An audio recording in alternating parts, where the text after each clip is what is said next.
What's going on? Everybody, hello, and welcome back to another live fight commentary for one of the biggest cards of the year in the last crescendo between Bivol and Beterbiev for the undisputed light heavyweight championship of the world. And you all voted, you all asked for us, we're gonna make it happen right here, right now. Thank you so much, and this is built to be one of the greatest cards, not just of this decade, but potentially of all time, with Shakur Stevenson, with Zhang, with the likes of Hamza Chavez, and with the last beat of Joseph Parker versus Bivol, and then with Bivol versus Beterbiev in their rematch of their classic clash that they had last year. Oh, it's going to be phenomenal. It's going to be spectacular. Thank you for tuning in and listening to the show. Hey. Hello. Ain't it great? Ain't it phenomenal? We're back. We're here. We're going to have a lot of stuff to discuss as we're going through the night, or the day, excuse me. It is, 11:24 over here on the East Coast. I don't know where it is over here in Saudi Arabia. Right now it's over, it's the prelims at this point in time. We're still waiting on the second of the last three, or the first three fights of the night before we get into the main event. I thought this was starting at 10:45, and then next thing you know, all of a sudden they put your card up to excuse me, not 10:45. I thought it was starting at, no, I was right. I thought it was starting at 10:45, but now we see it's getting pushed up to what, 10:30. Now, some of the fights, couldn't catch the first one. It's all good, though. It wasn't really that much of a highly contested affair. But either way, we got hours and hours and hours, and hours of outright energy and fervor and fire to give you all the afternoon into the night. And so, if you would, go on and leave a like on the stream. Comment your thoughts on who's going to win the fight. We're going to have debates throughout the night, talking about some of your favorite fighters, talking about dream matches, talking about the landscape of the boxing world after every single fight, and of course giving our opinions as we build up closer to one of the big, not even build up closer, we're here with one of the biggest cards in history. Now as the fights get closer on the day, people are going to be changing the picks, changing their opinions, breaking down fights as we see them change, in my perspective, potentially, as we go through. We got a lot of stuff to be, it's going to be pandemonium. It's going to be insanity. I got 2 drinks today. I got me mystery in my cup, and then I got me some good old-fashioned ice water, and I'm probably going to be getting up. Oh gosh, I'm probably gonna be getting up periodically. This is gonna be a very long way. I had me some breakfast, ate, got fueled up, made sure I was prepared, and now we here and we set to make it so that we are indeed living in not just the best life, but we're also giving you the best quality entertainment possible. And we also got a situation where whatever you want to chat about, you can chat about here on the stream. That is right. Leave your thoughts, leave your comments, leave your opinions, whatever you want to discuss as we're waiting on the fight. Again, in the prelims as they're still going underway, and throughout the entirety of the show, come in, tune in, leave your comments, leave your thoughts, leave your opinions, get your debates, whatever, hot takes, cold takes, no takes, or just wanting to take some time out your day to enjoy the show with us indeed. And hey, we're right now, let's be perfectly frank, normally we got this thing called the championship rounds. We in the championship rounds every round today.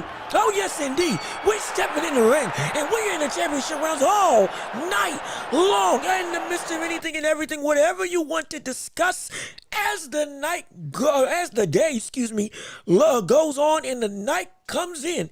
Oh, have your say, have your pick of the litter when it comes to whatever topics and conversations you want to discuss. Yes, indeed. And I'm so grateful and thankful for all of you coming in to the show. And again, excuse me for the long intro.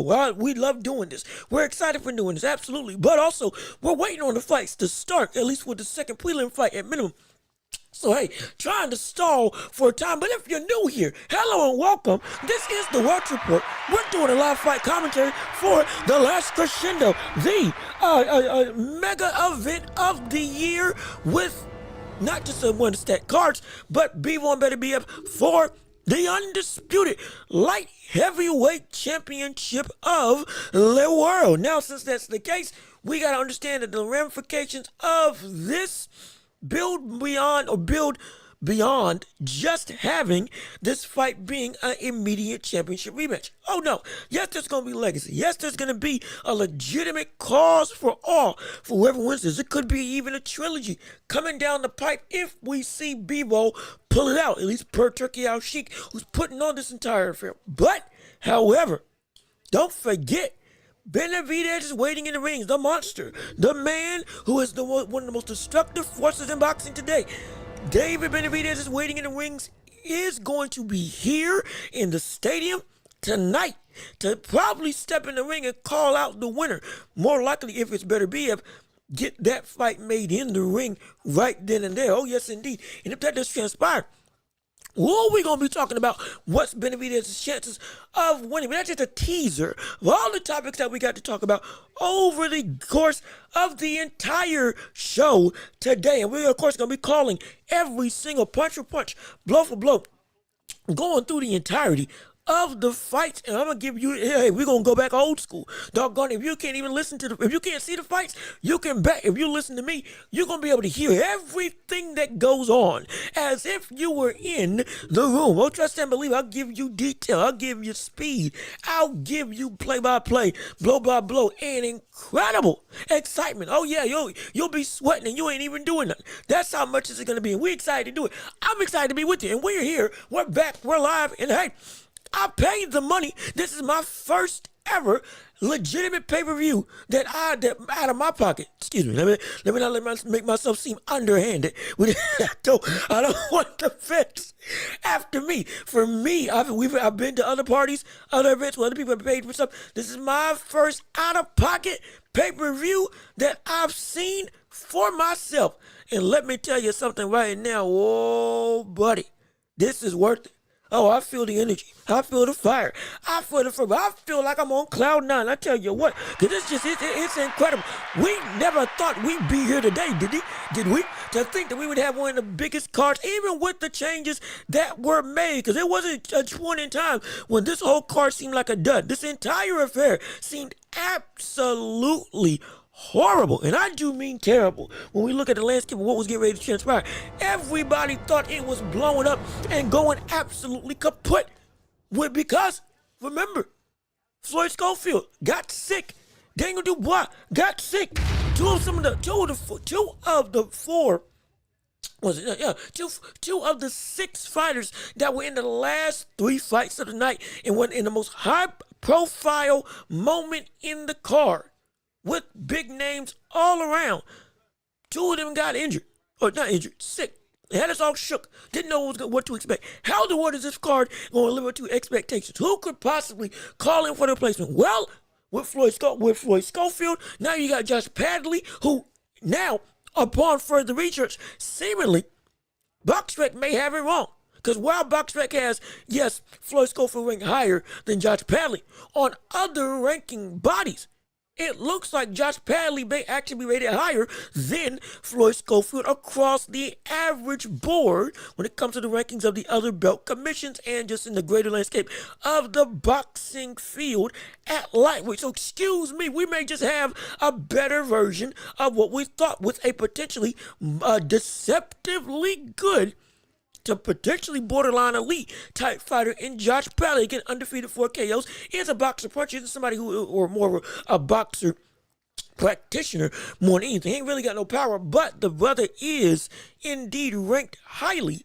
for a reason, which I've now found out. So my apologies for steering you wrong if I did steer you wrong. I ain't got no problem with being wrong. The only thing I got a problem with is making sure that I am right, so that I can give you the best quality information possible. So with that being the case, now Shakur Stevenson versus Josh Padley is going to be a tactical affair throughout, potentially on a level that we didn't expect. That could be good. Gives us more of a test to see what Shakur is going to be able to do. Gives us more of a test to witness how exactly we're going to see the likes of Shakur Stevenson go and show his true elite capabilities. And also remember, we're looking at a man who is still working with brittle hands. Still working with the aspect of, I indeed and they may not be able to use my power. I may have fallen into the trap of Floyd Mayweather, and not a trap in the sense of I'm being fooled, I'm being robbed, or I'm stealing away from the game. The trap of Floyd Mayweather is same thing his own father went through, which is brittle hands. Now, maybe I ain't got no power, not because I am a big kid, but brother, I legitimately can't punch.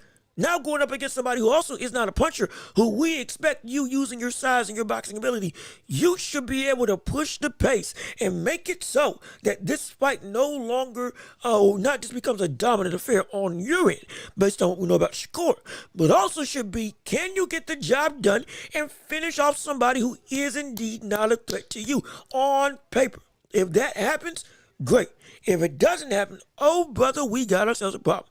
A dilemma on our midst. Mark my words, in terms of the landscape of the look and feel of Shakur to the greater boxing landscape that the fans have to offer.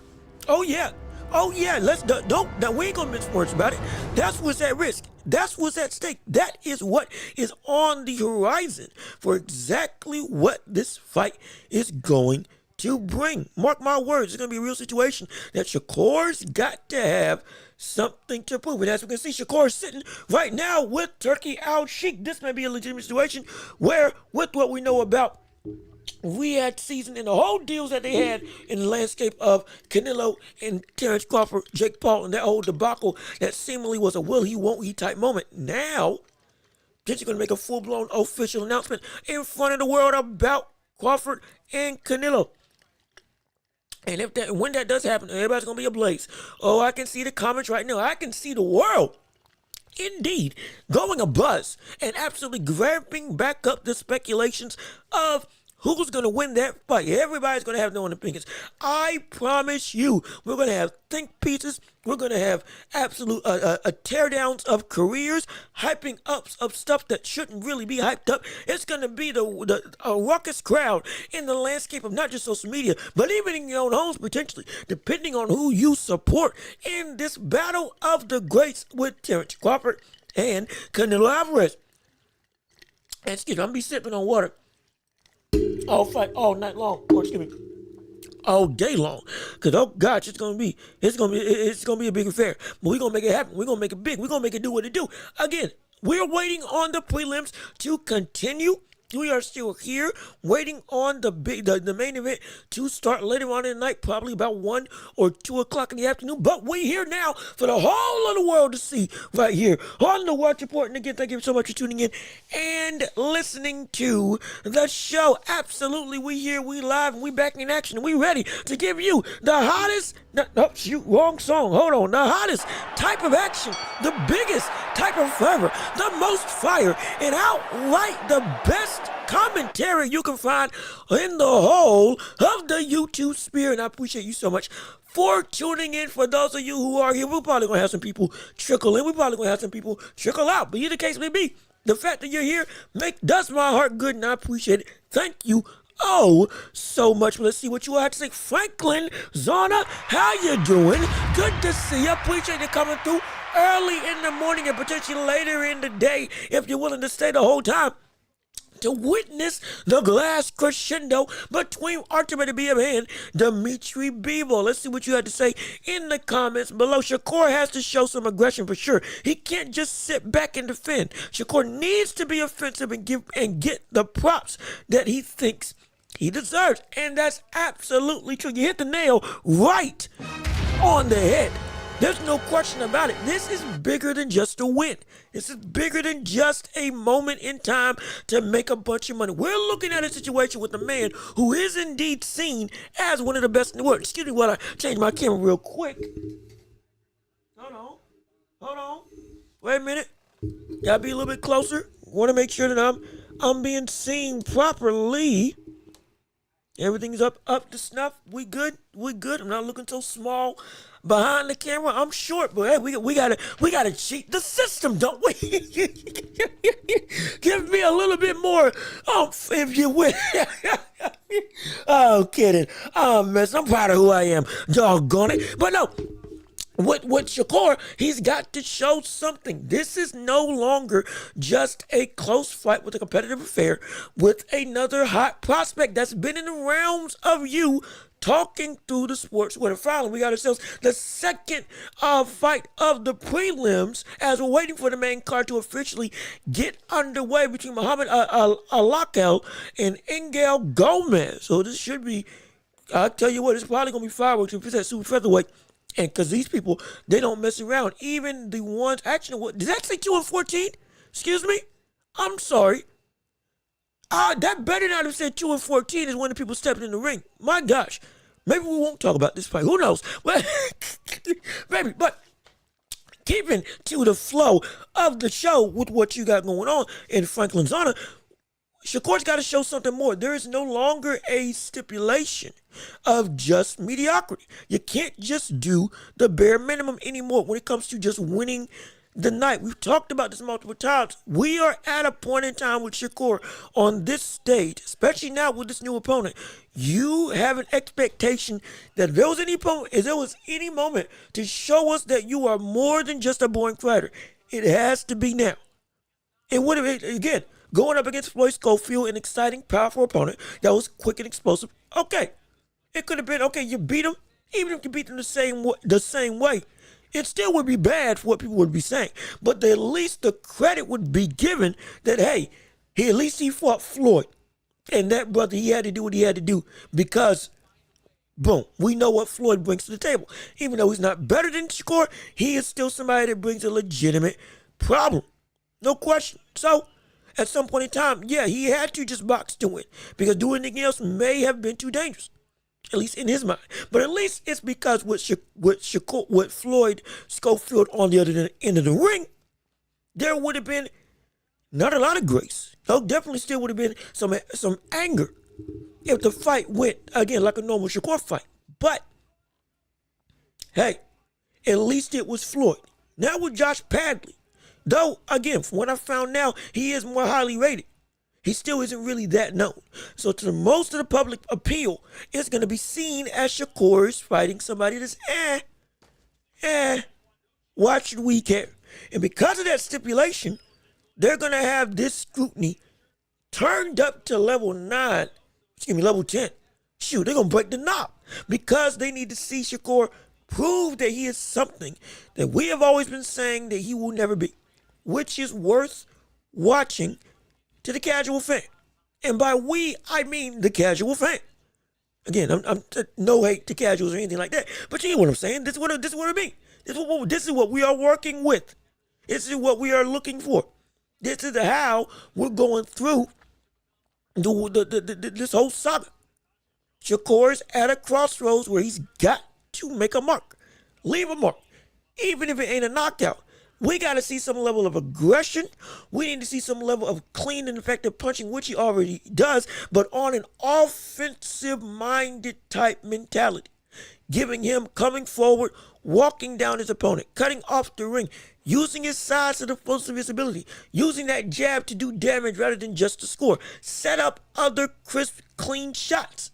Counter him. Maybe knock him down if you can, but keep up. Even if it's slick boxing, you can make it exciting because we've seen you do it before.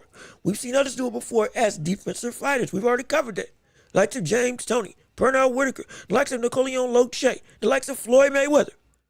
In both stints in his career, Pretty Boy and TBT or TBE, the best ever, or TBT, the money team. He's not the best ever, but he is the money team. No question about that. So now we're looking and we're saying, brother, this is still the biggest stage you ever had. It may not be the same opponent as Devin Haney, but just like with Devin Haney, you've got to show me something special. Because good gosh, if you don't, especially against an opponent like this, that everybody's going to be saying, yeah, last minute replacement, ain't got no power, only 4 KOs. What you're going to do to put this man out? That's what we're expecting. And if you don't, oh boy. Oh boy, indeed. People have some stuff to say.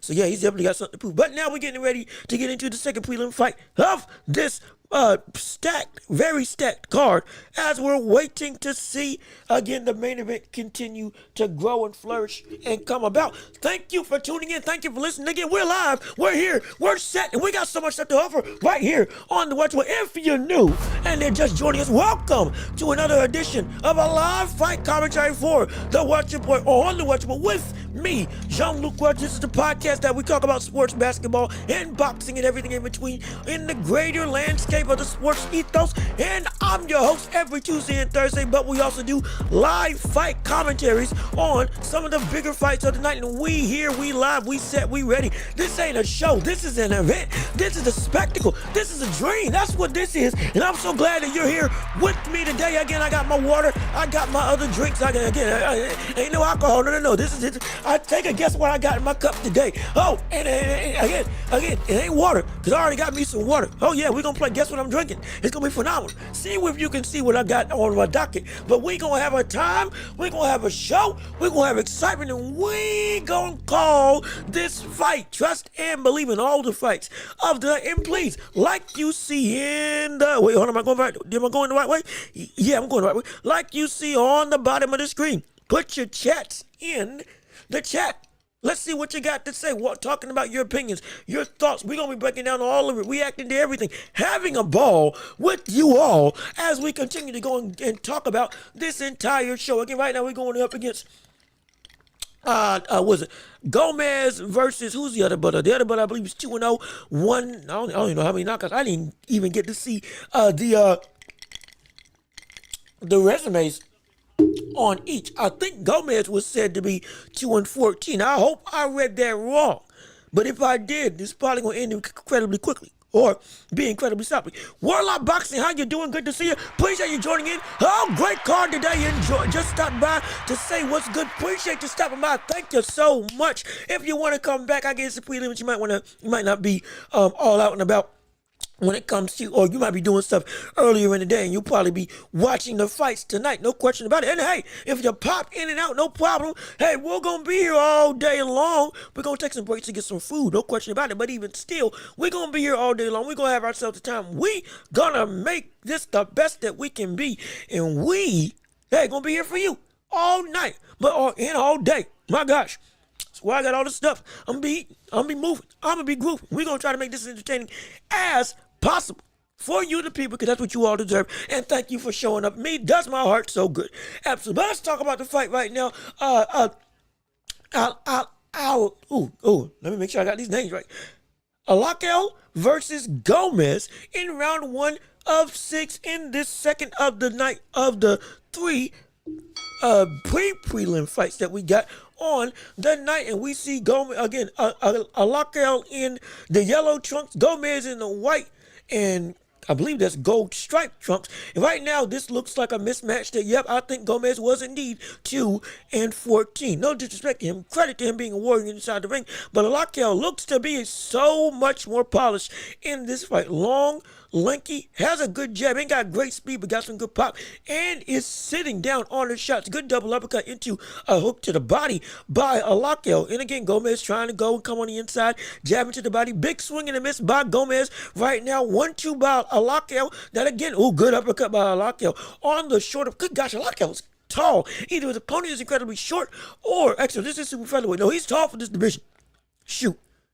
I think he's actually tall for this division, legitimately. Good straight, is it left or right? Is it left or right? Is it left or left? Good straight left by Alal. Again, controlling the ring, sitting, posturing, good jumping out the way.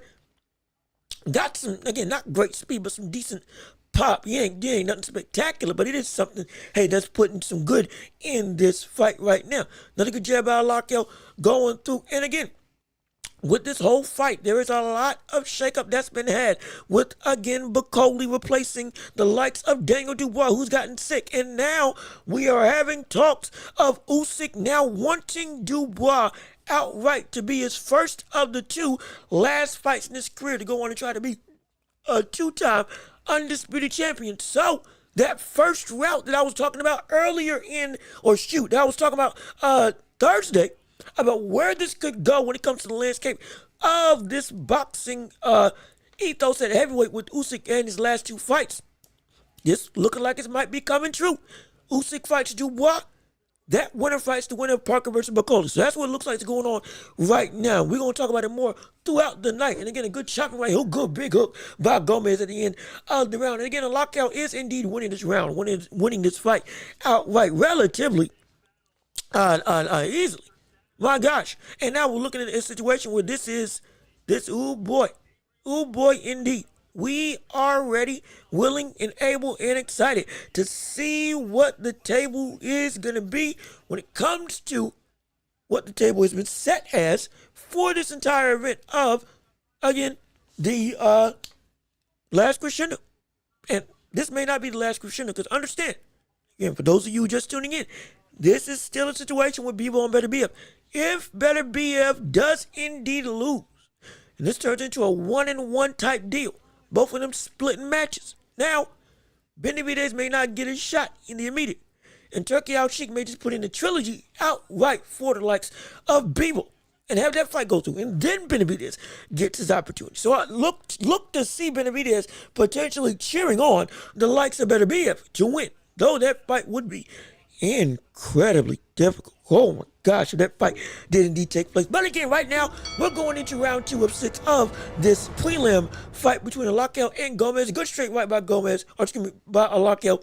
Hook misses by Gomez. Again, Alal is indeed winning this fight. Gomez is we're going to say he's trying his best, but he landed a good overhand right. Another good overhand. Oh, wait a minute. Oh. Alal's been caught. Wait a second. Hold on. Just a minute. Everybody pump the brakes for 1 second. Fight may be closer than we expect. While Gomez may be crude and rude, but he is catching with those overhand rights and starting to close the distance. There is some pop to his punches. He's got some deceptive snap to him. And Alal didn't necessarily, or may have taken that for granted. And now he's got to fight more deliberately. Gomez is still trying to bob in and out, trying to get inside and land those overhand hooks on the likes of Gomez and Alal right now in this round 2 of 6 of the second prelim fight of the night before we get into the main card happening at probably about 1-2 o'clock in the afternoon. It's hey Alal, this should be a good win for you, but you better be careful. You best be careful. Again, good 1-2 or good 1-2 by Alal. Jab by Gomez that misses, going through good uppercut misses by Alal, just out of range, just off center. That could have legitimately popped up Gomez's head. This is a fight that's giving us a little bit more to worry about. There is some danger for Alal, who was, for the first part of this fight, being in complete control, having a complete dominating affair, doing what he wanted to do. Now, got to move a little bit more. Got to be a lot more cautious.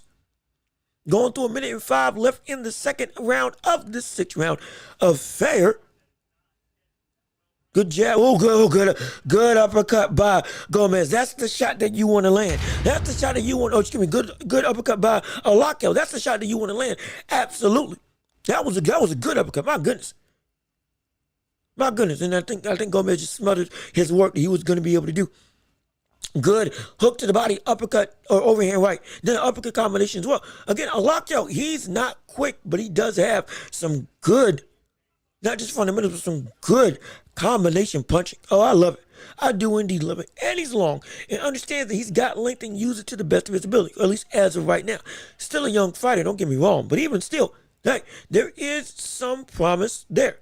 That's another good uppercut by Alal. That's the punch that you want to use. That's the punch that's probably going to end the night, or at least start the beginning of the end when we look at the landscape of this boxing, of this match specifically. There's 10 seconds left, and the round is indeed over. And so, again, I'm your host, Jean-Luc Watts. We still going to be sitting here calling all the fights of the night, drinking who knows what right now, just to make sure that I'm situated and hydrated and everything else you can see to be here for the long haul, because we're going to be giving you everything we can on this show. Absolutely. And also, we'll love to hear your thoughts on night. Who do you think is going to win this incredible affair? Do you feel that we'll see the likes of Beterbiev beat and knock out Bivol? We'd love to hear your thoughts and opinions. And again, understand, it's early in the night. We're going to have a whole bunch of stuff to talk about. Some people got some favorites. Some people don't got some favorites. Some people may just not have some skin in the game. Some people may want to see a draw. The masochists that they are want to see a draw. I don't want to see a draw unless it's deserved. My goodness, if it is a draw, shoot, that actually changes some stuff. Wait a minute. Hold on. I'll touch on it after the round or periodically throughout the round as round 3 starts right now against Alal and Gomez. But that's actually a really good question. What if this fight is a draw? And what if nobody wins? Yes, we know Beterbiev retains the title. Yes, we know that nobody gets a loss. But then now is the ramifications of the legitimate trilogy. Is that still going to go forth, or will it then turn into a situation where you have Benavidez still get his opportunity? Like that actually muddies some stuff. So I didn't even think that was going to be a possibility, because while it was a close fight, we thought one person was going to be the dominant victor in this affair. That's what we were thinking. That's what I was assuming. That's what my expectations were going into this fight. And since that's the case, I didn't even think a draw would cross my mind, though I knew it could be an incredibly close affair. But if it is a draw, we could potentially see, shoot, Benavidez may still just get his shot. It could be that very thing. Let's put it to the test with you all. Would you want a trilogy? Or, not wrong question. Not would you want a trilogy. Would you want a situation where we see, if it's a draw, Bivol and Beterbiev just running back for a third time? Or would you want to see a situation where we see Benavidez get his shot if it's a draw regardless of which? And so we're going to see what transpires. And so, yeah. Yo, Jose Chavez, how you doing? Good to see you. Appreciate you tuning in on the show. Real talk. Crawford looks homeless. Look, the brother, okay, he looks like he looks. I don't think he looks homeless. I think he looks comfortable. I think the brother's just sitting there because he knows he's getting ready to make bank. See, that's how you dress when you're making money. You think dressing rich is what really puts you over the top. But really, it's the people that look like they just the average Joes. They look like I'm not going to say he just threw something together, because he is matching. He is indeed. But, hey, he looks good. He looks clean from that perspective. But when maybe you're talking about the beard and the facial hair and all that stuff. Well, it's probably because now he's been training for Canelo for months on end. And it's probably because this brother's been looking like a madman trying to be prepped and make 168. Remember that whole debacle with him getting on the scale and putting out on social media that he was 186, 186 pounds closer to light heavyweight. Or excuse me, above light heavyweight at that point. He's heavy in Ortiz Beterbiev, at least where he fights. Not saying he's outright heavy, but you get what I'm saying. And so now he's close to cruiserweight, bridgerweight, even as we see round 3 end on the card right now. And again, Alal is still being dominating right now. Gomez is giving him some work in terms of giving him some good competition, but still, he's still dominating at this point. But yeah, bro, Canelo and Crawford always look good. Again, like I said, let me rephrase it. Let me rephrase it. You can dress like you got money, or you can dress like you ain't got money. Most of the time, people that don't look like they're dressing like they got a bunch of money, got a bunch of money. Now, with Canelo and Floyd, they dress like they got money, and they do got money. So yeah, valid, understandable. But Crawford, he takes the other approach. More so, I don't want to say underhanded, that's the wrong word. More indiscriminate in his dress. Not really worried about the flash and pop per se of how he looks. But I wouldn't say he looks homeless from a dress perspective. But from a facial perspective, sure, we can go that route. Because like I said before, that brother's looking to be 160, 180, 168. He's 186. Brother, he might be 190 right now. Hypothetically, this brother could be the biggest we've ever seen him in his life when he steps into the ring. He's probably hiding. He probably got on that jacket because he's trying to hide how big that brother got. Hypothetically, potentially. Again, all speculation and good fun. As also, round 4 started right now. 2:32 left in round 4 of the 6th-round affair in the prelims of Bivol versus Beterbiev. The last crescendo. Good jab by Gomez. I missed it with the straight right. Again, I'm calling fights and giving you commentary. Oh, good. Oh, good big right hand. He hurt Gomez. Gomez is hurt. Gomez is in trouble. Alal trying to do everything he can. Gomez is holding on for dear life at this point in time. My gosh, wait a minute. We can see our first knockout of the night. Alal is going to work. Alal looking to make this end with 2 minutes left in round 4. He's got Gomez hurt. He is trying to land shots. He needs to use his length and really use that jab to bait Gomez as the clinch, make him miss the clinch, and then catch him with an uppercut. That would be the way for him to get this win dominantly by knockout, because he's got him hurt. Tries to pull a pull counter, but Mrs. Gomez is now fighting back with the straight right to the body and a jab to the head, going through big chopping right hand by Alal right now. Okay, he's starting to get a little winded, starting to get a little tired. He wants to end the show, but end it smartly. End it smartly. Come on now. You can do it. And I think he lost the moment. Yep. Alal could have got a knockout right then and there, but lost the moment. Got too ferocious for his own good. And essentially, what a lot of the shots, it was voluminous, but hey, they weren't landing as clean as they needed to be. Good. An awkward step, but a good step out the way by Alal. Double jab by Alal, getting control in the center of the ring. Now circling. Gomez trying to stalk and walk, trying to close the distance and close the gap. Land those overhand hooks that he's been landing on all night long. Good shot to the body that just misses by Gomez. Now they're back in the clinch. 54 seconds left in round 4 of the 6th-round affair. And Alal right now is indeed winning. Oh, yes, he is. Going back to the jab, now going back to the fundamentals, strictly sticking to what he knows he needs to do. Was indeed in position to get a knockout. Absolutely. But now the moment is gone. 30 seconds left in round 4 of this 6th-round affair. We need to see exactly, well, good combination. Gomez tries to land another hook to the head, but misses. Again, the height of Alal is indeed making this difficult, and he's being better at putting his head at least more out the way of that hook. Good slip. Yes, good proper head movement. Instead of just ducking back, now start ducking under. Because he's got to arch it above. Know that you can duck below even though you are a taller fighter. Last 10 seconds of the round, and uppercut by Alal, and the round ends as we're going into round 5. But again, real talk, fight is free.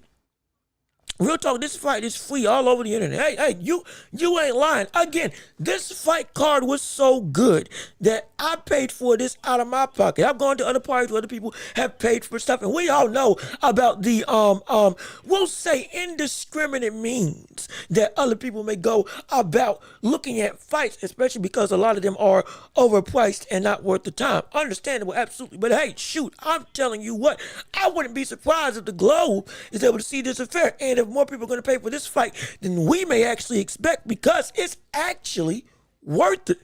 This is an affordable fight that is actually worth the price of admission. Remember, back in the day, Holyfield versus Tyson, $25. Ali Frazier, $15. George Foreman Frazier, what was it, $10, $12, $15 for I forget what that type of, it wasn't pay-per-view. Was it closed circuit television? I think that you had to pay to be able to see it, whatever the case may be. And that was the case the whole time. Or it would come on regular television. So this could be a legitimately world scene affair that everybody's actually going to be able to see. But I have no doubt they're all over the internet, if you know what I mean. Wink, wink. It's probably going to be there.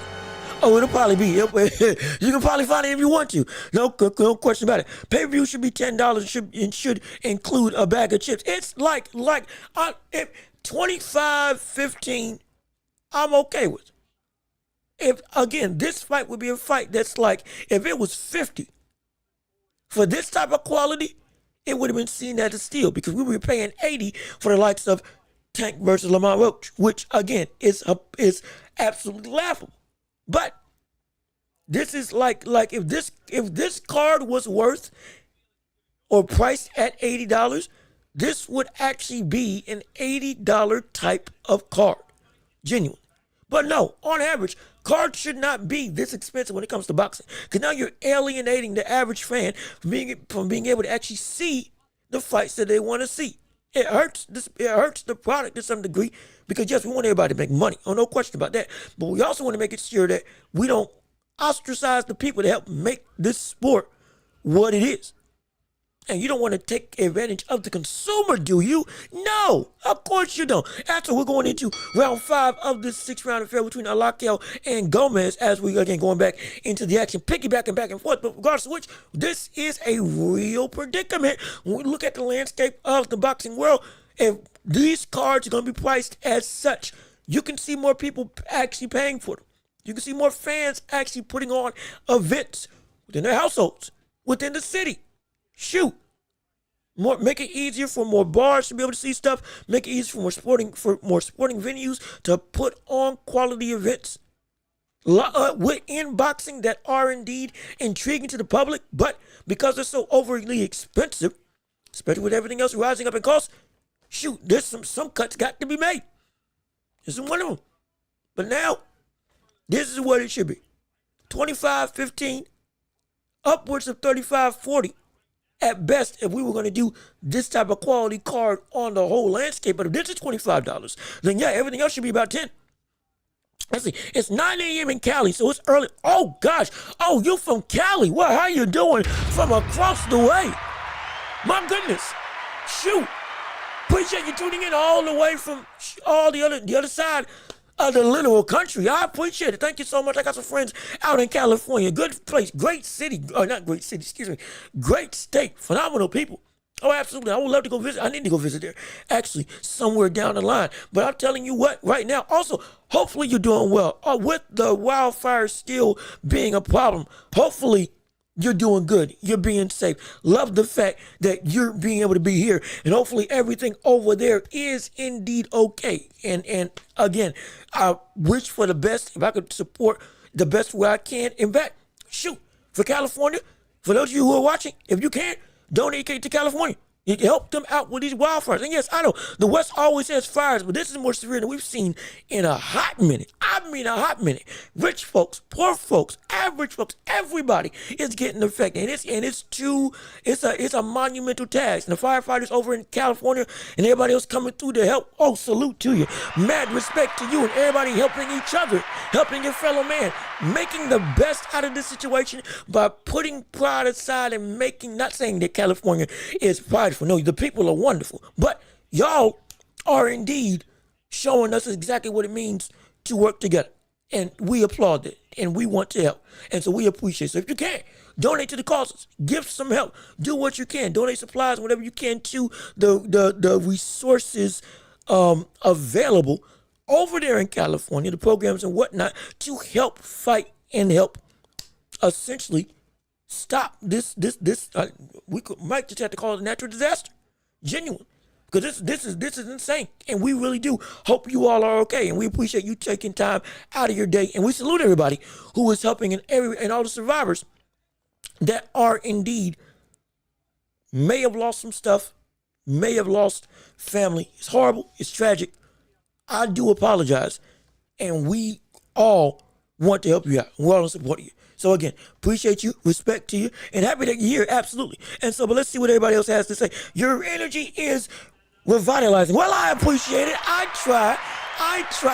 Again, I tell you what, I've been like this all my life, and it ain't getting any more squashed down. This is boxing. This is the sports world. So we give it all the energy that it deserves because, doggone it, it's exciting, ain't it? It shouldn't be talked as boring. It shouldn't be talked as lazy, lackadaisical.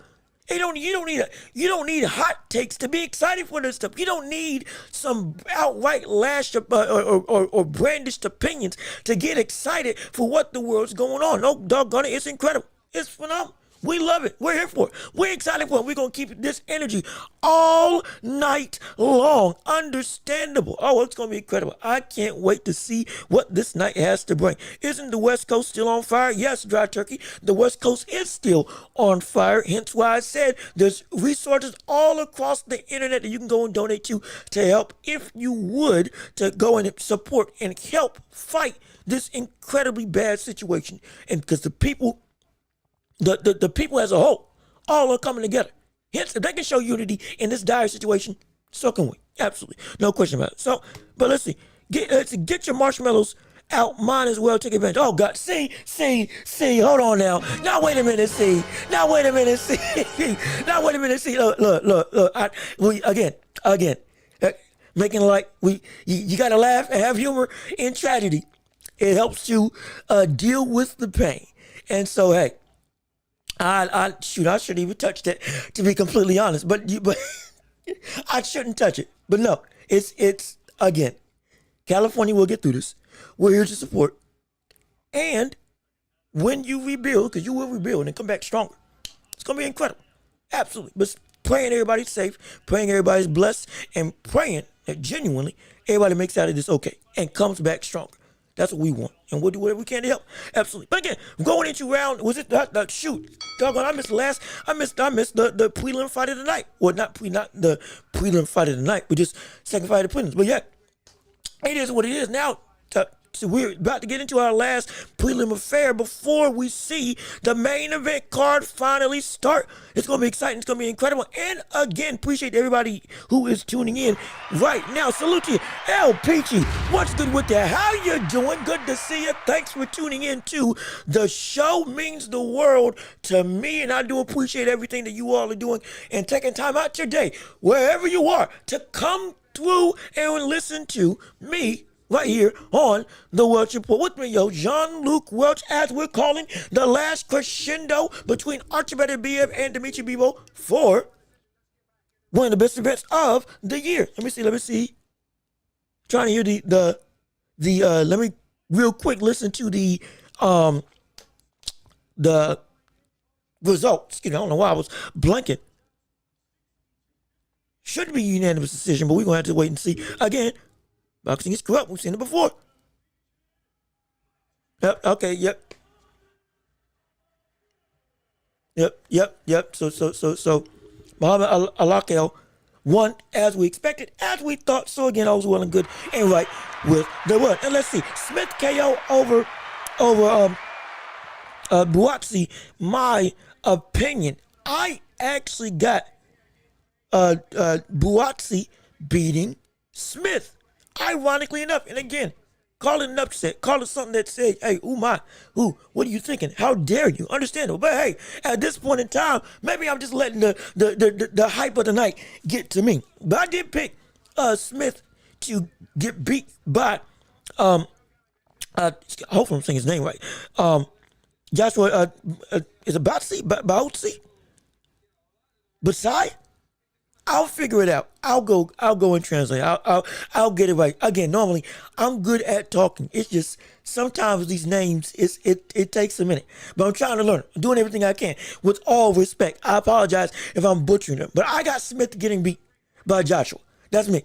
I could be wrong, but I got Smith getting beat. But let's see. Yo, what up, J. Will? How you doing? Good to see you. Appreciate you joining in on this incredible, great last crescendo, the greatest card in history, at least how it's being talked about, but also potentially, yeah, this is one of the greatest cards we've seen in boxing history, and we gonna call it all right here. This is my first out-of-pocket pay-per-view that I paid for. Not out-of-pocket in craziness, but out-of-pocket as in out of my own pocket. Oh, I paid for this. Yes, indeed. Not saying I've done anything illegal in the past, but in this situation, normally with other parties, all this stuff, other people had events I went to see. This was a fight that I was like, if I'm going to go see it, if we going to call it, doggone it, I'm going to see it myself.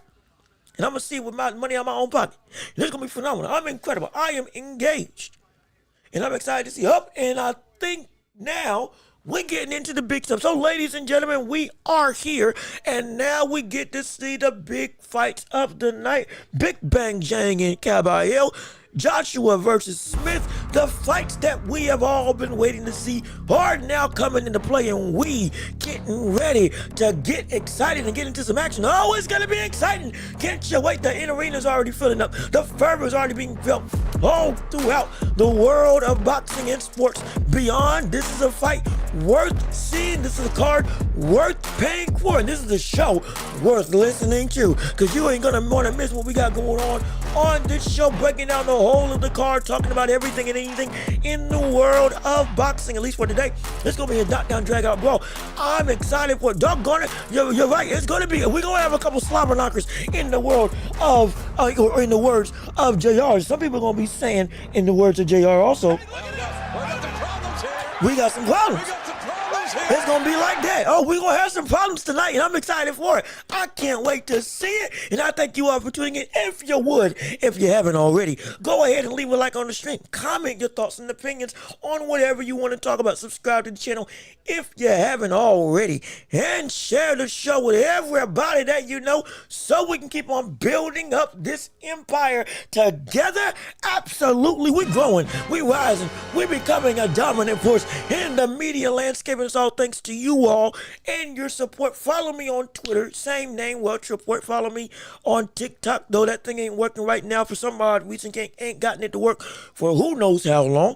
All that and more on Instagram, all that stuff. Same name, you can search it. It's going to be there too. It's going to be great. It's going to be phenomenal. Appreciate your support. Again, go and leave a like on the stream because it gets more people involved. And then we can have ourselves a party rocking in the house tonight. And I can't wait to see it. I'm excited for it. Let's see what y'all have to say. If Virgil smokes Madrimov, will that hurt Bud performance or versus Madrimov and diminish the hype around Canelo fight? Well, no, it wouldn't. Because you got to understand. Crawford moving up from 150 to 154 from 147 was already a oh shoot type situation when he couldn't get the Errol Spence fights. We were all saying, well, if you can't get Errol Spence at 154 and that rematch ain't happening, well then fight for a title, fight for a legitimate belt. And against somebody who did it this quickly with that deep of an amateur background, oh yeah, it was going to be a task. And so it was like if Crawford did struggle, we understood. No question about it. Now, if we see Madrimov smoke, if we see Virgil Ortiz smoke Madrimov, now that doesn't damper the likes of Crawford in his performance because Crawford just beat him in a different way. Crawford outboxed. Crawford went and tried to go tit for tat and went tactic for tactic, fundamental versus fundamental, skill versus skill. Not saying Virgil Ortiz doesn't have skill, but it was more of a technical affair. That's the type of fight that he fought against a technical boxer and beat him. Very impressive. Incredibly impressive. But when it comes to Virgil Ortiz at 154 is 22-0 with 21 KOs.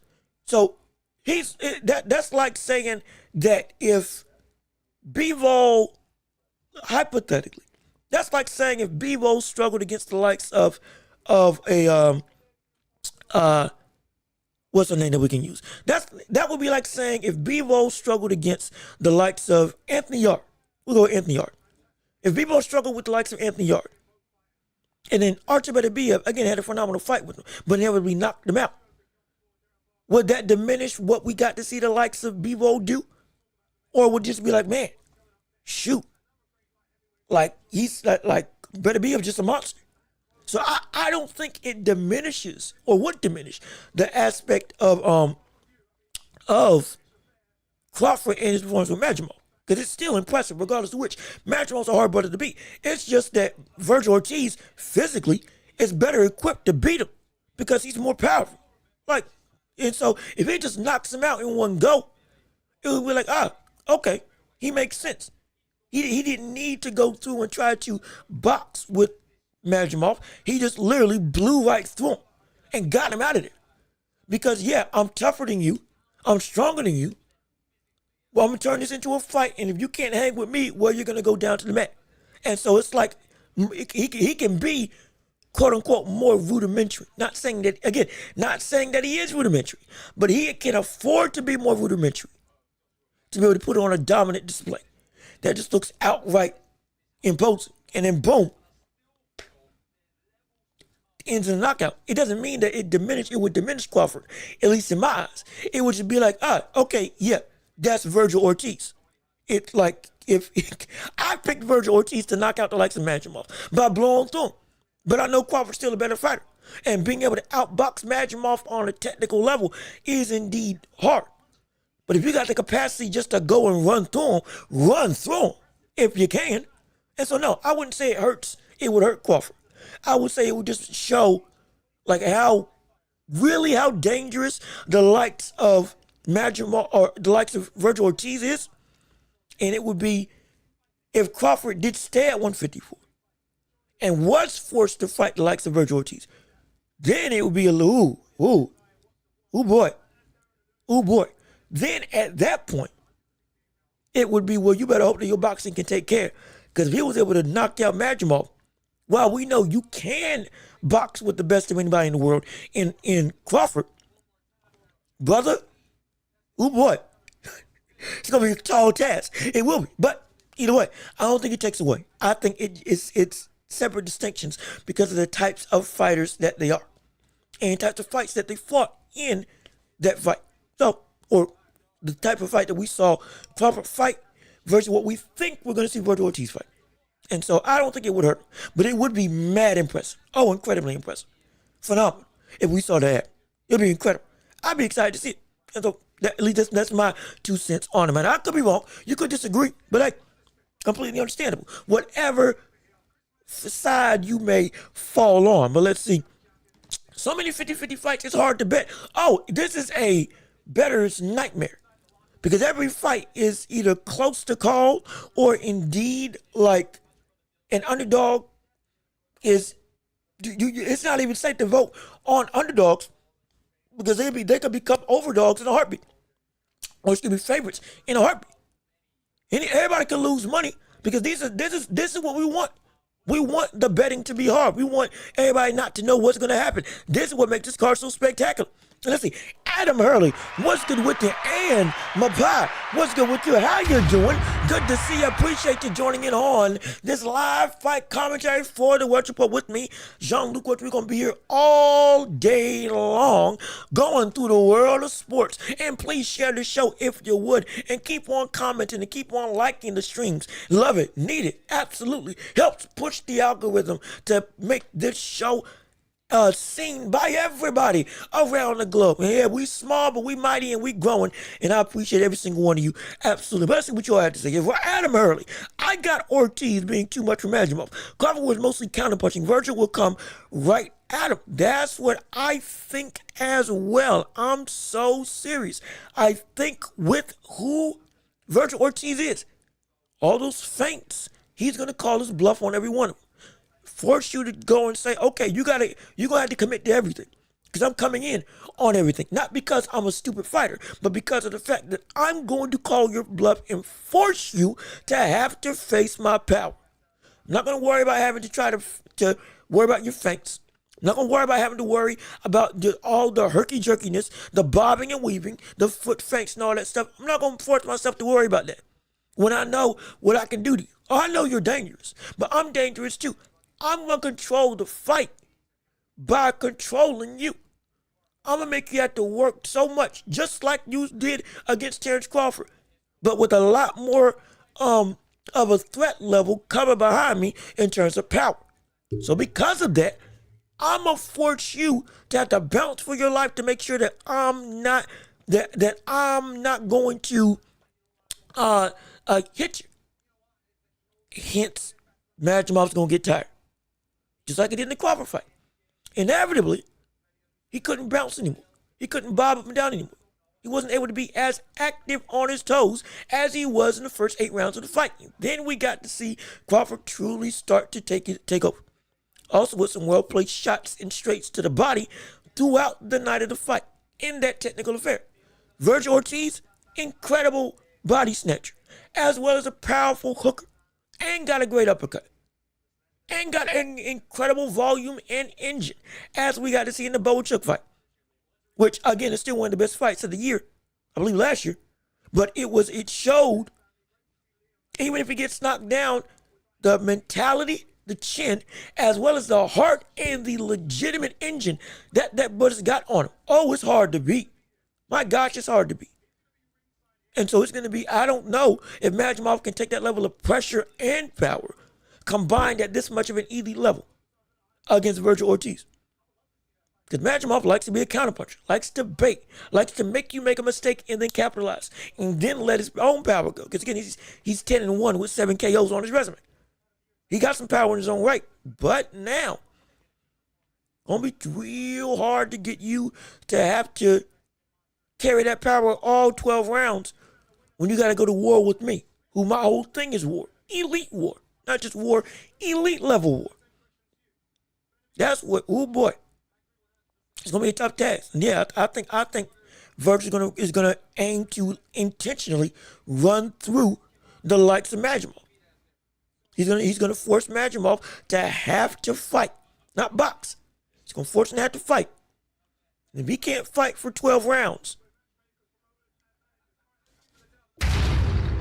danger in the highest degree. It's going to be exciting to see. And again, my pie, how you doing? If I didn't say hello already, how you doing? Appreciate you. Good to see you. And now we're going into the fight of the night. Joshua, but is it Batiste? I want to say Batiste or Buatsi. Is it Buatsi or Batiste? One of the two.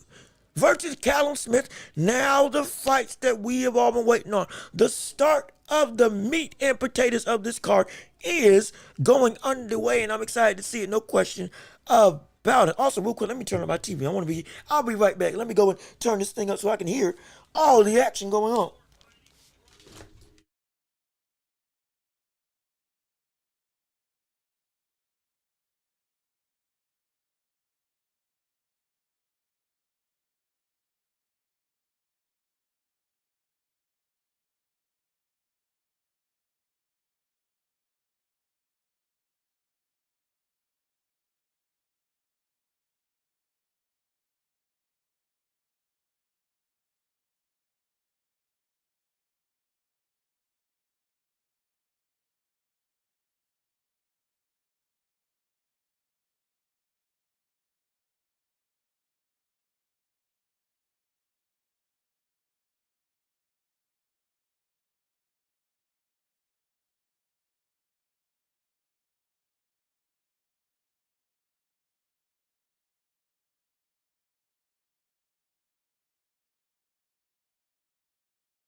Okay, there we go. Okay, yeah, we good now. Okay, so Joshua Buatsi, excuse me, that's how you say his name. So, yep, getting into Councilman versus Joshua Buatsi as the first fight of this, of the meat and potatoes of this entire card. Trying to make sure that this ain't getting picked up by the TV. I think I turned it up too loud. Hold on, give me 1 second. I'm so sorry. Hold on.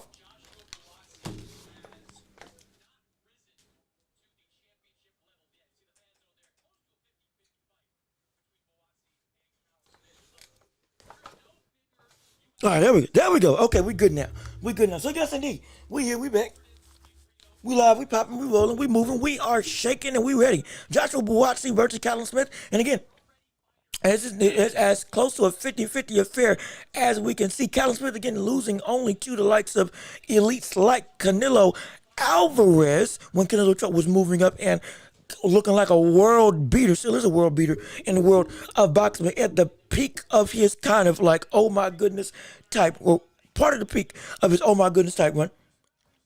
And this is going to be, if Joshua Buatsi can actually beat Callum Smith in this fight, that would be impressive.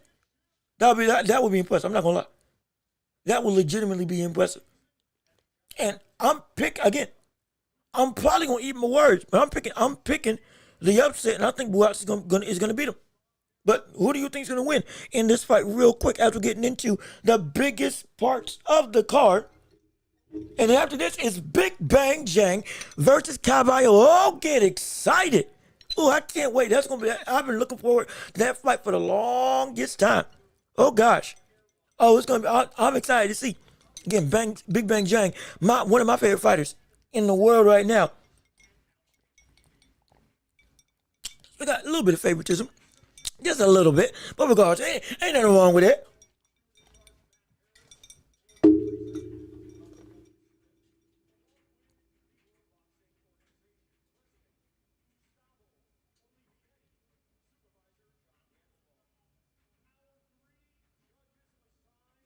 And let's see.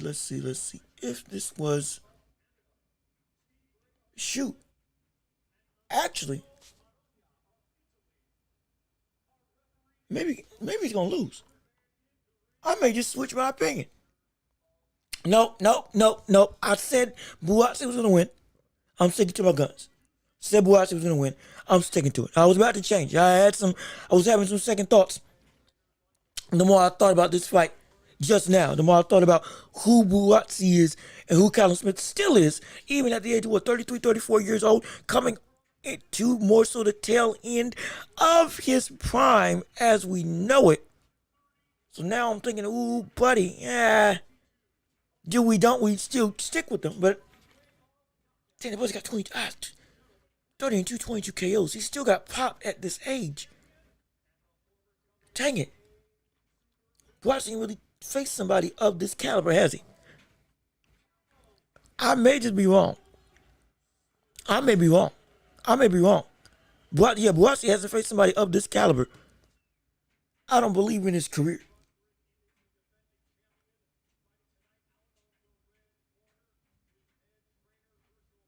Shoot. Yeah, I'm starting to have a little bit of second thoughts. I'm still sticking with him, though. Still sticking with him. We're going to stick with Buatsi. I say he's going to win. We gonna keep it. Again, no, don't worry. I ain't changing for nothing. Are you? I see. John Tucker, are you gonna get drunk for the card? It's a long event. It's a long event. Might as well get crazy and let loose.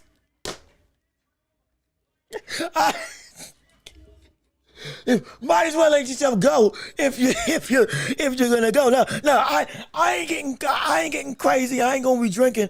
You already see the energy I got already. It's gonna be a situation where I don't even need it. I don't even need it. I'm gonna be hyped up so much I won't even need anything extra except for this. For this, and I might as well admit what I got drinking now. This ain't alcohol, but it is something to keep me up. So it's gonna be. Might as well, but hey, do what you do. If you wanna get loose and get crazy, let yourself go. Just please drink responsibly. That's all we ask. Drink responsibly and be aware of your surroundings. But we gotta go with the show. Round one of the start of the meat and potatoes of the card between Joshua Buatsi and Callum Smith. Round one of 12 in this affair.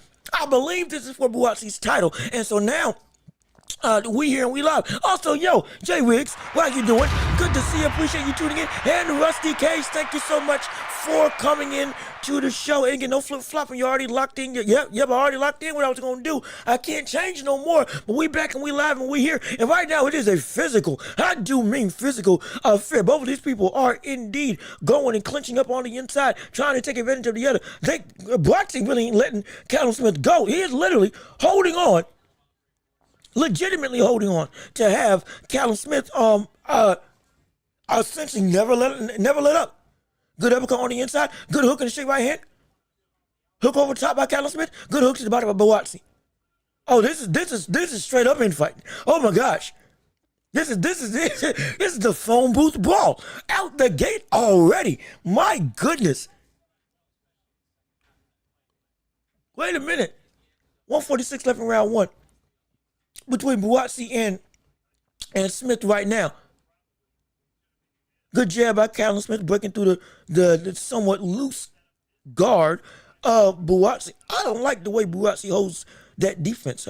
It don't seem tight. Another jab by Callum Smith that gets through. Another right hand, but a good hook to the body. Good uppercut to the body screen by Callum Smith that gets through. Got another good jab.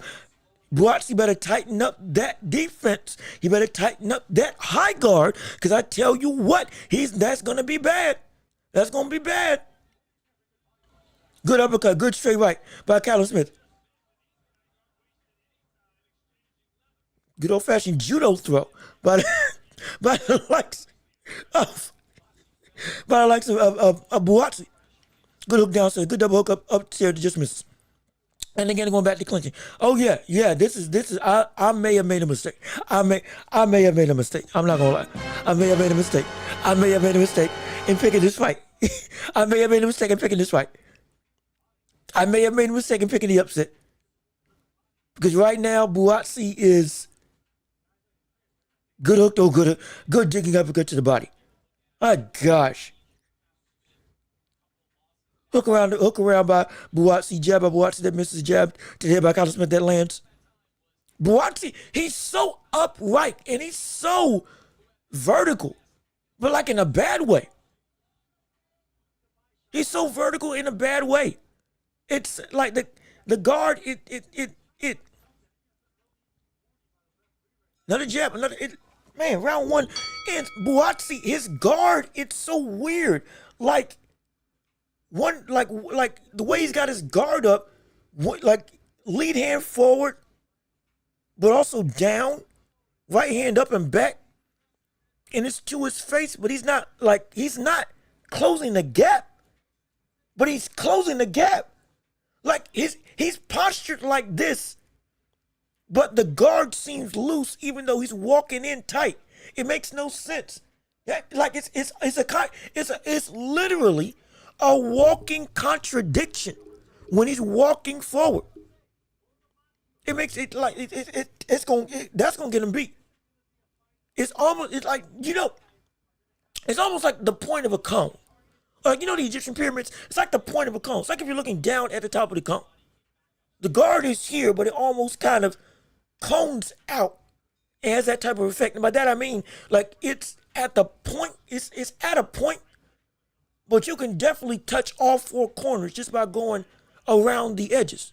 Or just by even going slightly off center of the point of the cone. That's what it looks like with Buatsi right now. Another straight right that lands off a double jab by Carlos Smith as round two is going underway. 2:37 left to start this round. Carlos Smith won that first round. Uppercut by Buatsi that misses. Straight right that lands by Carlos Smith. Uppercut by Carlos Smith. Uppercut by Buatsi. Oh yeah, they definitely getting. It is a physical affair. It's an entertaining fight because ain't nobody letting up, but it's a shoot. It's and what you already gave up on Buatsi. Look, I'm sorry, but like I'm not. I picked him, so I'm like I'm still gonna do what I do, but I'm not gonna deny what I'm seeing, which it ain't good. It ain't looking good. Good shot to the body by Carlos Smith again. Yeah, no, this is another right to the head by Carlos Smith. Even when Carlos Smith lands on the block, it still looks effective. Jab by Buatsi that lands. Jab to the body by Carlos Smith right on the belt line that lands. Going through 1:30 left in round two of this 12-round affair for, I believe, Buatsi's title. Hook in the head, you can't do that. It's been an infighting war for those of you who are just tuning in and or watching and listening or just listening wherever you are. And please, if you're tuning in, leave a like on the stream. Share it with everybody because we want to get everybody involved in the action right here on the show. But nah, it's like another jab by Carlos Smith. Good jab by Buatsi, but Buatsi just looks stiff ain't the right word, but it's almost another straight right by Buatsi. Or by Carlos Smith, excuse me, that lands on Buatsi. It just looks.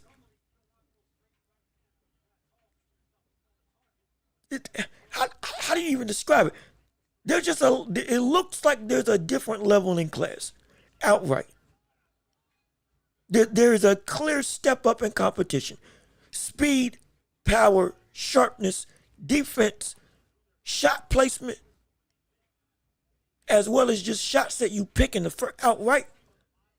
Effective inside work, controlling the clinch, punching and understanding the dimensions of your opponent's guard, all of that. It looks like there's a clear discrepancy that, yeah, I don't think that it's, unless Buatsi shows me something different, it ain't looking great from the standpoint of what I'm seeing from Buatsi right now. And so, yeah, round two goes in. Yeah, I'm telling you, I shoot. This thing, I'm not gonna mince words about it. I'm not gonna lie. I'm not gonna lie about that. I'm not gonna lie about that in the slightest. Nah, if this one ain't looking good, If this brother ain't looking good, then the brother ain't looking good. Plain and simple. I don't know what else to tell you. Like he just it looks in every facet of this fight. Again, it's early, but in just about every facet, he looks outclassed. Callum Smith looks one step above him in just about everything. Just about everything. Speed slightly faster. Combination punching sharper. Punches in general sharper, more concise. Defense is better. Head placement is better. Being elusive, he's more elusive. Buatsi standing so vertical and upright, and that high guard of his it's not working. Again, just got stopped with another jab as round 3 comes on the way for the interim world lightweight title. So it's not a quote unquote, it's not a world championship, interim world championship as of right now. And so going through, and it's like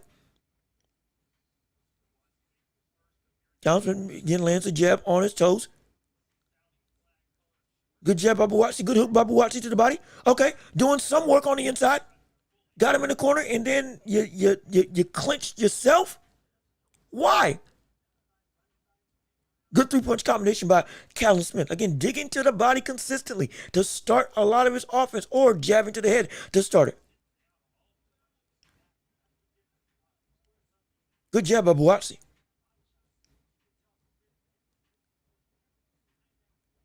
Going through good, better work, good boxing on the inside against the ropes. Callum Smith is against the ropes against Buatsi. Again, it's been all fight long a close inside war type affair.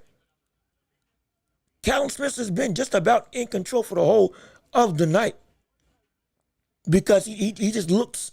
But cool, good uppercut hook combination by Callum Smith. My gosh, look, it's so clean. It's so clean and so sharp.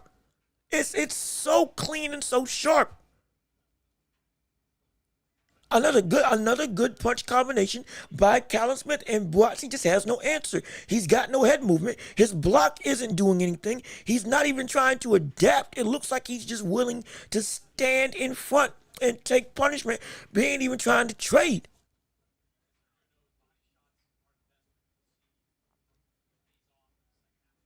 Minute left in round 3 of this 12-round affair. Good jab by Buatsi that lands. Followed up with a jab by Callum Smith. Oh, good. Oh, he's hurt. Oh, gosh. Wait a minute. Hold on. Oh, he's a good body shot by Buatsi. That was it low or was it? It might have been low a little bit, but either way, it caught Callum Smith and it hurt him, rocked him for a little bit, and then Callum Smith lands with a straight right of his own. Immediately, Buatsi almost had his moment. My gosh, Buatsi almost had me eating my regret. And I was about to say, my gosh, I told y'all I called it right, but no. In regards to which, there's some hope. Okay. Go back to that lead uppercut to the body again if you're Buatsi. That's what you, good straight right by Callum Smith. It's just, again, Callum Smith just going back to the same level of consistent domination. Round in. So there was a scare. Ho now. There was a scare. Buatsi almost looked like he almost had Callum Smith out. I was about to say, hey, yo, I never had a doubt. I was about to say I never doubted him for a second. I was getting ready to step on my high horse. I told y'all I know what I'm talking about. But no, he almost had him hurt. Almost had an opening where it looked like Callum Smith was going down. Oh, that was good. That hook after the uppercut to the body that caught Callum Smith directly on the. Yeah, that's right on the belt line. But is that low? At this point, we've had that whole argument. Who knows how long when we're having this whole situation because of Daniel Dubois. But if that was clean, that was a good shot. Go back to it. Go back to the belt line. You found something to damage Callum Smith. Don't let that pass you by. As round 4 goes underway, 2:45 to start the round. At this point, Buatsi won that last round. I would agree. So right now it's 2-1 Buatsi. No problem. The Callum Smith is still in control. Good jab and straight right. Good hook combination by Buatsi. Wait a minute. Hold on. Starting to move set a little bit. Still getting caught, but still is starting to do some of the right stuff a little bit more. Callum Smith with that volume and pressure, the constant combination punching, going upstairs and downstairs, specifically the uppercuts to the body. Straight right to the body that time by Callum Smith. Going through. Another uppercut by Callum Smith. Blocked, but still effective work. Just trying to overwhelm the likes of Joshua Batiste. That's what he's doing right now. And eventually that body work by Callum Smith is going to take effect. But Buatsi's starting to counter, landing some good shots of his own. Landing some hooks, landing some straights, landing some uppercuts. Good uppercut hook combination by Buatsi. Good uppercut hook combination. Another jab, double jab into a hook. Into two hooks. Oh, another good hook by Buatsi. Okay, hey. Starting to turn. Callum Smith's got some swelling under the eye. Good hook by Callum Smith, though. Yeah, I'm telling you. That buddy is throwing. He's throwing good. Good straight right by Buatsi. Off of framing him to posture him up. Good hook around the guard by Buatsi. This is some good work. Hey, this is some good work. Good uppercut by Callum Smith. Trying to frame and get an opening to land. Callum Smith almost catching with the straight right, but misses. 48 seconds left in round 4. Good hook to the body. Good uppercut to the body by Callum Smith. This, again, he's digging to the body. It's going to take effect, but also Callum Smith needs to be wary of. It's a good uppercut right hand by Callum Smith. Good work on the inside. Good right hand by Callum Smith. Good shot to the body by Buatsi. Smothering each other on the ropes right now. Essentially, nobody's stepping back. Nobody's stepping back at all when it comes to this fight. Not one person stepping back. I mean, shoot.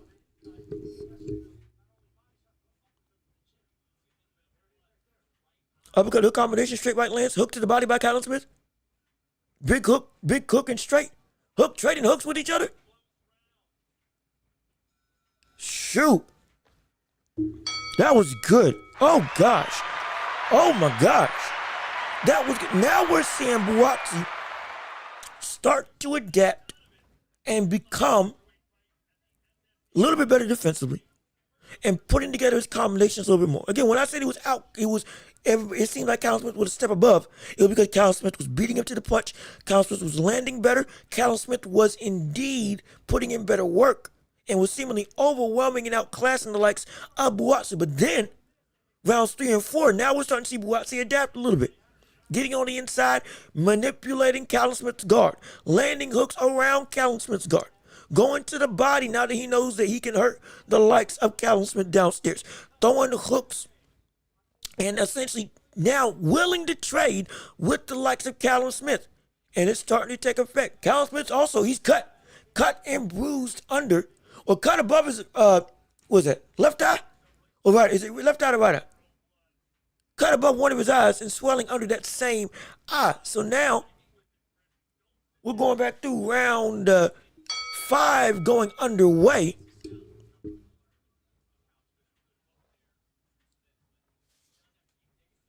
Good job by Buatsi.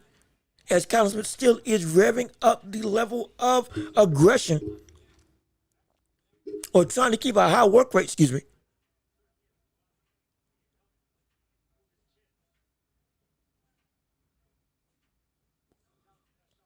Going through good job by Buatsi and now going into kind of a more slick stance per se. Oh, go.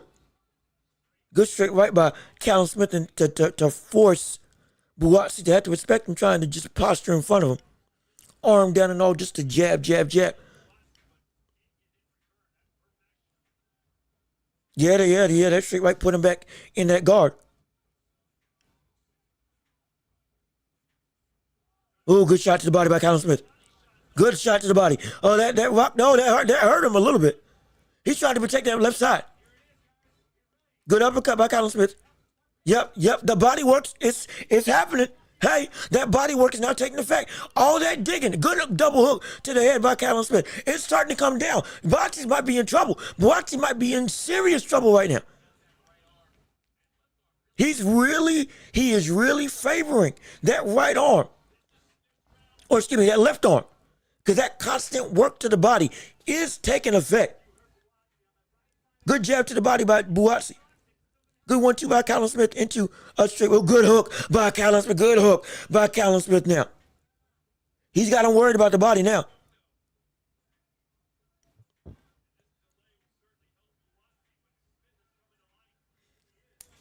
He spit his mouthpiece out. This mouthpiece gets spit out.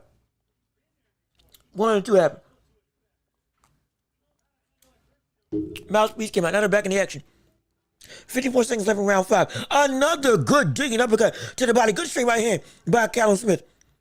Uppercut by Buatsi on the inside. Callum Smith is starting to get back control. The body work starting to do damage. We see Buatsi starting to slow down. That work rate of Buatsi starting to slow down a little bit. He's favoring that left side. That left uppercut has really been the best weapon for Callum Smith. And now the damage is indeed starting to take hold. Double jab by Buatsi. One of them lands. Callum Smith, someone gets off balance. Callum Smith against the ropes. Good short straight right hand by, or straight left? No, straight right hand. Good. A little bit of a clash of heads. 10 seconds left in the round.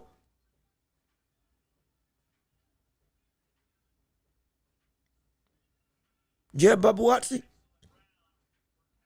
Swinging hook that misses by Callum Smith. Shoot, man. My gosh.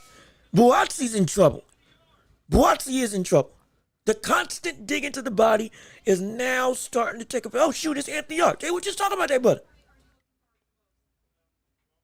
I can't wait. I think he's supposed to get back in the ring in a couple months. I'm excited to see what that looks like. I want to see him legitimately go and get some action. No, I'm excited for it. No question about that. But hey, look now, but back to the fight. Buatsi is in trouble because that body work is starting to take hold. He might have to just use outboxing and legitimately make Callum Smith chase him. Use his jab and get on his bike. Because right now, him trying to go downstairs and slug it out with the likes of Callum Smith, it was working up until it wasn't. And now that it's not, he can't afford to do it. He can't afford to do it anymore. He's got to take a precedent and get some rest to recover a little bit. Because right now, if Callum Smith keeps going the way that he's going, Buatsi may be in some dire straits as we start round 6 of the night. 3 more minutes of incredible inside action from these two. And right now, Callum Smith is winning the fight. It is incredibly competitive, but Callum Smith is winning the fight. No question about it. No question in my mind. At least not in my mind. No question in my mind. Good double hook by oh, good hook. Good hook by Callum Smith. Another jab into a hook combination. Another straight right by Callum Smith. Buatsi is really slowing down. Buatsi's really slowing down now. That basement looks flooded. That basement looks indeed flooded. Flooded in a bad way. Good jab by Buatsi and then going right back downstairs by Callum Smith.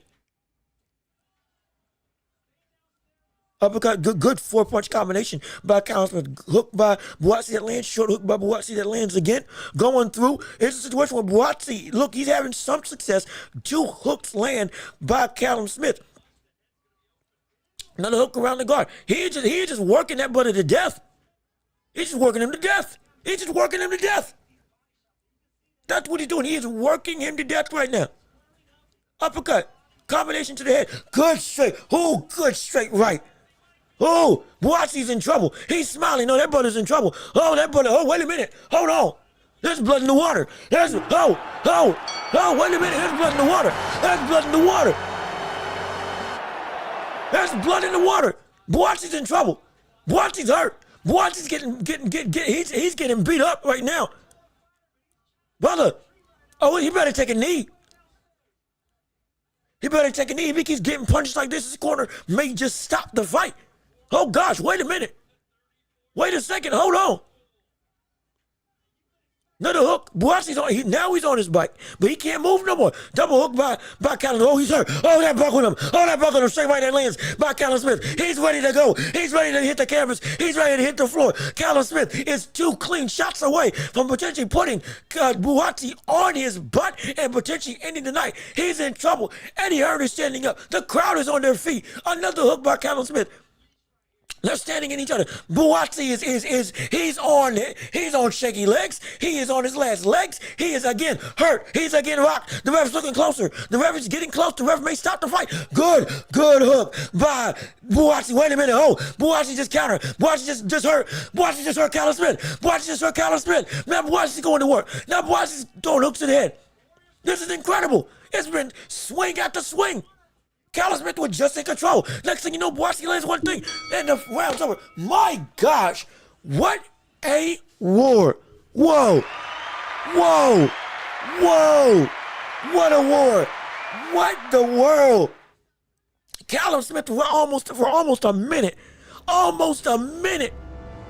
and 30 seconds, completely in control. Rocked Buatsi 3 times in this round. Had that brother buckling seconds after punches had already been landed. Oh, it looked bad. Straight rights and hooks that were getting through and under the guard of Buatsi. But then Buatsi lands one counter and it rocks Callum Smith. Oh my gosh. My goodness. Oh shoot. This is only the 3rd fight of the night. This is the first fight of the main card that we've been looking to get into in terms of from the standpoint of the big fights that we were all touting. Yo, it's incredible. Oh shoot, it's phenomenal. Next round starting. Let's get it on. Let's get it on and popping. Again, Callum Smith in the black trunks. Joshua Buatsi in the white and green. The crowd's in an uproar. We all excited. This has been a knockdown, drag-out war. Double hook by Callum Smith that lands on Buatsi. Buatsi with a double jab that misses. Buatsi is still sluggish. He is still slow. He's still dangerous, though, as we just saw. But right now, we're looking and we're saying, look, he ain't dead in the water yet. There is still some life and danger in the face of Buatsi. But right now, Callum Smith again lands a good straight right and starts pushing him to the corner, digging again to the body as he's been doing. Don't go away from what's been working all night long. Buatsi again lands a hook. Buatsi lands another hook.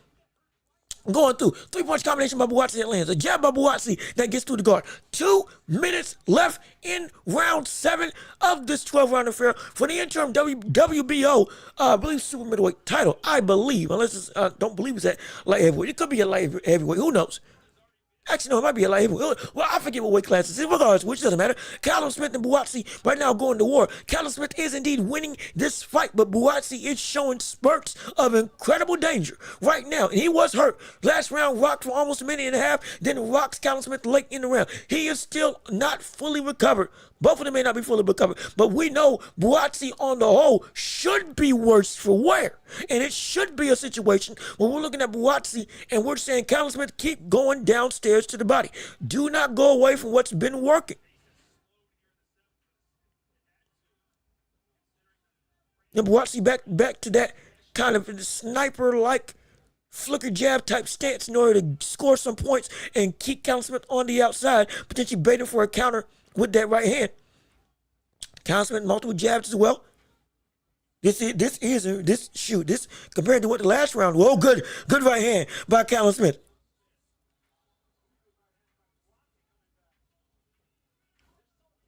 This is a good fight. This is a good fight. This is a great fight. 41 seconds left in round 7 of this 12-round affair. Going through again, Buatsi. He's got to. Honestly, his best work came when he started throwing combinations of his own of the second half of the fight and legitimately not just letting his hands go, but also with those hooks. Another jab by Buatsi. The pace has slowed down to a snail's pace compared to what we were just seeing for the past couple rounds. Going through roughly 10 seconds left. Round's about to end. and the round is over. Yeah, it's both of them are tired now. And the amount of work that we saw Callum Smith doing to the body, coupled with the all-out volume, it was supposed to be the thing that takes Buatsi out, and it looked like it was. But now that may have gassed Callum Smith a little bit. That may have given Callum Smith a little bit of trepidation. There may be some concern when we're looking at the landscape of Callum Smith. Now, has he potentially overpunched himself in these later rounds on top of being rocked by Buatsi? Now is the fatigue starting to take hold on his body? Oh, it's incredible. It's incredible what we're witnessing. And again, hey, let's go, Callum Smith. Understandable with that. Right now, it is. I completely get it. But right now, I picked Buatsi, and he's making a fight out of it. Hey, that's great. It's still Callum Smith is leading, but this is turning into a real war. It's a battle, not just of attrition, but of honestly, who can stay, whose feet are going to be under them by the time the championship rounds come about.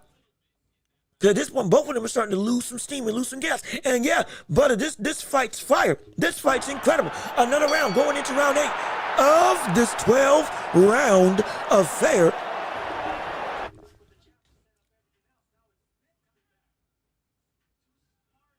As we're looking and go and as this hotly contested fight continues to be something spectacular. Going through, good jab to the head by Callum Smith and Buatsi. Good combination punching by Callum Smith. Good straight right by good essentially pull counter by the likes of Buatsi. Jab by Buatsi that lands. Hook to the body that grazes Callum Smith. 2 minutes left in round 8 of this fight. Double jab by Buatsi. They almost both trade straight. Oh, Callum Smith hurt him again. Callum Smith hurt Buatsi. He caught him to the body. Wait a minute. Hold on. Buatsi's hurt again. Buatsi's on shaky legs. Buatsi, his feet are not under. Another straight right. Uppercut that misses. Jab by Callum Smith. Buatsi is in trouble yet again.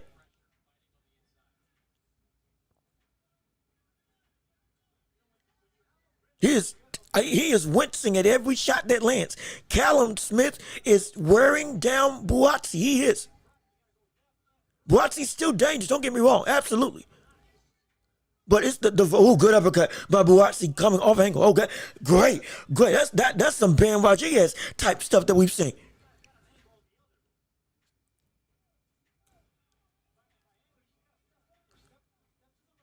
Going through a minute left in round 8. Buatsi was rocked in this round, but then seemingly he's back. Another straight right hand that catches like some Buatsi. Double jab by Callum Smith that lands. Straight right by Callum Smith. Buatsi trying to jab Callum Smith off of him, but to no avail. That was a good 3-point. That was a good double jab into his right hand. Another jab into a straight right by Buatsi. Buatsi's been having success with that jab now.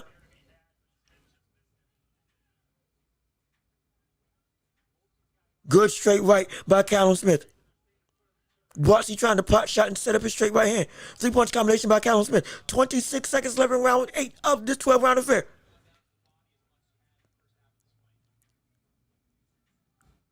This is good. This is great. I'm telling you. Callum Smith is... He keeps having, again, good 3-punch combination by Buatsi. Some life still is in him. Some life still is in this brother. And the round is over. I'm telling you, Buatsi, this is a good fight. This is a great fight. Don't get it twisted in the slightest.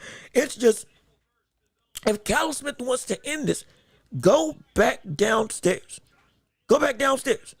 Go back downstairs to the body. And make this fight get more back in your favor by again attacking what was already vulnerable. It's not just a straight right hand that's landing, but it's the hook, it's the left hook, or left uppercut to the body that can really put Buatsi in some serious trouble. Yes, you've heard him to the head with hooks before, but also don't forget there's a second danger zone that you can attack. And it looks like he's gotten away from that a little bit. Just a little bit. Just a little bit. And because of that, if he gets back to it, there is still a clean-cut option for him to get a knockout. As we start round 9 of this 12-round affair for the WBO World or WBO Light Heavyweight Championship of the World, the interim Light Heavyweight Championship of the World. Of course, we know Bivol Beterbiev, the current undisputed champion. And so now going in, starting the round, it's a good straight right by Buatsi. Excuse me, by Colin Smith. Digging into the body again. Again, going back downstairs. That's right. That's what you need to do. Go back downstairs. That's what you ought to do. 2:20 left in round 9. Hook to the head. Straight right. No, again, it's infighting in short shots. Hooks and uppercuts from both sides. Jab by Colin Smith, jab by Buatsi.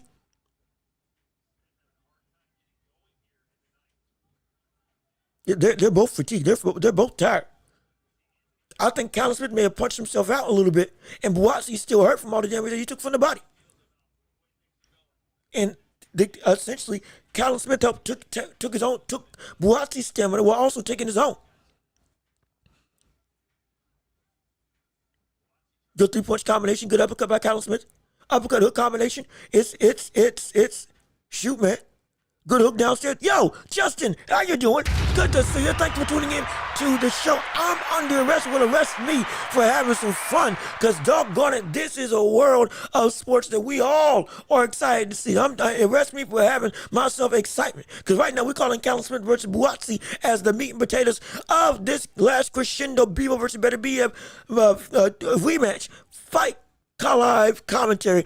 Appreciate you tuning in. Appreciate you coming through. Absolutely. But now, good straight right by Colin Smith again. Colin Smith has been landing devastating shots. He just can't seem to put the brother away.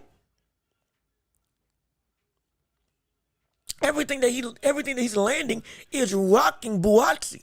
Buatsi just will not fall.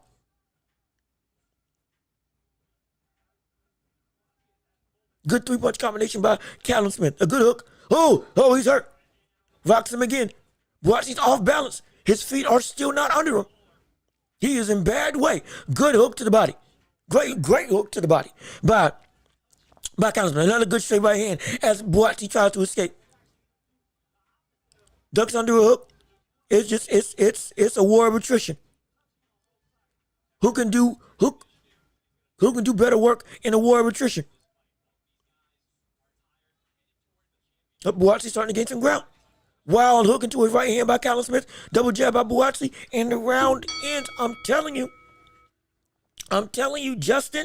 I'm telling you, Jay Will. I'm telling you, Rusty Cage. Anybody else who's in the chat right now. This fight is a battle of attrition now. More than just damage. Buatsi is ready to go. Let's not mince words about it. That brother's ready to go. He's ready to get out of here. He's ready to get knocked out in terms of what he is in his physical condition. But the issue is, Colin Smith is also tired. Colin Smith it's not just, Colin Smith, he's been hurt. Yes, he has. He's been damaged. No question about it. But also, he's just outright, Colin Smith is tired. Colin Smith is in a bad way from a stamina standpoint. Breathing heavy. Now also losing his balance somewhat when he's moving around the ring, similar to the likes of Buatsi. Buatsi was because of damage. Colin Smith is because of fatigue. And now, round 9 is going underway.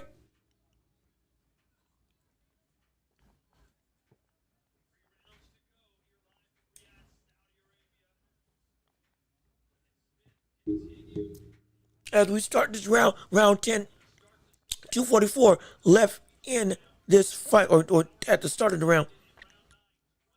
Good straight right hand. Stuns him. That hurt him. Again, that hurt him. That had him stunned for a second. That had him stopped in his tracks. Again, like I told you, he's hurting him.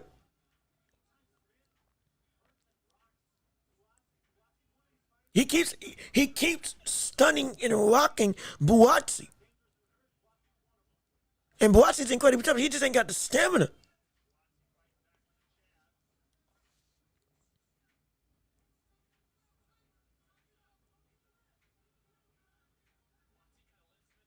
Another uppercut.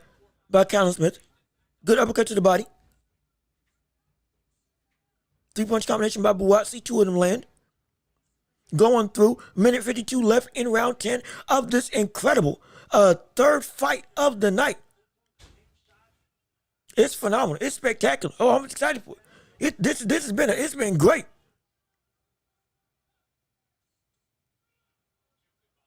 Going through, good jab by Buatsi. Good combination by Buatsi. Buatsi's got Callum Smith on the ropes. He's having some level of success.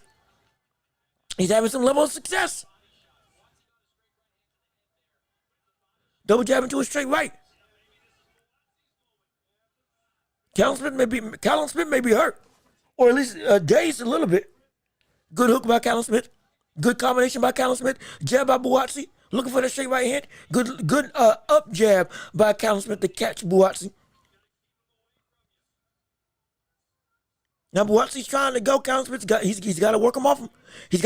They trade hooks with each other. I'm telling you, like every time when Callum Smith lands clean, Buatsi is stunned for just a second. There's a little bit of like it's almost like a processing the absorption because of the damage that's been done, as well as the fatigue. Good shot, just like that. Another straight right. He's stunned yet again, ever so slightly. Another straight right. Another hook that lands. That's another hook. Another straight right that lands.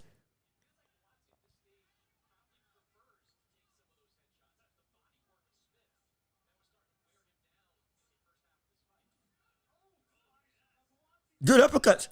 Buatsi's got. I'm telling you, Buatsi's starting to turn this. It's still Callum Smith's fight, but from a damage perspective, the fatigue of Callum Smith, coupled with the steel carrying power of Buatsi.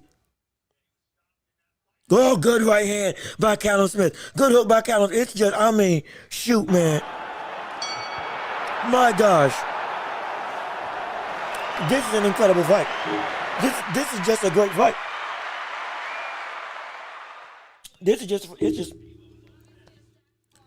It's up. Oh, Teofimo. What's he going to say now? What's he about to say?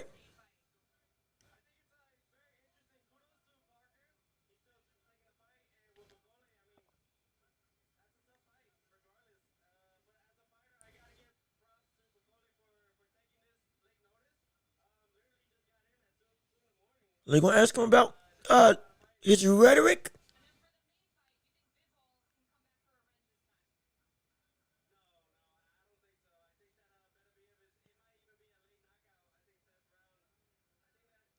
All right, well, he's got Beterbiev by knockout.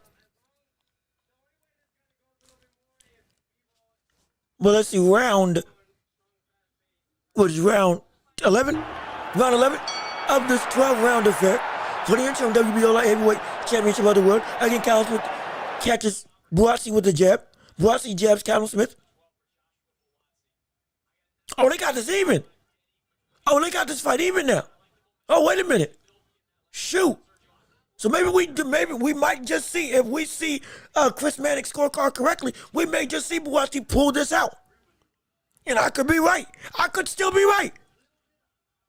But right now, it's I'm telling you, Callum Smith has been damaging and rocking Buatsi with most of his power shots in these last couple rounds. But Buatsi he just keeps coming forward and has been now starting to gain success of his own with legitimate damage done to Callum Smith. And it's not even just because he's been hurting Callum Smith. Callum Smith may have just punched himself out earlier in the round, depleting his ability to take the punishment and to take the shots of Buatsi, as Buatsi now tries to rev up his own offensive style. Good 3-punch combination. Good jab by Buatsi. Good short jab by Buatsi, excuse me. Another big hook around the guard. Good shot downstairs. Buatsi now swinging away. Now he's starting to land hooks at will. Now starting to go. Callum Smith is in trouble. Callum Smith may just be in trouble. Buatsi's starting to land legitimately. Oh, punches to the back of the head.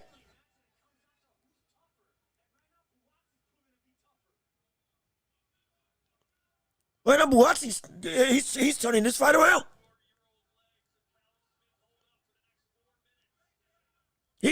Callum Smith's got to have, he's got to fight him off him now. The tables are completely turned. First it was Buatsi trying to fight off Callum Smith. Now it's Callum Smith trying to fight off Buatsi. Another straight right hand by Callum Smith. Jab by Buatsi. Straight right by Buatsi. Double jab into straight right. Hook into a hook for Buatsi. Callum Smith misses the straight right hand. Going through clinching and moving to the ropes. This has been hotly contested and competitive. Buatsi potentially is in a position to legitimately win this fight after being rocked multiple times in this fight. Genuinely looked to be in trouble and looked to be ready to go a couple times in this fight. Now has Callum Smith looking in danger, looking in serious trouble. Both of them are tired. Both of them got damage. Makes Callum Smith miss an uppercut. Going through less than 10 seconds left. And this round is over. I'm telling you, boy, this round 12. This round 12, shoot. This is gonna be interesting. This round 12 is gonna be incredibly interesting. I need to see if Callum Smith,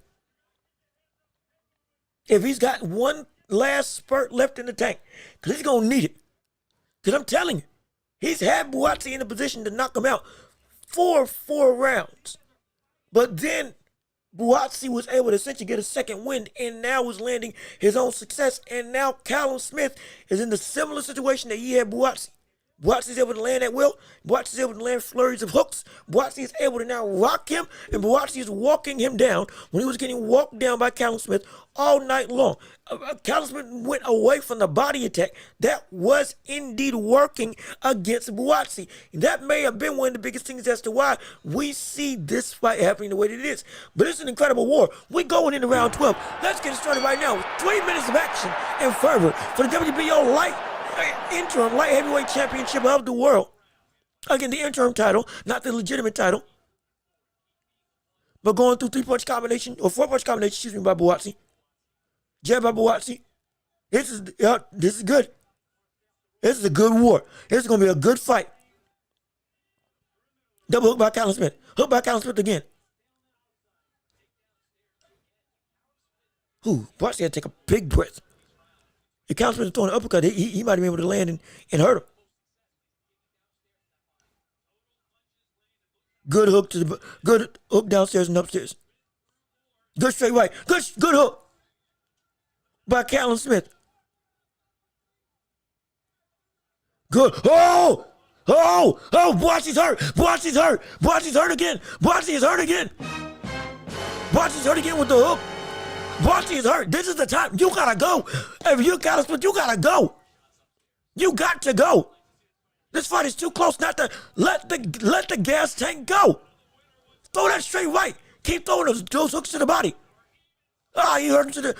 Buatsi took a hook to the body. Callum Smith, a hook to the head that again hurt him. That rocked him. Buatsi's hurt. Again, Buatsi's in serious trouble. He's walking forward. He's trying to land. But Buatsi's in some serious trouble.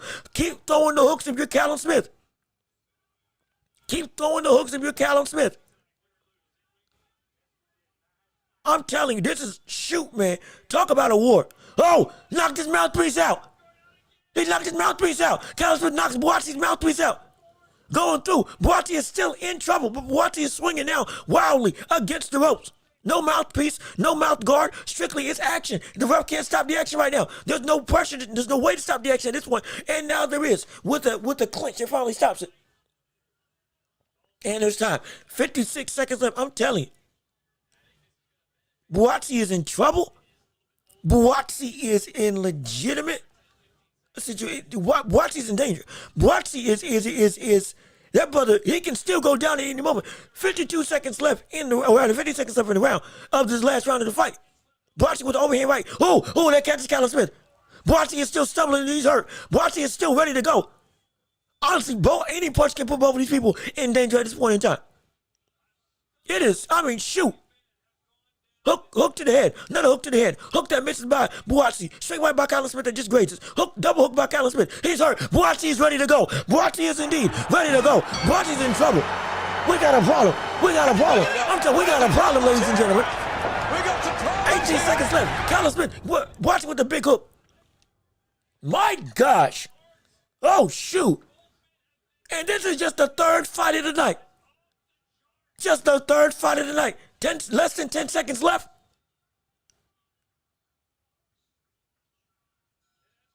Oh, my gosh.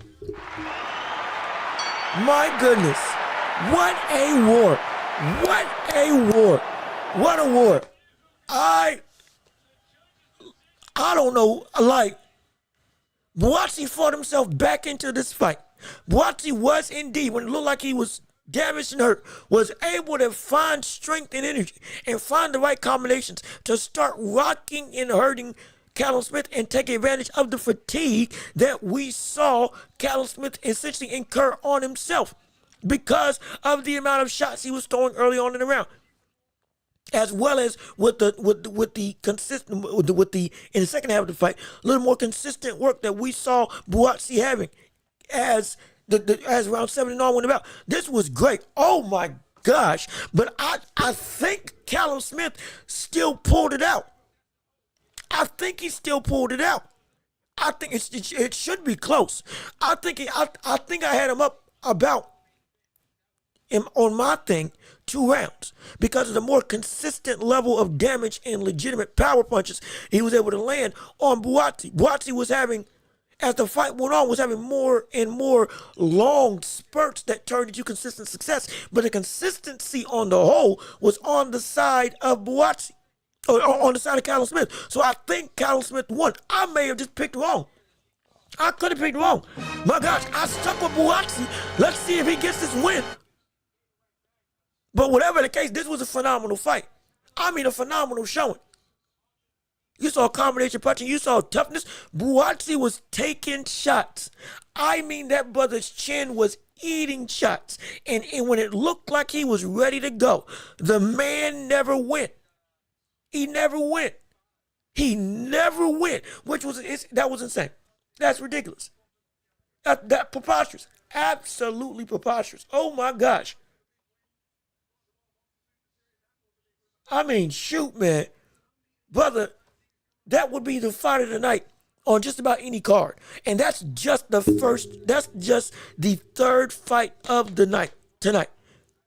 That's the first fight of the meat and potatoes of this entire card that we got going on. I mean,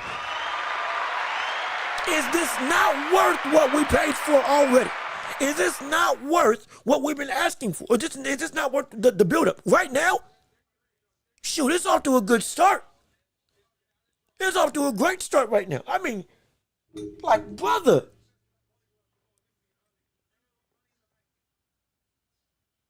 Let me hear the judges' scorecard. That's just kind of who do you all think won? I think Callum Smith just pulled it out, but they could give it to Buatsi with the late round success.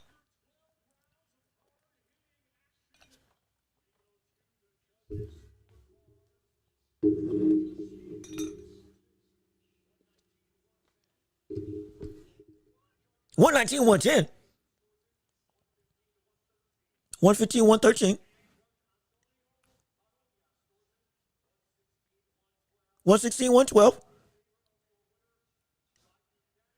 Unanimous decision. Callum Smith, yep. Callum Smith, that was the right decision. That was the right decision. That 110 card, that 119, 110 card, I don't know about that. But that was the right decision. Talk about a war. Oh my gosh, talk about a war. I mean, that brother worked out. Shoot, brother, I don't want to see a rematch. I'd see a rematch of this. I'd see a rematch of this as the main event. This was spectacular. This was incredible.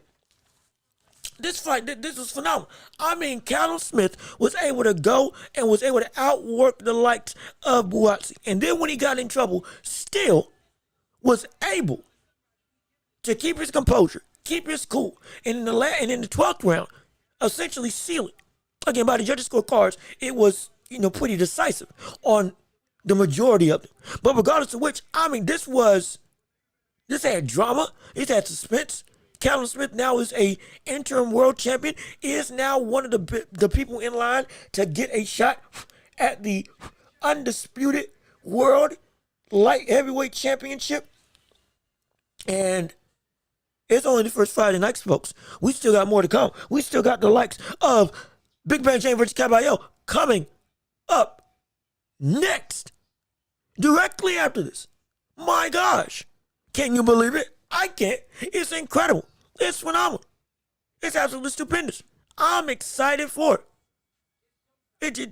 I mean, shoot. Utterly insane.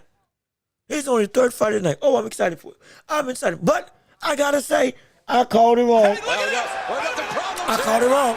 We got some problems here. I got to say, I called it wrong. I'm sorry. I called it wrong. Don't hate me. Please don't hate me. Please don't hate me. I ain't mean to call it wrong, but it happens. That's all I can say. It's terrible. Oh, I picked wrong. But hey, it wasn't like I didn't have a good reason. Because he showed, that buzz built to fight. Oh, that's incredible. That's phenomenal. That was a great fight. I can't wait to see what else has to come. Listen to what you all have to say in the comments down below. Crawford never gave us a fight like this. Hold on, wait a minute. Wait a second. We didn't have a competitive fight with the likes of Sean Porter. He had a fight like this against Gamboa. Gamboa's the perfect example. He got rocked and dropped against Gamboa. Got rocked a couple times against Gamboa. Knocked Gamboa down a couple times. Then turned it up and it turned into a brawl that he was still getting caught while still putting on pressure to Gamboa before inevitably knocking him out. So no, he has given us more than enough fights like this. Absolutely. And so Crawford only beat bums and Errol was drunk. Well, if you call Sean Porter a bum, then I don't know what to say about you. If you call Amir Khan a bum, if you're calling Kell Brook a bum, if you're calling Errol Spence, well, no, you called Errol Spence was a drunk. Well, if you're a drunk and a bum, then that's just Ed. Who knows?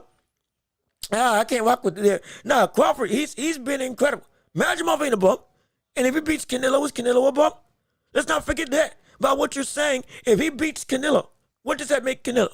Is Canelo a drunk? Is Canelo a bump? He's been the heights of professionalism while still being one of the biggest stars in the sport. His own peers have said that about him. Boxing historians have said his work ethic is incredible. We can talk about him ducking everybody. That's a whole other conversation. But don't say that he ain't fought no bumps. He's a dog. He is indeed a dog. But let's see, is Zhang next? Yeah, Big Bang Zhang is next in the lineup for this fight. He's coming up against Ajit Kabayel in one of the biggest heavyweight clashes that we've seen genuinely. Oh, it's going to be exciting. I can't wait to see it. Big Bang himself, that's right, the brother, the myth, the Chinese power that comes to the ring. He's getting ready to come on display against one of the most hyped up and legitimately talented young heavyweights in the world of the biggest division in boxing. It's exciting to see. It's a litmus test for both. If Kabayel beats Big Bang Zhang, he is legit. If Zhang beats Kabayel, that brother is still at the age of 41 in position to be a champion down the line. But if he loses this could be legitimately a problem. And it's for the vacant WBC interim heavyweight championship. This could be whoever wins this is in position to get a legitimate shot at the belt. Let's see, I'll bet Kabayel on points. Okay, understandable. I got Big Bang by knockout, but it's got to be within 5 rounds. If it's not, we're going to have ourselves a legitimately concerning proposition. Absolutely. I'm excited. More people ain't in the stands right now for this fight specifically. Because this is a big fight that like shoot. And this is no disrespect. But if there was a fight, I was going to miss. If there was a fight on paper, I would have looked to miss. Would have been this one. At least not for me. At least not for me anyway. But let's see. Oh, we got other people commenting. Is American Comics hold on, wait a minute. Let me read this. Is American Comics a sublimation of lack of pagan culture in America? Comic books, superheroes and stuff like that in America are America's Greek mythology.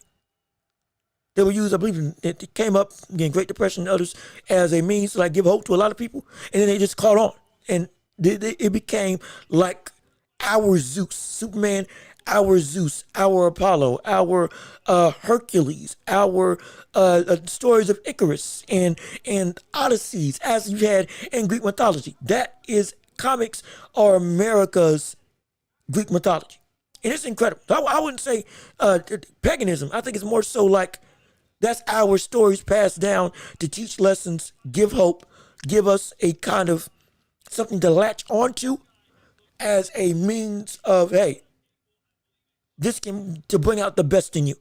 And so no, and I love comic books. So no, so it's not pagan. It's like it's well actually when it's not, how do we say this? It's not pagan. We don't worship the heroes, but they are our Greek mythology in terms of they are stories and characters that helps us find out something about ourselves. We can attach ourselves to them in terms of, hey, he's like me. Spider-Man, a kid trying to go through life. He's like me. Batman had a hard childhood trying to make a difference in the world. He's like me. The Hulk. He's like some people. There's a lot of people. Black Panther, Magneto, Xavier, Professor Xavier, all of X-Men. It's all. It's not just stories for us and characters to help us be like, hey, yeah, you know, I can rock with them. But it's also it's a means for us to, it speaks on the culture that happens not just in the States but in the world as well. So it's used as also commentary on like what's going on to speak to what a lot of people in America go through the stories that they tell. So it's great. It's phenomenal. So that's the best way I could explain American comic books. If you ever get a chance, look them up. They're great. They're fun. They're phenomenal. They are our manga for anime fans out there or manga, Japanese manga fans out there. So yeah, it's great. I think you'll love it. So absolutely.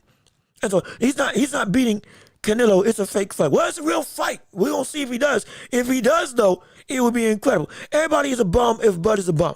Hey, that ain't that. Hey, if Crawford's a bum, then shoot. What does that make Tank? What does that make Shakur? My gosh, my goodness. Let's see. Zhang is a better fighter than Crawford. Well, that's just not. That's an outright lie.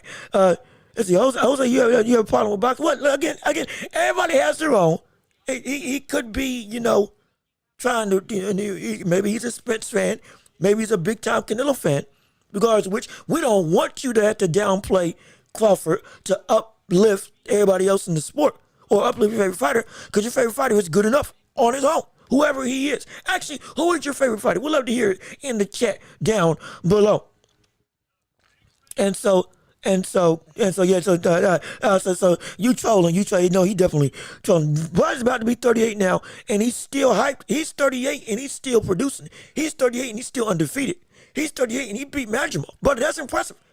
That's incredibly impressive. Usyk's 38, getting ready to be 39, and he just beat Tyson Fury twice and is getting ready to fight, hypothetically or potentially, rumors, Daniel Dubois outright next. And then facing off against a litmus test of whoever. He could face off against Kabayel. He could face off against Zhang. He could face off against Joseph Parker. He could face off against Martin McCauley. There are so many routes that he could take now in terms of Usyk. And there's so many routes that we're seeing Crawford taking and getting in the fight with Canelo is insane. But it's exciting. Hence why we love it. And so, Errol Spence had glaucoma and was drunk. He had revenge loss. Well, he wasn't drunk. I know that. I don't believe he was high on the night of the fight. And I believe he beat Danny Garcia and Ugas in his return before fighting the likes of Terrence Crawford. And it was like fighting a good prime version of Danny Garcia and then fighting a prime version of Ugas and going to war with him, getting your mouthpiece knocked out, smiling, and then knocking him out with a body shot, breaking his face legitimately. I wouldn't say that that's hype. I wouldn't say that that's a fluke, nor would I would say that that's something that is a valid excuse. Because we would have seen it in those fights if the car crash really took effect or if alcoholism was taking hold. And it never did. So now he just got beat, plain and simple, in one of the greatest one-sided affairs we've seen in boxing history. And again, I don't say that disrespectfully. I'm saying that like outright. That's one of the greatest one-sided beatdowns that we've seen in boxing. That's up there with George Foreman and Joe Frazier. Complete and utter domination. Not because Spence isn't good. No, Spence is great. Spence is going into the Hall of Fame. Spence is still one of the best we've had of this generation. But he got beat by a better boxer, just plain and simple.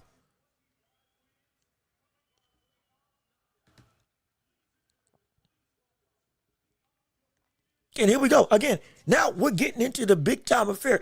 Ajit Kabayel versus Big Bang Zhang. It is here. It is now. It is time. And this is the fight I've been waiting for. This is the fight I've been looking to see. The fight everybody is excited to see. When it comes to how this is going to look, power on power, youth versus experience, age versus beauty in the landscape of youthful boxing, up and comer versus veteran, incredibly old veteran. Powerful star looking to still stake his claim to become, I believe, the WBC interim world champion.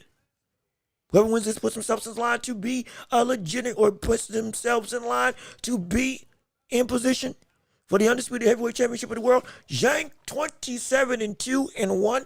2 draws. One of those losses, again, was a fluke to Hrgovic. I believe he beat Hrgovic, but he did lose outright to Joseph Parker. That was real. Has the stamina of Big Bang Zhang improved, or has it gotten or stayed the same? If it stayed the same, it's going to be interesting to see how he's going to handle the outright what I assume to be the pressure nature that we're going to see the likes of Kabayel bring to the table, especially in those later rounds. It's got to end early if it's for Zhang. At least for me. But we're getting ready to start. I got Big Bang. Hey, I do too. We're going to see what happens though. I'm already 0-1 on the card. Will I be 0-2 or will I tie it up? It's going to be good. Gosh, Big Bang, that's a huge brother. That's a huge man. Oh, shoot. And Kabayel is a big heavyweight. I mean, but he's Usyk size, but in terms of like width and girth, he's a big heavyweight. But Zhang is just a towering in front of him. Zhang, he's knocked out. He's beaten her, or he had a great fight with Hrgovic. He's knocked out Wilder. He's knocked out Joe Joyce twice. It's time to go. It's time to fight. Let's see what transpires. Round 1 of this fight going underway between Big Bang Zhang and Ajit Kabayel. Good. Already got him on the ropes. Already caught him with the big left hand. The southpaw style. Kabayel's got some good speed. But that left straight, the one that shut Joe Joyce's eye, the one that helped set up one of the greatest knockouts that we've seen, I believe in 2023 or 2024, when he knocked out Joe Joyce in that knockout of the year candidate. He's already cutting off the ring. That hand speed, yep, already showing that hand speed. Zhang needs to pay no good hook. Wait a minute. Hold on. Zhang starting out a little bit quicker. Wait a second. Is Zhang picking up the pace? Is Zhang setting the pace? Good 3-punch combination by Kabayel, but it didn't hurt him.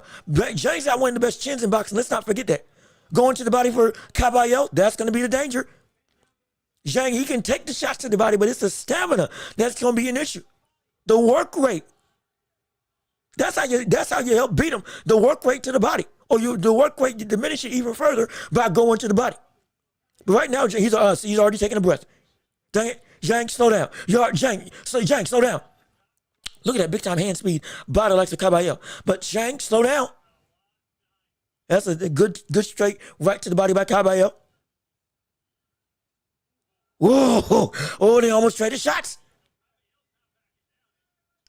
Good hooks to the body by Big Bang. Zhang is walking down Kabayel. Good shot. Kabayel is hurt. Kabayel might be in trouble.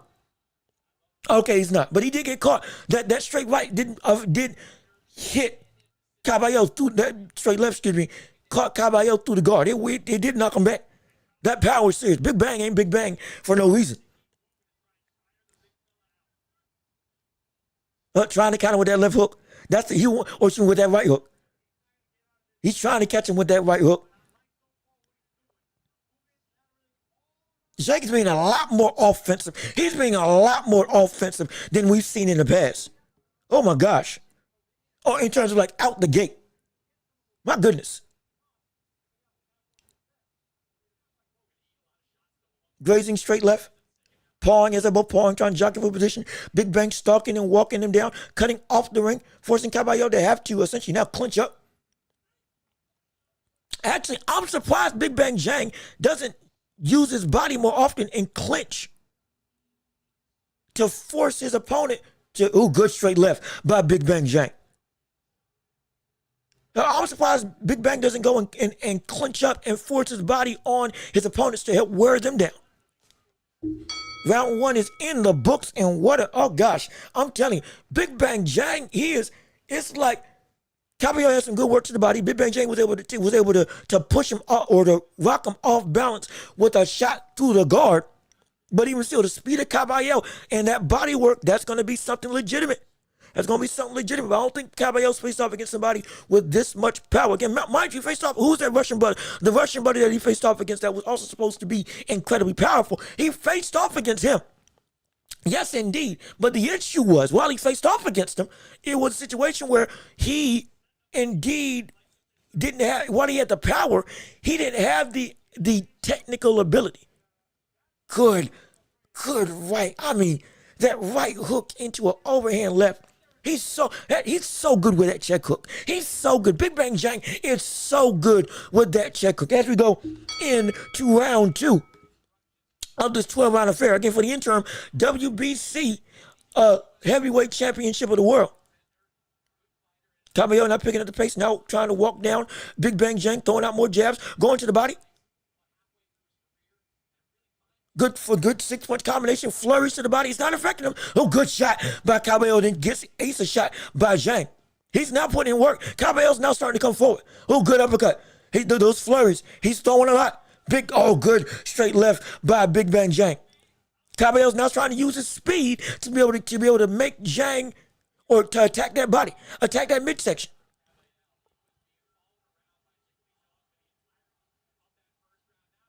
It's not hurting Zhang, but it's scoring.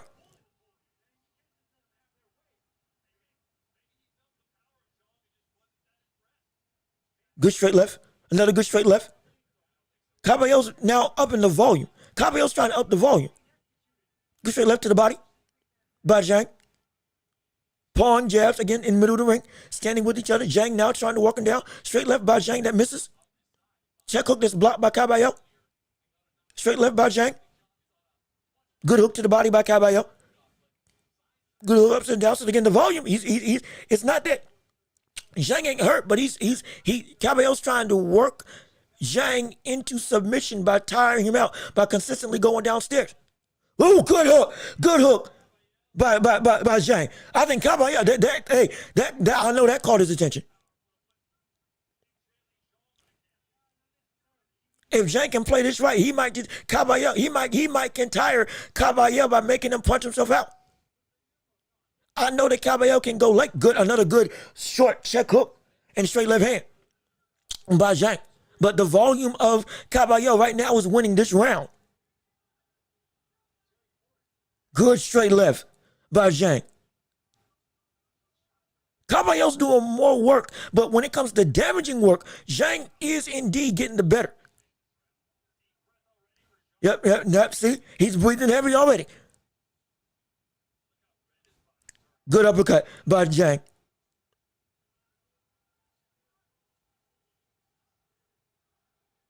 Good uppercut. Good uppercut into a hook by Zhang. The body work isn't there to hurt Kabayel. Okay, the body work isn't there to damage Zhang. It's there to tire Zhang out. Flood that basement. Get in the gas and good uppercut by Kabayel. Good hook to there by Zhang. Another check hook by Zhang.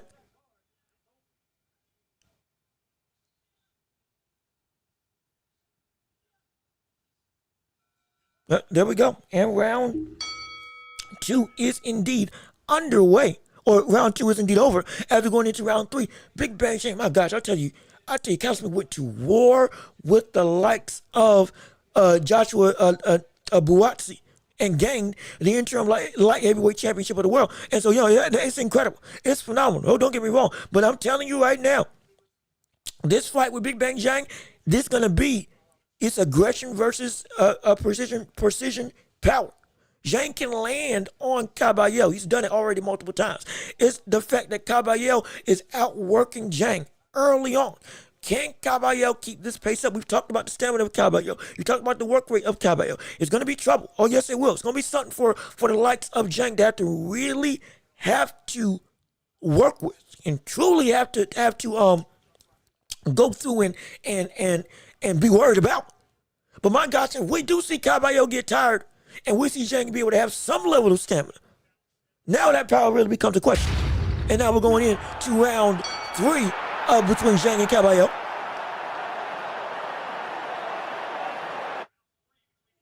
Both of them now throwing hooks to the body. Kabayel throwing power and Zhang, Kabayel throwing volume, Zhang again throwing power. Clinching up. Kabayel's trying to tire Zhang out. Zhang is now walking Kabayel to the ropes.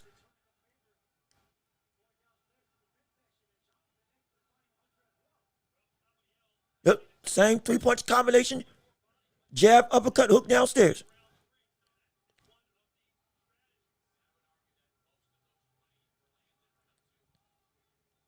That's going to be the thing. Zhang would be smart to smother the likes of Kabayel. Become dead weight. Become dead weight. Be dead weight for Zhang to have to go and carry. Or for Kabayel to have to go and carry. Good big, 2 big hooks by Big Bang Zhang.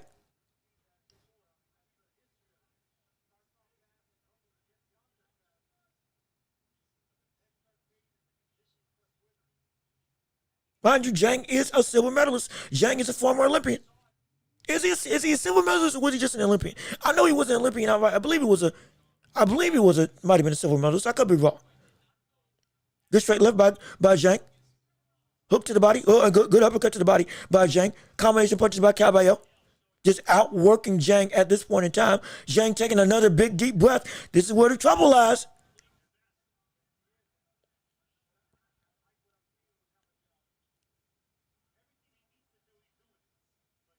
Kabayel's doing the right stuff. Yes, he is. Yes, he's okay. So I think he's a bronze medalist. Okay, bronze medalist. Okay, thank you so much. Bronze medalist, excuse me, not silver.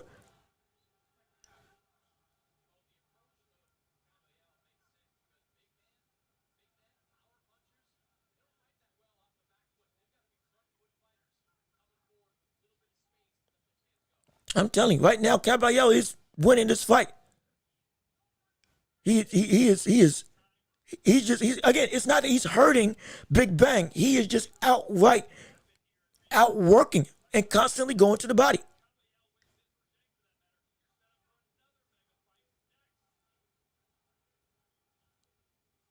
Going through 22 seconds left in round 3 of this fight. Straight left by Zhang that I think it was blocked. Kabayel with again another 3-punch combination. Another straight left by Zhang.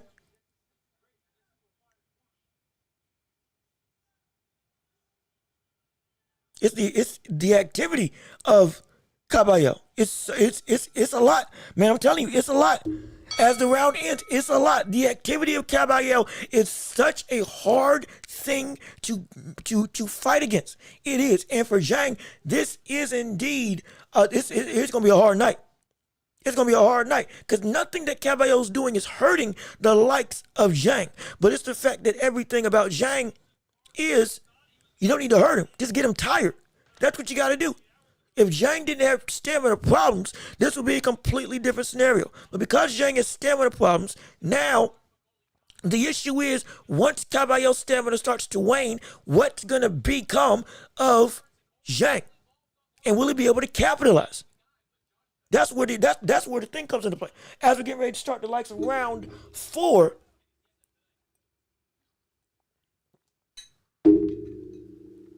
going into this fight. Here we go. Round 4 going underway. Kabayel again keeping with the aggression, keeping with the fervor and the volume, consistently attacking the body, going downstairs.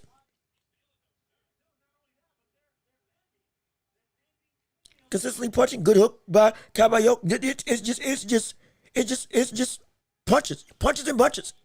That's what he's doing. Zhang's got to find a way to fight him. Good hook to the body.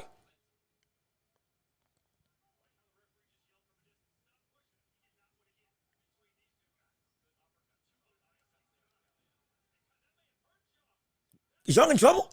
Hold on. Zhang is really good shots by Zhang, but again, Kabayel, that volume, I'm telling you, that volume, it is something serious. Good hook by Zhang. Good uppercut, good straight right by Zhang. Zhang, you got to fight him off him. And Zhang's got to fight him off if he wants to get this done.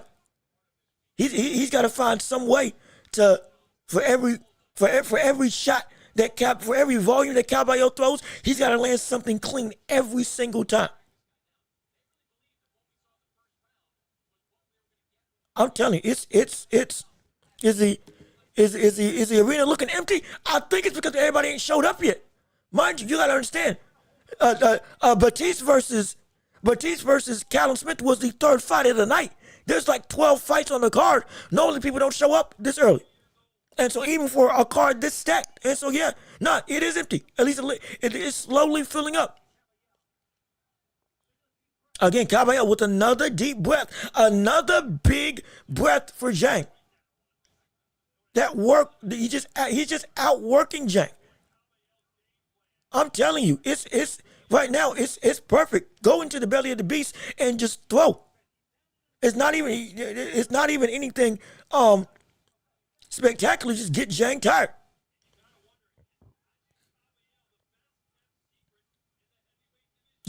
Shoot.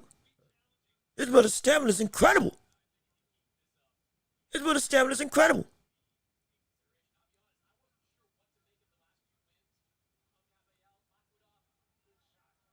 Oh, good right hand. Good right hand again by Kabayel.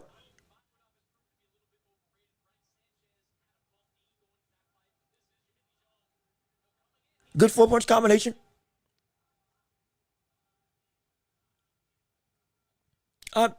Shoot. If Jean may just have to go and time Kabayel. Yeah, Jean looks, oh boy, that butter looks tired. He's just getting outworked by the likes of Kabayel. The only way the best way that we can see this fight go back in his favor, he's going to have to look to time Kabayel when he goes downstairs. When Kabayel throws flurries, instead of just trying to block everything, time him, counter him, throw an uppercut or throw a hook or a short straight or double up with the straight left hand. That might be the best way to catch him. Short, straight shots. You got enough power that over time, that will do damage. That will take effect. You're not going to be able to match him with body work. You're not going to be able to match him with volume. But you can match him with quality. And with Kabayel, I'm not saying that Kabayel doesn't have a good chin. Right now, he's showing that he does. But quality a lot of times can trump quantity if you do it correctly. And with Zhang, I know he can do it correctly, but he's got to really dig deep right now. I'm telling you, Kabayel, that brother, it's round 6? Well, what do we mean? We in round 6? And again, keeps that volume up. Keeps that flurry, round 5, excuse me. It's keeping that flurry of punches up. Zhang just can't keep his breath. He just can't keep his breath at all. And it's like it's turning into strictly Kabayel's fight all night long.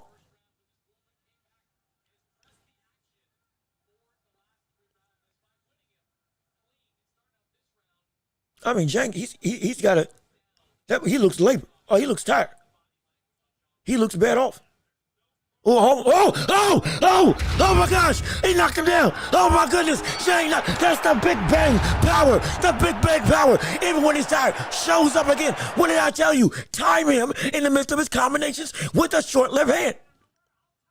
Again, now you got him hurt. Now Kabayel's got the word. Now Kabayel, here we go. Did I not just say that's what he needs to do? Now Kabayel may just be in trouble. Now Big Bang Zhang can walk him down. Now what can Big Bang Zhang do? Kabayel's still going to try to come forward. Another straight left by Kabayel. There is the tides have shifted. Just like that. He's Big Bang for a reason. That brother's got the power to put your lights out. No question about it. Another big left hand that just misses. Now Kabayel's on the back foot. Now Kabayel's know the danger. Now Kabayel's in trouble. Now Kabayel again with another good hook around the guard. It's still Zhang still got a knockdown. It's a 10-8 round. That's why it's quickly swung back into his momentous favor. But regardless of which, my goodness, oh shoot, this brother, look, Zhang almost caught him with another hook, or caught him with another straight left hand, caught him with another, caught him with another straight left hand that lands with Zhang. It's a situation. Kabayel's speed is now he's not punching as much. He's a little bit more hesitant. Oh, he's a little bit more worried. He's not as aggressive as he anymore. No, he's not. A good 4-punch combination by Big Bang Zhang. Quick, when he does let his hands go, when he's got time to set himself, oh, good slip by Big Bang Zhang. Now Zhang looks a little bit more comfortable. He's still tired, but all of a sudden Zhang looks a little bit more, oh, wait a minute. Oh, shoot. Wait a second. It's getting busy. It's getting busy up in here. It's getting busy. 30 seconds left in round 5 of this fight. It's going through. Big Bang Zhang just knocked down Kabayel with a straight left hand when it looked like he was incredibly tired. Now going into a situation where Kabayel's still coming forward, but he is indeed a lot more hesitant. We got Kabayel still throwing, but he's wary of the power. He's now hurt. He is hurt. He is in trouble. Roughly almost 10 seconds left, or 15 seconds left in round 6. Kabayel now going back into his offensive flow, but now the danger is there. It's there. 10 seconds left. Shoot. Good 3-punch combination by Kabayel. And it's, my gosh, my goodness. Well, just like that, Big Bang Zhang showed why that brother's one of the most powerful heavyweights in the division right now. This man, when looked like he was dead tired. Again, 1-shot counter. Knocked down Kabayel and hurt him. And rocked. Uppercut that missed into a short straight left that caught him and hurt him and rocked him and put him down. My gosh, I tell you what, didn't I tell you? Did I not tell you? Did I not tell you, throw, if you can't land with quality or quantity, land with quality? That's what I was talking about. Time him after he throws or in the midst of his punches. Make Kabayel have to face you. But you're going to eat something. You're gonna have to eat one of my shots. And now where I just said, let's see, LW, what's good with you? How you doing? Yo, go viral. Turn the camera on the TV. Hey, look, I ain't about to have the zone coming on my butt to sue the mess out of me. I can't have that happen. Oh no, but I'll call the fight as if I'm there. You won't have to worry about anything else when it comes to feeling the action inside of your living room or in your ears or wherever the world you're listening to this show. After starting round 6, Kabayel again coming out like a house on fire, attacking the body of Big Bang Zhang. Big Bang Zhang again just knocked down Kabayel with the straight left hand when it looked like he was in dire straits and in dire trouble. Right now, Kabayel has thrown nearly 300 punches, or power punches, and punches in general, and landed 140. Big Bang Zhang's thrown 200, but landed 71. It's Kabayel's work rate is consistently going, but Zhang's got to win with quality, not quantity. He's got to look. Oh! It knocked him down. The body work knocked him down. Big Bang Zhang got to say, oh my gosh. Was it a knockdown or was it a low blow? It might have been a low. It might have been a low blow. It might have been a low blow. Excuse me, not a knockdown, but a low blow. It might have been a low blow, but still, the body of Zhang may just be in danger. It may just be in danger. Excuse me. It wasn't a knockdown. I believe it was a low blow. But the body of Zhang may just be in danger. My apologies. Good straight left into a hook. Was it a knockdown? I thought it was a knockdown. It did again. So it got called a low blow, but it was actually a knockdown. My gosh. Shoot, I'll have to see the replay at the end of the round. But regardless of which, here we go. 120 left in round 8. Or round 6, excuse me. Good gosh, it's only round 6. Zhang, you gotta smother the brother, lose some rounds and just smother, punch and clinch. You gotta make him good straight left. Another good straight left. Good 4-punch combination. Zhang might be actually hurt. Zhang might actually be hurt. That stamina, it's working, man.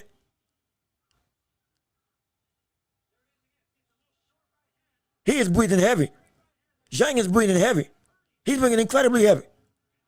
There he goes. Big Bang is down. Now Big Bang is down. He's down for real now. Oh, shoot. Wait a minute. Is he going to get up? It's over. Oh, gosh. Oh, it's over.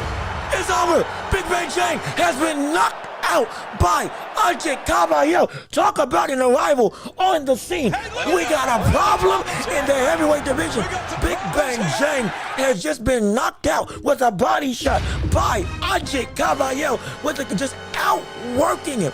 Outworking, outmuscling. The stamina and overall consistent effort by Kabayel was too much for Zhang to be able to come through. Again, it was crude, it was shrewd, it was straight up belligerent. Kabayel didn't worry about trying to be technical, trying to be savvy, just simply outworking Zhang. Paid the price, don't get me wrong. Got knocked out, got knocked down, but yeah. What? Everybody may be surprised, but I'm telling you right now, Big Bang Zhang has been knocked out with a body shot by Ajit Kabayel. The body work inevitably took hold and was too much for Zhang to be able to continue in the fight. It was, again, this is why if Zhang had stamina, he would already be a champion. But Zhang doesn't have stamina, and Kabayel didn't need to be slick or didn't need to be anything incredible. He just needed to be aggressive and coming forward and utilize that power consistently. Now, the first time we thought it was a low blow, but it was actually a body shot that knocked him down. That should have been called a knockdown the first time. And then again, the body work again caught Big Bang Zhang, and it was just too much for him. It was just, he couldn't take it. He couldn't stand it. It was so, I mean, what? Oh my gosh. This is insane. This is ridiculous. But this is what we want. This is what we asked for. This is incredible. And it's just, I mean, again, Zhang, it's like, I'm in shock. A lot of people are in shock.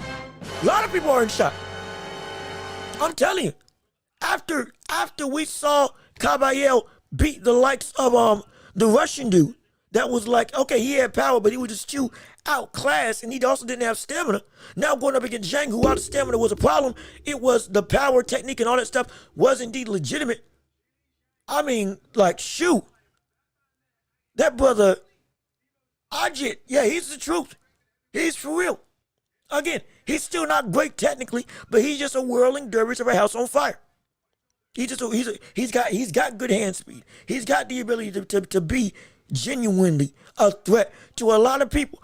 I will say though, the likelihood of him being a champion now, it rises, but there's still some level of concern because at that elite level, the volume alone ain't just gonna be enough. It's not. We know it's not. This was impressive. And against Zhang, the perfect game plan for in terms of, look, it's a major risk, but brother, it's still like, it's a major risk that he took, but he took it nonetheless. And it paid off. But I feel this type of performance puts him on the map. But that brother's young and he's aggressive. But I'm telling you, once he's now in the conversation for that man right there, Usyk. He's an interim champion for one of those belts. And it could be that he's one of the people that he does indeed fight. If not him, Dubois or Bacoli or Joseph Parker. But he's now firmly in the midst of that conversation. If he wants to beat any of these people, he's got to get better defensively. He's got to. Because the one thing with Zhang that he lacks, all those other heavyweights don't lack. They don't lack. They may not be able to match the volume ad nauseum with you. But I'll tell you this. They ain't 42 years old. They ain't at the end of their prime. They have good stamina, to great stamina.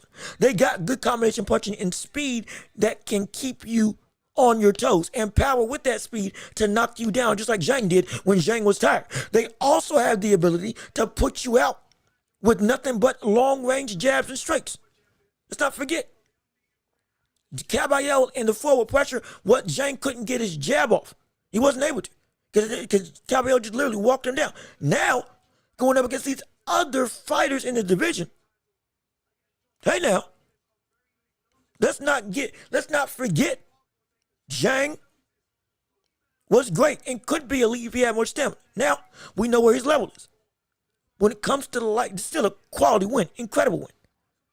But there's some work to be done for Kabayel, even in this win, which is indeed phenomenal. If he wants to really be put as not just a threat, but a big threat in this heavyweight division for a shot at the title. Oh, it's exciting to see. It's exciting to see. I would love to see him versus Joseph Parker now, potentially. Him versus, hey, Moses Atuma. Let's get that fight going. Both of them young. Both of them hungry. Would be just a spectacle to watch at minimum. It's exciting to see. But this is all that aside. We can critique it later. This is indeed a good win. It's a phenomenal win. This validates what the rumors have been saying about Kabayel and how good he really is. Nah, that brother is the truth. Even after getting knocked down, was indeed absolutely incredible. And so now, he went to the belly of the beast, took that brother head on, and won. Paid a price, but won. And my gosh, it's going to be very interesting to see what he's like against the rest of this regime at heavyweight. Oh, it's going to be exciting. Absolutely. Yeah, man, GG, I'm telling you. GG. They age Zhang out. He would beat everyone. Look, at 35 years old, at 35, if he had gotten the opportunity, that brother would have been serious. Also, I believe that brother also had a smoking problem earlier in his career. He quit, went cold turkey, and was genuinely just about boxing, to put it away. But that also may have taken precedent as to why we saw what we saw. Why this Zhang is what we see with Zhang. Stamina problems, because of the early stuff that he did in his life. And so regardless of which, all that doesn't change the fact, no, this is an incredible win. This is ridiculous. This is ridiculous. This is ridiculous, man. I'm telling you, this is insane. And Zhang's abdominal muscles just as tired. And the stamina issues coupled with the fact of let me get my words together. The stamina issues coupled with the aspects of Kabayel's relentless body attack. Inevitably, it was going to take hold. Because there's not many people throwing body punches like that. There's not in the heavyweight division, there ain't many that's throwing them that copiously. That concussively, consistently, all round long. There's not many that just dedicate themselves to the body alone. Like I said, Kabayel can go upstairs, downstairs, and is a great counter puncher or combination puncher, in this division. Still got some stuff he needs to do and to work on. But, no, it's exciting. It's exciting nonetheless. And, yeah, like I said, if Zhang couldn't get it done in round 5, it was going to be Kabayel. Sure enough, round 5 comes around, and couldn't get it done. And then bing, bang, boom, we see what happens. So, again, great win to Kabayel. What happens with Zhang next, we're going to have to wait and see. Shoot. This could be the end of the road for him when it comes to a championship aspiration. But regardless of which, phenomenal win. It's a phenomenal win. And we're going to have to see. But who fights next? Virgil Ortiz versus Israel Madrimov. That's right.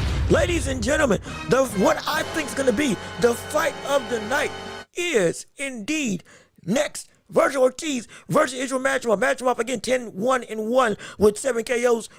First loss was to Terrence Crawford. Virgil Ortiz, one of the most high-profile and dominant punchers in the division, 22-0. 21 KOs. Had a fight of the year with Buatsi. Now going up against one of the better fighters in the division in Madrimov, who faced off against Crawford and gave him one of the better fights in his career in terms of a technical affair. This is going to be phenomenal. Oh, this is going to be incredible. It's going to be stupendous. And I can't wait to see how this transpires. And again, Zhang would beat Dubois, but boxing is corrupt. Again, hypothetically, boxing is corrupt. You're not wrong. Boxing has a whole bunch of problems. You're not wrong about that. Boxing has made it so that people who should get opportunities don't get opportunities. No question. But that doesn't change the fact that even still right now, Zhang today was still dangerous. Zhang today was seen as one of the top heavyweights in the world. Zhang today was still seen as a man built to be a competitor for any of the heavyweight elite. Now got beat by Kabayel. So Kabayel takes that spot. And Kabayel now is seen as the younger, more voluminous, stamina-driven. Again, he isn't polished, but the brother is aggressive and got an engine, an incredible engine, and can take a shot.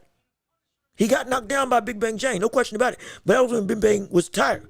So against a healthy brother who can go longer, who can land that same shot on you, might not have the same effect. And Kabayel was starting to wane as the later stage was going about. If that same thing happens against another fighter, elite fighter, that's going to be a problem. Like, you can't do that against Usyk. You got to have something more. You can't do that against Fury. You got to have something more. You can't do that against the likes of a potentially of a Joseph Parker. Because, shoot, he can go with you that way too. There's a lot of things that we have questions, but we have one big answer. And that Kabayel is indeed deserving of the hype that he's talked about. And we're excited to see it. But now we're getting with Virgil Ortiz versus Israel Madrimov. And this is going to be a war. This is going to be a fight. Who do y'all think is going to win this one?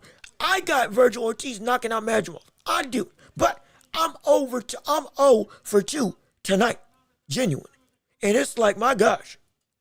I could be wrong on everything today, but I don't care. I just want to see what the fights are going to happen and how everything's going to transpire. This is going to be, in my opinion, the fight of the night. Right now, already fight of the night is potentially Callum Smith versus Buatsi, or Buatsi, excuse me.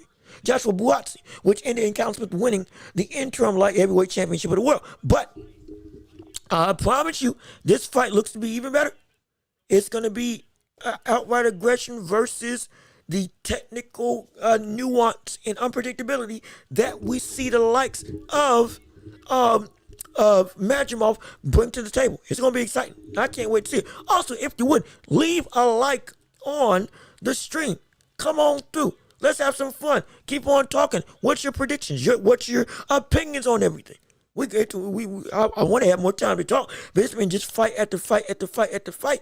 And so I would love to hear what your thoughts are in winning this fight. Do you think Madrimov's going to be able to pull off this fight, outboxing, and be a technical savant against the likes of Virgil Ortiz? Or will Virgil Ortiz call Madrimov's bluff and walk through all of Madrimov's traps and inevitably knock him out? I would love to hear from you. And please, again, like the stream and share the stream with everybody that you know. Please don't go 0 for 3. I got Ortiz also. Look, man. Hey, brother, I'm telling you, normally I know what I know. But right now, a little bit concerned. I can't lie.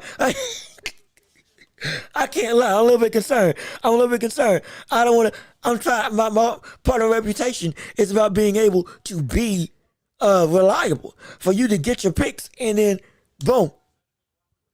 Hey, Jean-Luc called it. This brother knows what he's talking about. That's what I want to happen. But right now, oh my. But don't worry. We'll see if we can get this right. But again, the record don't matter. I care about having the ability to see a phenomenal fight in between Virgil Ortiz and Madrimov. It's going to be a war outright. Real talk, Mexicans keeping boxing alive in the U.S. Oh, yeah. No, it's always been. Mexicans have been great here in the States to put on phenomenal fights and consistently taking on tests. We love it. Never rotate. Oscar Valdez, Virgil Ortiz, and others across the board. It's been great. It's been phenomenal. And it's like, shoot, man. I'm telling you. I believe Bam Rodriguez, I believe it's of Hispanic or Mexican descent. I could be wrong. If I'm wrong, please correct me. But regardless of which, it's great. It's phenomenal. And now, with the boxing world becoming more and more consistent with great matchups, everybody's starting to take notice. More and more, you're starting to see the U.S. take a little bit more precedent on learning about the sport of boxing as a whole. And we're excited to see it. No question about it. But again, we got this fight coming up to play. Who do y'all have winning? I got Virgil Ortiz knocking out Madrimov late in the fight. I believe we're round 9, but we'll have to wait and see. Kabayel deserves a title shot. He does. Again, it's probably going to be, he's close to getting a shot at a title. Rumors are it's going to be Dubois versus Usyk because Dubois had to pull out.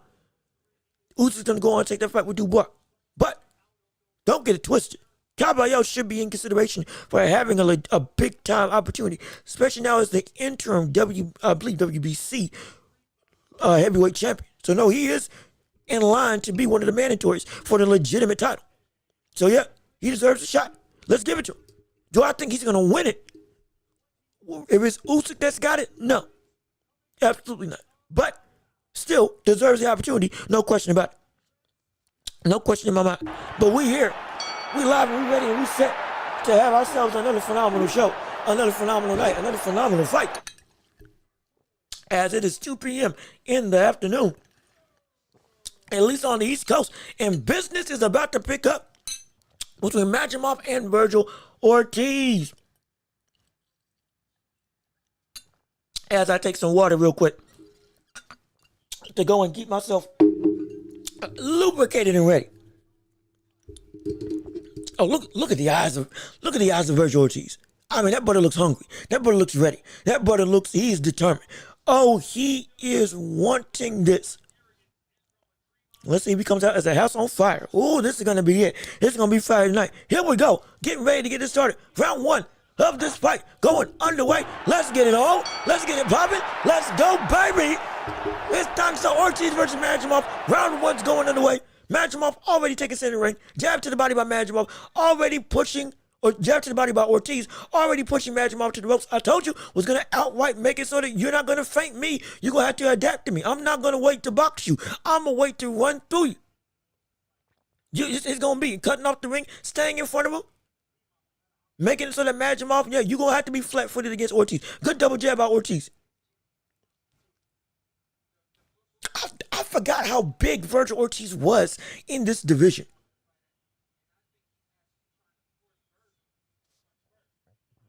He's trying to force him into an infight. Good 1-2 by Ortiz's block. Good hook to the body. Let's get the uppercut to the body by Virgil Ortiz. Going through straight right to the body. This is, oh boy, I tell you what. Ortiz is already putting him on the back foot. Madrimov with the shot to the body. And misses. Ortiz is actually getting Madrimov. Hold on, wait a minute. Ortiz is making Madrimov faint. Did I not call it? Ortiz is making Madrimov faint. Ortiz is making Madrimov have to be at. He's using a lot of movement and he ain't going nowhere. Madrimov's using a lot of movement and ain't going nowhere. Ortiz is calling his bluff on all of those steps, all of his feints, every single one of them. My gosh.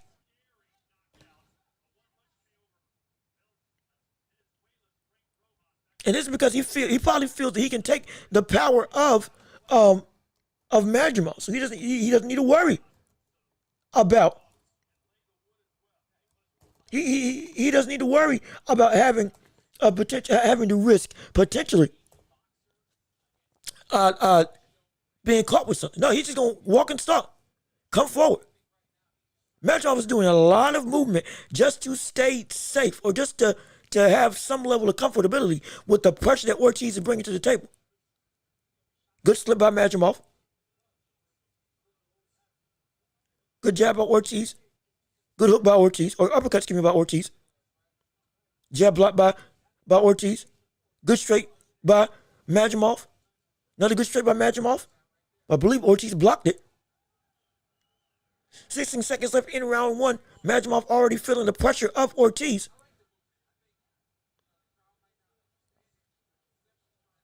Good jab by Ortiz that just grazes him. Good straight right that almost lands. Good, gosh, that jab is quick. My goodness. Oh my goodness. Oh my gosh. That jab is fast, ain't it? Ain't that jab fast? That jab is deceptively fast. Oh my gosh.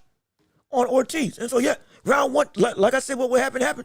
We're seeing the likes of Ortiz call Madrimov's bluff. You gonna have to move. You gonna have to adapt to me. I'm not gonna adapt to you. That's what's transpiring. The Stevenson fight should have been the first one. Don't understand why he's high up on the bill. Probably because he was already, 1, it's probably agreed on.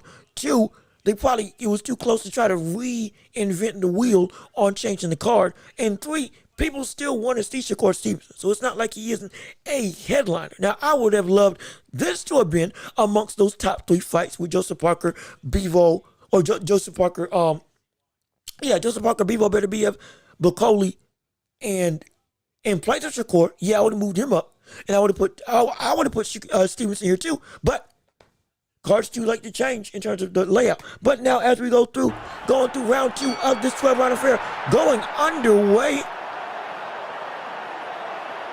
as Madrimov is still walking and stalking, looking to get the likes of Ortiz to essentially waste energy by doing a lot of movement. Good shot to the body by Ortiz and by Madrimov also.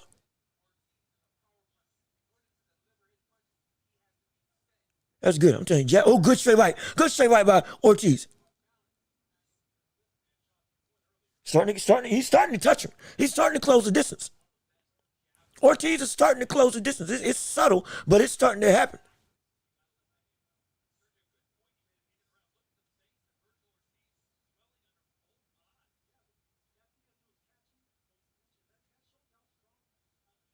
Going through now. He's got him in the corner. Good hook to the body. Madrimov tries to bull rush him, push him off. Jab by Ortiz.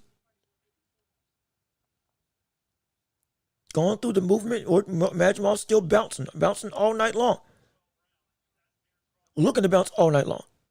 Jab straight right. That's, I believe, blocked by Madrimov from Ortiz.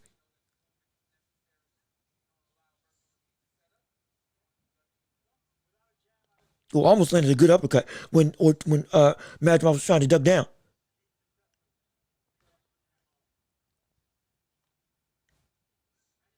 Number two jab, 120 left in the round.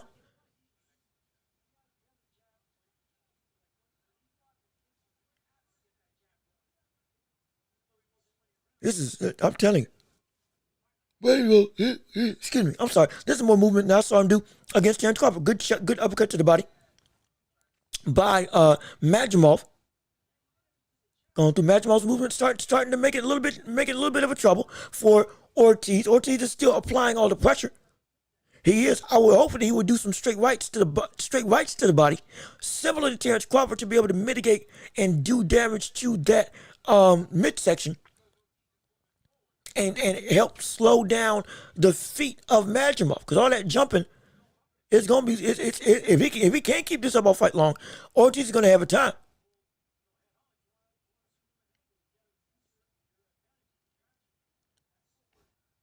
Good slip by Ortiz.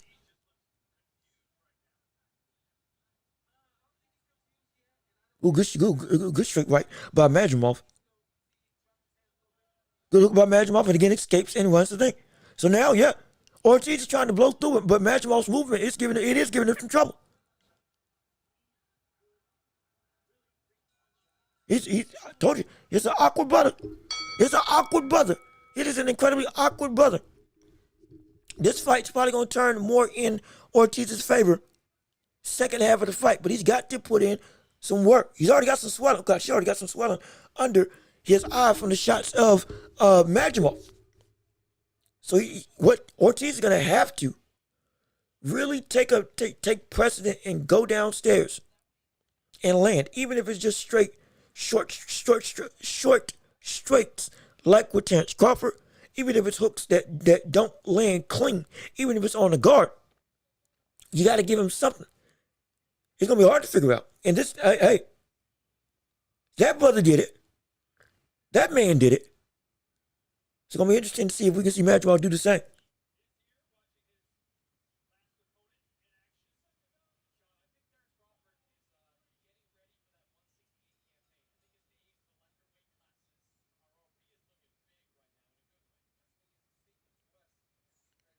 As we're going through another round 3, going underway.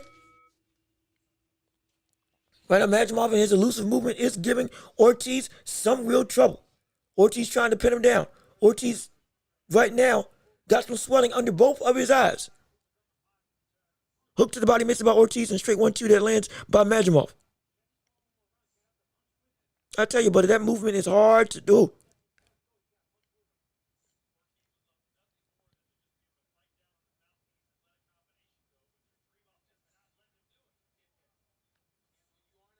He's not letting him throw. He's not letting him throw in the slightest. He's not letting him throw it all. He's just consistently moving and bouncing, shaking side to side.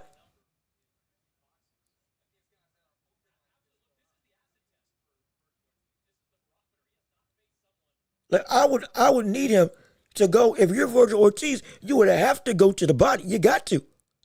You jab to the body. Forget the head. Get consistently to touching somebody. And then, now you can start building up your foundation, building up your game plan. It's going to be You got to. If you don't, you're going to lose. Again, a minute 35 left in the round 3 of 12 between Ortiz and Madrimov. Madrimov's movement right now is winning him this fight. Ortiz cannot catch him. Ortiz has been trying to stalk and corner him, but Madrimov is just so elusive, and his awkward punching timing is continually making it so that Ortiz can't throw anything with real confidence because something may come back at him. What Ortiz needs to do is go downstairs to the body continually. Go just like that. Jabbing and going downstairs and hook to the head. That's what Ortiz needs to do. He does that more often. Now we got ourselves a legitimate situation. We can turn this fight around. But the awkwardness and the constant bouncing nature, the loose and herky-jerky type style that we always see Madrimov do, it is so hard to beat. It's incredibly hard to beat. It's the reason why Terrence Crawford beat this buddy. It is not something that is just, it's not an easy task. It's not an easy task at all. Not at all. Oh, not at all.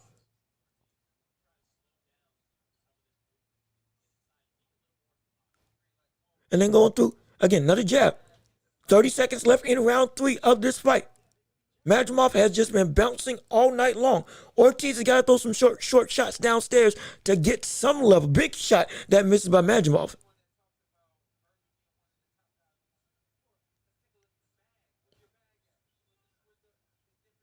I'm telling you, again, now throwing flurries. Now starting to land. Now really starting to go to work. In terms of the likes of Madrimov. Good 3-hook combination, and then round ends. I'm telling you, Madrimov is indeed showing that he is what he is. That brother's not a fluke. That brother's legit. That brother's real. Also, Al Booga, salute to you. How you doing? Thank you for tuning into the show. Absolutely makes my heart does my heart good to see you coming through. And again, loving these fights so far. So am I. This is my first pay-per-view that I paid for out of pocket. So I'm very excited. Oh, this is living up to the hype. Callum Smith versus Buatsi was a war. The likes of Big Bang Zhang versus Kabayel, with Big Bang getting upset by Kabayel. Some people's eyes upset by Kabayel, getting knocked out by Kabayel. I couldn't believe it. Oh my gosh. It's just been, I'm 0 for 2 right now when it comes to predicting these fights. But trust and believe, we still gonna make this the best way it can be. Win, lose, or draw, we are gonna have a ball, irregardless of which. And trust me, it's gonna be exciting. It's gonna be incredible. It's gonna be stupendous. Round 4 going underway right now between Madrimov and Virgil Ortiz Jr. Madrimov is indeed winning this fight right now.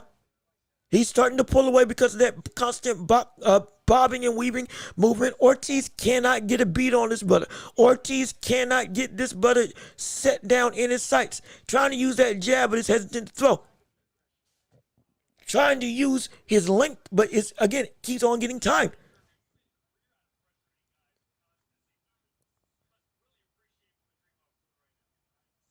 What he needs to do, if you are Ortiz, he's got to go downstairs and jab down to the body. He's got to jab down to the body. Big overhand right that misses for Madrimov. Jab by Ortiz that doesn't really land.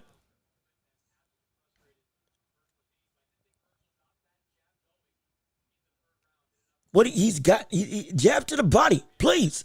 If you're Ortiz, jab to the body and establish a level of consistency. Touch him. If you can touch him more consistently, now you can land. Aim at the chest. That's what they used to teach back in the day. Aim at the chest of your opponent, so that the fact that you're now consistently having something that is landing. That builds a level. Okay, you understand the depth, you understand the range. Even the timing becomes easier. Good straight right by Ortiz. Good straight right by Ortiz indeed. Going through a faint left, right, and center. Also, if you're tuning in, please leave a like on the stream if you haven't already, and share with everybody that you can to keep on building up this empire. And good quick jab by Ortiz. See, now he's starting to get a little bit more comfortable. Now, if he starts throwing some straights to the body, that's where he can really start having some success. Good cup the head, but still landing an uppercut. But regardless of which, now Ortiz starting to gain a little bit more momentum. Starting to gain a little bit, starting to be able to now catch the mouse that is indeed consistently running around. That awkward overhand lead hook, another overhand hook that is blocked.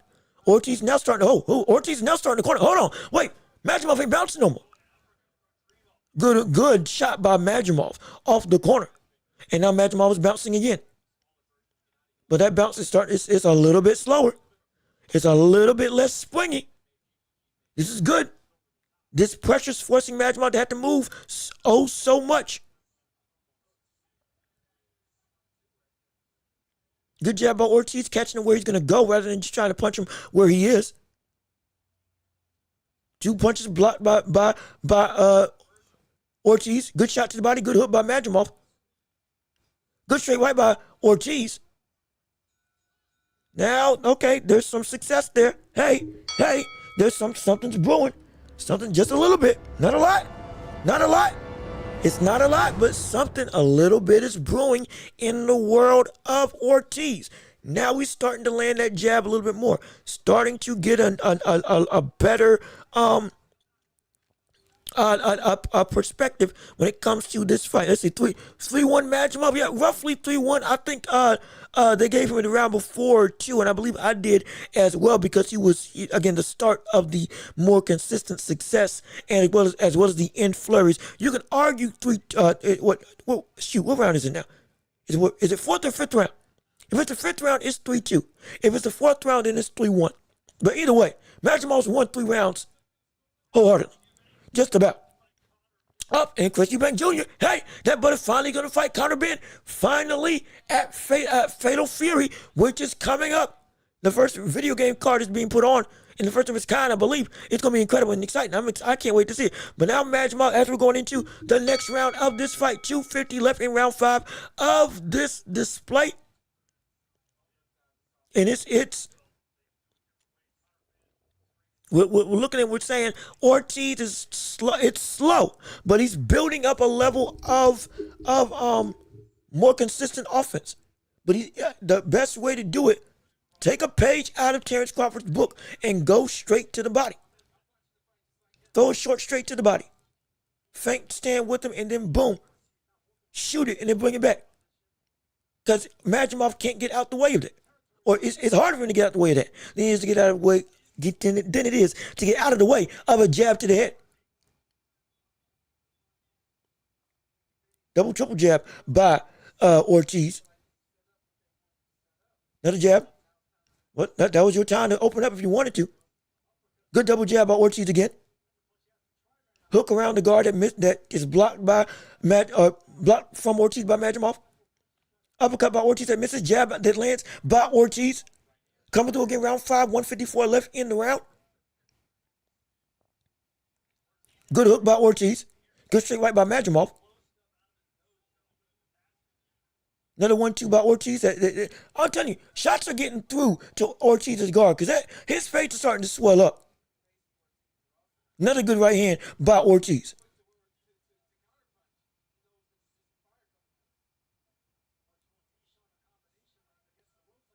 Another awkward shot by Madrimov. There's indeed landing. 112 left in the row. Oh! Catches Madrimov. Madrimov catches up Ortiz with a big shot. Ortiz catches Madrimov with an uppercut. He's starting to sit down on his punches a little bit more.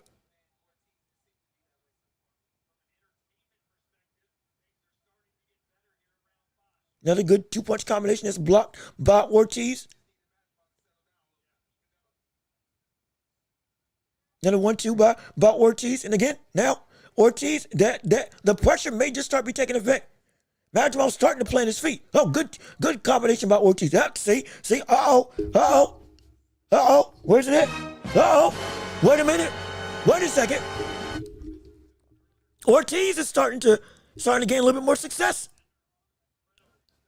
Good big right hand by Madrimov, but Ortiz is starting to gain some more success. Madrimov is starting to sit down.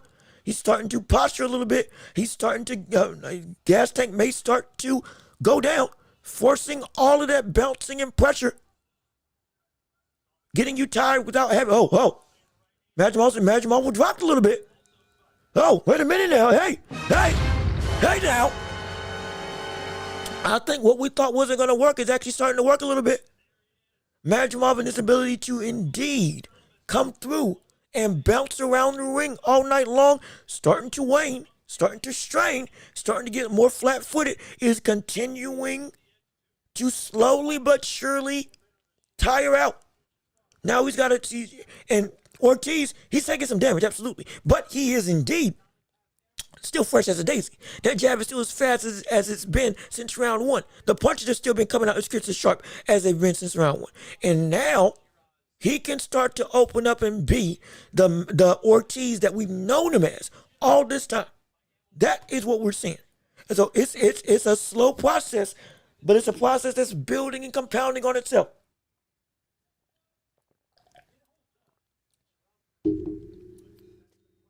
It's a process that's building on itself.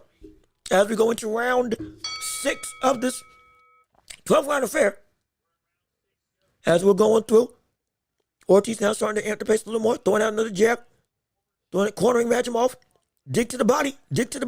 They got Ortiz. Shoot, they got a 47-48. They got Madrimov 3 rounds to 2 right now.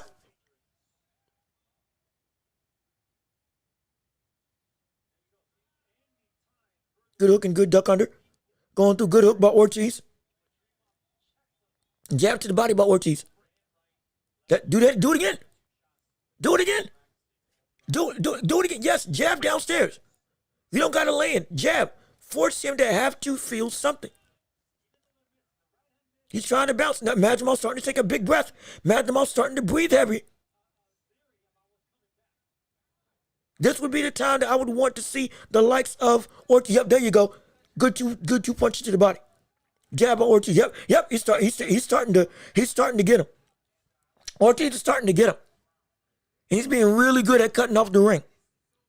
Making sure you got to waste a lot of energy to get back. He's starting to breathe. Madrimov's starting to breathe heavy, and now he's trying to clinch up. Yeah. Oh, it's working.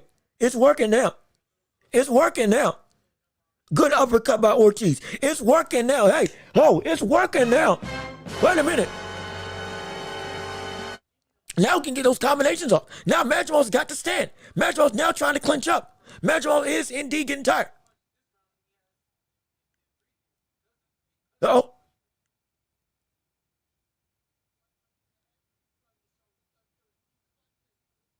Yep. Tools getting taken away. Time back in. You can't shove him off. Now, Ortiz. Ortiz comes out now with a even more fervent aggression. Good overhand right by Ortiz, or by Madrimov. Another overhand right by Madrimov. But again, now he can't push him off. Good shot to the body by Ortiz. Trading with the overhand with Madrimov. Now, Madrimov, he can't bounce no more. He's got to. He's starting to get bad. It's starting to get bad. The movement of Madrimov, now he has to move with his hands down instead of it being just an option, because he moved so much that now he is in trouble. Oh, shoot. I told you, call his bluff, move all you want. You're going to have to fight my fight at one point in time. The combinations of Madrimov are starting to slow down.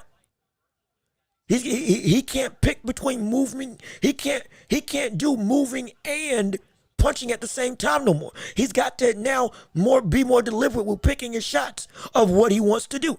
Does he want to be safe, or does he want to score? Oh, good uppercut. Oh, good awkward uppercut by Ortiz that lands. Oh yeah. Oh, Ortiz is feeling it now. Ortiz, he's feeling it now. This is what he wants. Oh yeah. Oh, it's coming. We got the problems here. We got a problem. Ooh, buddy, we got a problem. We got a problem right now. It's getting busy. It's getting sticky. To quote the likes of Tyler, the Creator. It's getting sticky up in here. Thinking if I could use that song, I would use that song. But it's getting sticky up here down in Saudi Arabia. Because, ladies and gentlemen, Madrimov is starting to fatigue. He is starting to breathe heavy.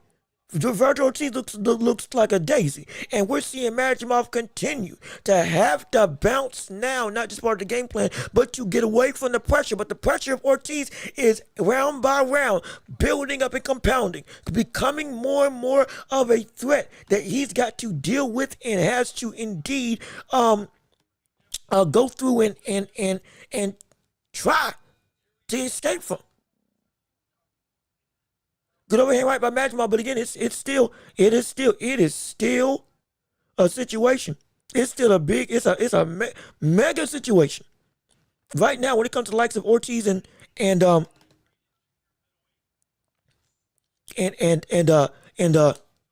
why am I blinking? Why am I blinking? Why am I blinking? When it comes to the likes of Ortiz and Madrimov, excuse me, as we go into round 7. Overhand right, trying to clinch up again. Yep. Now, Ortiz does still need to go and win most of these rounds to still get this fight in its favor. But right now, we're looking and we're saying, hey, Ortiz is, excuse me, Madrimov is trying to turn this into a stopping affair because he wants to make it the power somehow. 140 left in round 7. Overhand rights that gloss over the guard of Ortiz. Going through 130 left in round 7. Madrimov is picking up steam. Oh, excuse me. Ortiz is picking up steam in this round. Slowly but surely starting to take a little bit more control. The pressure he's applied on the likes of Madrimov has now been effective and it's starting to take hold. Madrimov has not been able to bounce. Madrimov has become more flat-footed. Madrimov's punch speed has now gotten slower. The timing has been easier to be able to read. The ability of his head movement is now no longer the same. It's still good, don't get me wrong, but it's something that Ortiz can actually manage. And because it's something he can manage, it's something that he can win. 52 seconds left in the round.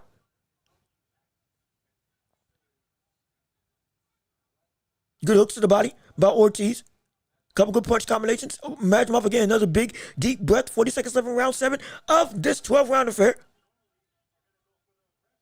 And again, clinching up. Again, clinching up. Madrimov is tired. The cons of this style is the fact that you can gas yourself out. That jab, another jab downstairs. That should have been what he's been doing for the majority of the fight. That would help take away that gas tank.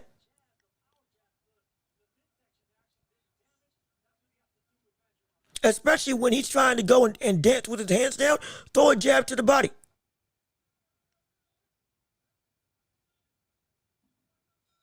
That's what you need to do. But again, now round 7 is indeed finito. And since that's the case, hey, the fight is slowly turning around.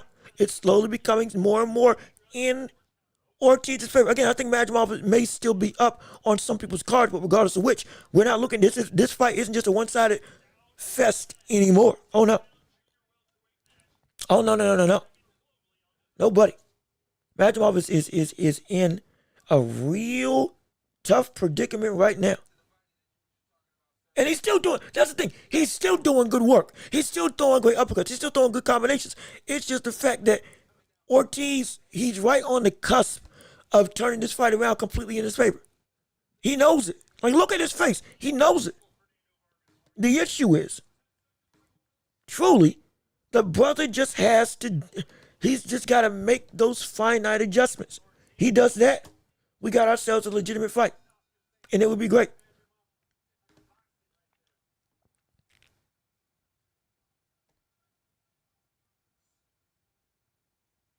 And it went deep beat for now. Oh, wait, hold on. Excuse me for one moment. Excuse me for 1 second. Hold on a minute.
My apologies. I had to make sure something wasn't amiss when it came to the stream. But no, we're still here. We're still live. We're still coming through. We're still calling this fight. 124-11, round 8 of this 12-round affair between Israel Madrimov and Virgil Ortiz. Madrimov again is starting to. Good shots by Ortiz. Madrimov again using his elusiveness, and again he is fatigued, but he's looking to still win this fight, but not in a. But now because his stamina is going away. The pressure of Ortiz is now starting to really take effect. Big shot by Ortiz.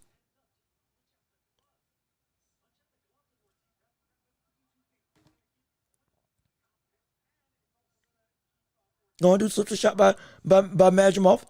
Hook by Madrimov. Jab by Madrimov to the body. Oh, those punches are getting slower.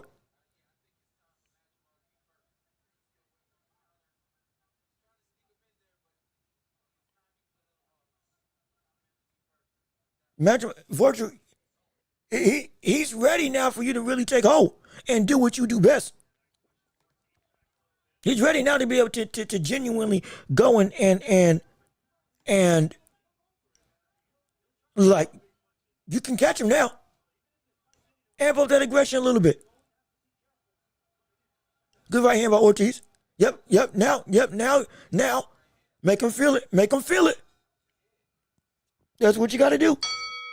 Make him feel it. Madrimov is going from boxing now to survival. He's trying to survive the rest of the rounds. Now Virgil Ortiz should be able to open up his offensive game. Now we should see Virgil Ortiz start getting all those combinations. He's now can punch faster than Madrimov. He can beat Madrimov even if Madrimov tries to counter. He can go and do his flurries and fight Madrimov off. And turn this again into a war. We said this was what was going to happen. We said this is what he needed to do. He is now in position to do just that. He's in position to do it. It's got to be now. The turnaround starts now. The ability of you as a fighter starts now to make yourself even better. It starts now. It does indeed start now. No question about that. No question in my mind at all. It starts now.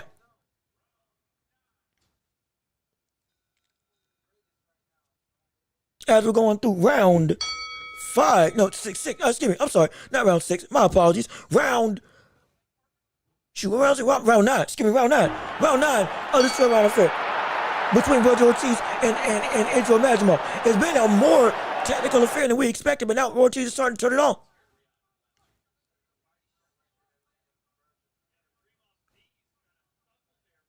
They did buckle a little bit. Now we're seeing Madrimov begin to. Good hook by Ortiz. Madrimov really is looking to be not complacent, but he's looking just to be strictly defensive. Ortiz, this is your time to really make yourself known. Punch downstairs. Throw a hook to the body. Throw those hooks to the body.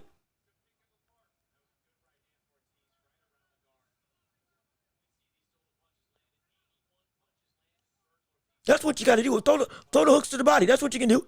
Good hook. There you go. Good hook. And Madrimov again tries to push him off. Madrimov might get a point deducted with the way he keeps on doing what the ref don't want him to do, pushing and shoving. But he's trying to stay safe. But right now he is good uppercut by Virgil Ortiz. Good combinations by Virgil Ortiz. Oh yeah. This is Ortiz's best round right now. Yes it is. Yes it is. This is Ortiz's best round to date. Rips down the guard and throws a straight right hand. Jab to the body. Throw another jab to the body. Good hook downstairs by Ortiz. And yes, doesn't let Madrimov clinch him up. Now this is where the work ethic really goes. Yep, good shot to the body. Madrimov can't. Oh, that hurt him. Oh, that hurt him bad. That overhand right hurt him bad. Another good hook by Ortiz. Ortiz is now opening up. This is what we wanted to see. Hey now. We're here. We're getting ready. Ortiz is now. This is the best round of Ortiz's night. By far. Madrimov is exhausted. Madrimov cannot bounce. Madrimov can't throw. Ortiz and his hooks now should take the day. Go down and dig to the body. Repeat what we saw with Kabayel. There we go. That's right. There we go. Yep. That's what you got to do. Good big shot downstairs. It can be blocked. That's fine. But now you can set your feet. Now you can go and you can really throw. Madrimov, oh, good hooks. Oh, yeah, he's opening up now. Oh, good jab. Oh, it's strong, it's powerful. He's had all this stamina since round one. He's been using it only to wear you down, not necessarily throwing. Now he's got all the power at his disposal without the need to waste time worrying about his own stamina. Virgil Ortiz is now in control of this round and potentially is in big-time control of this fight. Good jab by Virgil Ortiz. Another good jab. Good right hand by Virgil Ortiz, slipping the punch of Madrimov. Oh, the good body shot. Oh, good Ortiz. Good combination. Good uppercut. I'm telling you, it's getting ready. It's getting sticky up in here. It's getting dangerous up in here. We are getting ourselves a good crack at why Madrimov is so dangerous. Don't outbox them. You go and you fatigue them. Then you outwork them. That is what we're seeing Madrimov do. That's what we're seeing this cat do. That's what we're seeing this whole situation when it comes to the likes of Madrimov versus Ortiz. Ortiz game plan is working. Madrimov has just like with Terrence Crawford in the last 10 rounds, Madrimov has worn down the likes of, or Ortiz has worn down the likes of Madrimov. And this situation, Ortiz made Madrimov do that himself by not worrying about punching as much as it is make you move. And when I make you move, you're always going to have to move because you won't be able to escape me, but you're always going to have to worry about me. Hence, you got to do so much work just to have some level of success. And now, where's time? Now we're in a big situation. Now you got to work on my terms. Now you got to turn this into a fight. And now, already, a short shot to the body by Ortiz that buckles him. Round 10 of this 12-round affair. Madrimov can't shoulder him no more. He can't shove him no more.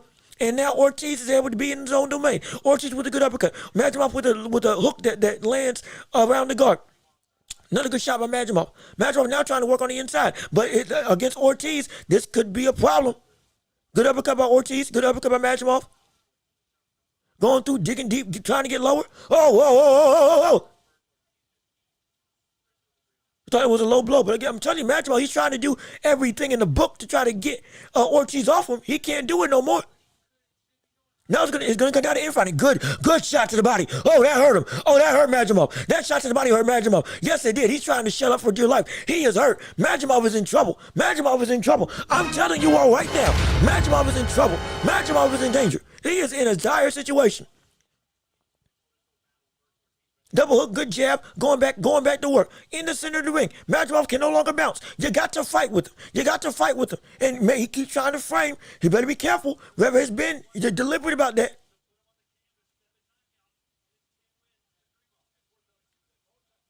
Going through good hook. Good hook by Ortiz.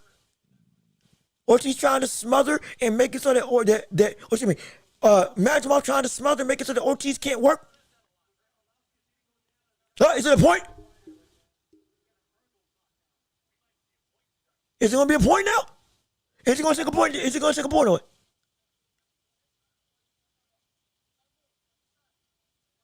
it? Well, he can't do it no more. It's completely out the game plan. He can't shove, or if he does, it's going to be he gets a point deducted. And now this is exactly what Ortiz wants. This is exactly what Ortiz wants. Now Madrimov has to bank with him. Good hook by Ortiz. Another good shot by Ortiz. Oh, yeah. Oh, Ortiz going for broke now. Ortiz knows exactly what Madrimov can't do.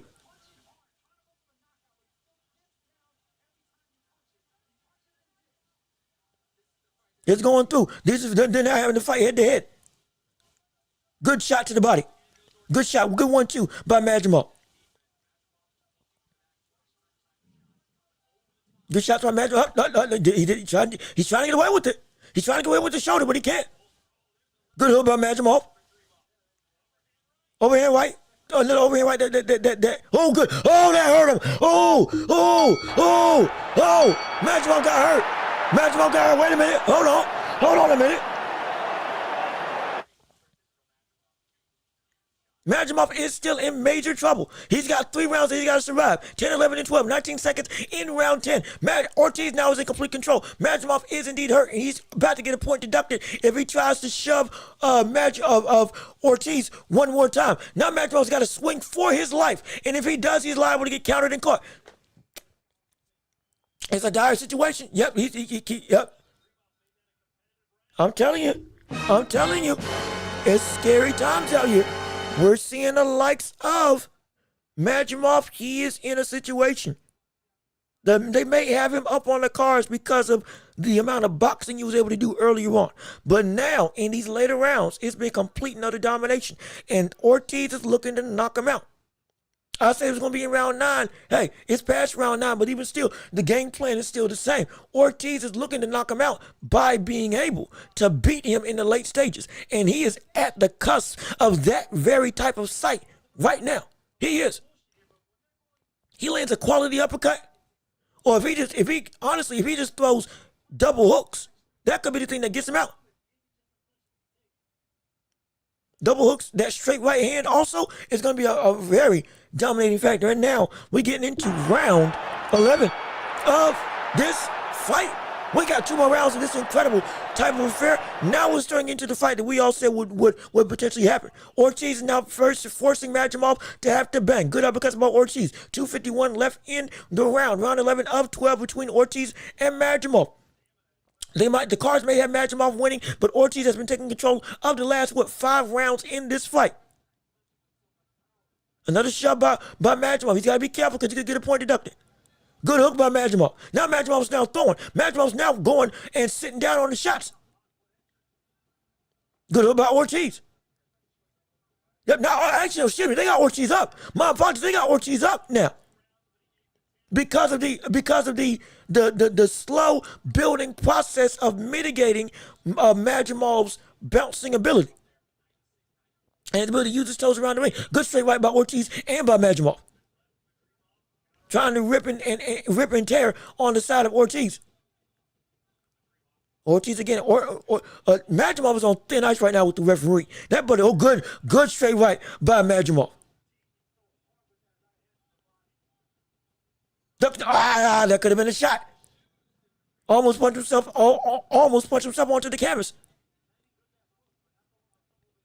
Good 4-punch combination by Ortiz. Going through.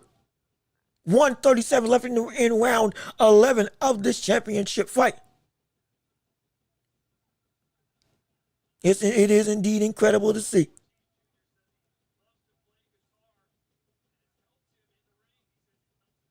Jab by Ortiz, another jab by Ortiz. Nearly a minute, a little over a minute left in round 11. Ortiz is taking complete control. The scorecard by Chris Mannix says that he is up in terms of Virgil Ortiz. You should have thrown that straight right. You should have thrown that straight right. It was there. The straight right was there. Madrimov having some success though. Good 1-2. He's about to. I'm telling you, Madrimov, brother. He's about to get a point taken away. That ref is walking on thin ice with Madrimov in terms of Madrimov's getting ready to get a point deducted. It's been Madrimov's round so far. Good hook to the body. Oh, that buckled him. That buckled Madrimov. Wait a minute. 30 seconds left in round 11. Big right hand that misses and another hook that lands for Madrimov. Jab by Madrimov. Straight right by Madrimov. Try to land a counter. Going through 19 seconds left in round 11 of this 12-round affair. Jab by Ortiz. Ortiz may be taking a little bit of nope, straight right by Ortiz that's blocked. Madrimov misses a hook. Madrimov lands a straight right. Madrimov hook is straight right's blocked at that point in time. Less than 10 seconds left. As we're going through, and the round is over.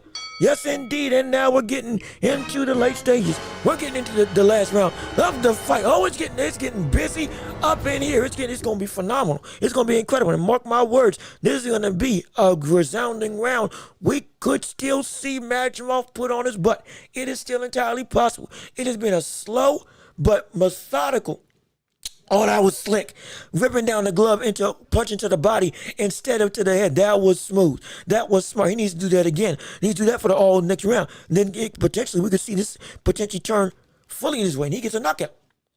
Hypothetically. But Ortiz potentially could be up on the cards on at least on the Chris Mannix's card.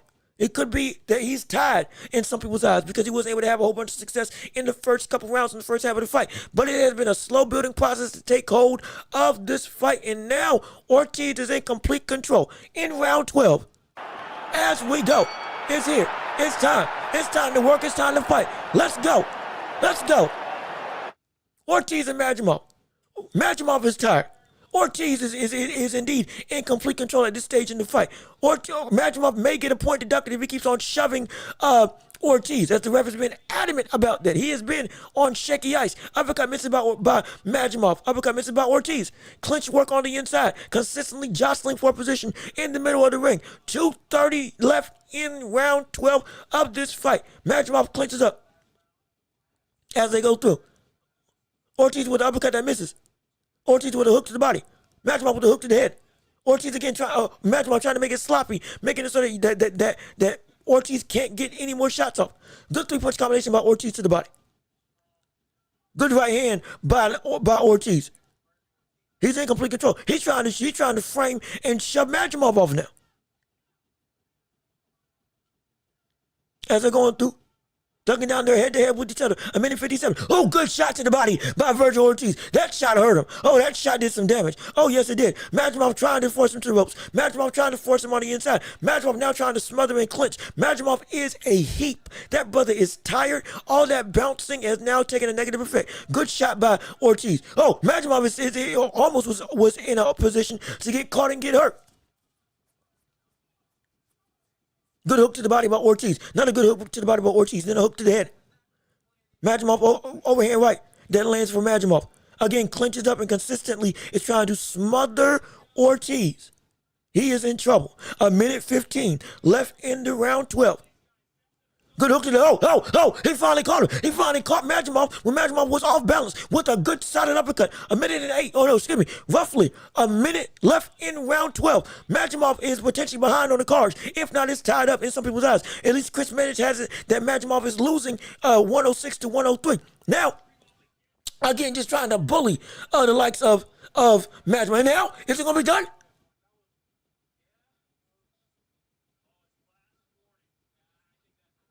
Last warning? Okay, last warning. Madrimov's got one more warning of bull rushing Madrimov to the ropes. Now we get back in. 40 seconds left, or 47 seconds left in round 12. Madrimov now going for broke.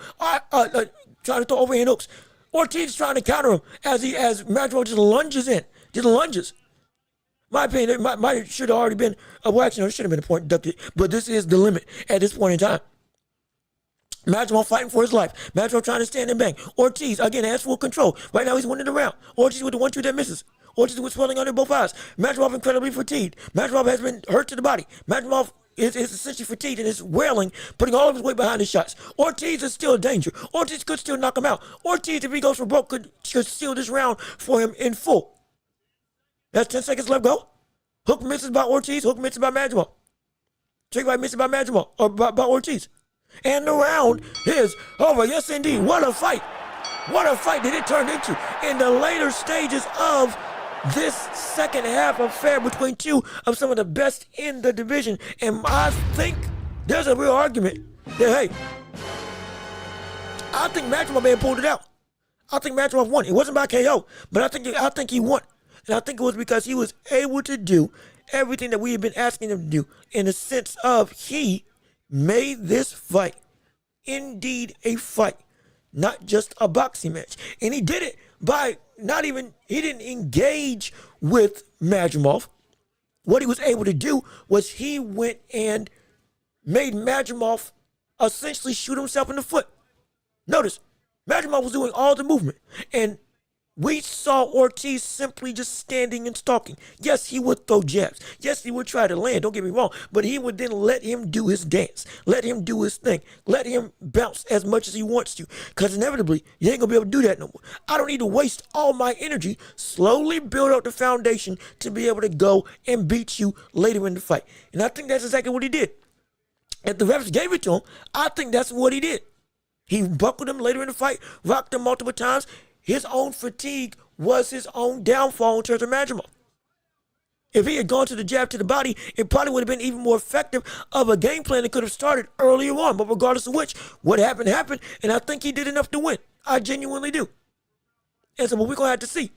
It was indeed, once he got Madrimov to be able to be more flat-footed, once Madrimov essentially was fatigued by his own demise, Now, we saw Virgil Ortiz able to open up and land, just like we saw with Terence Crawford. Now we saw Virgil Ortiz really be able to throw those combinations, go downstairs to the body, throw uppercuts and hooks, double up with hooks to the upstairs, pull down the guard, and then land, or even pull down the guard and force you to react going back up, and then land downstairs to the body. All of those little tricks of the trade that we know Ortiz has at his disposal was able to be utilized once we saw that Madrimov no longer had the ability to be what he was in the first 5 rounds.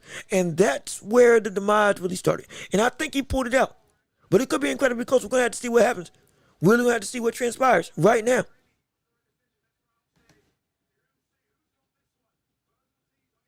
Let's see. Let's see. Let's listen to the results right now.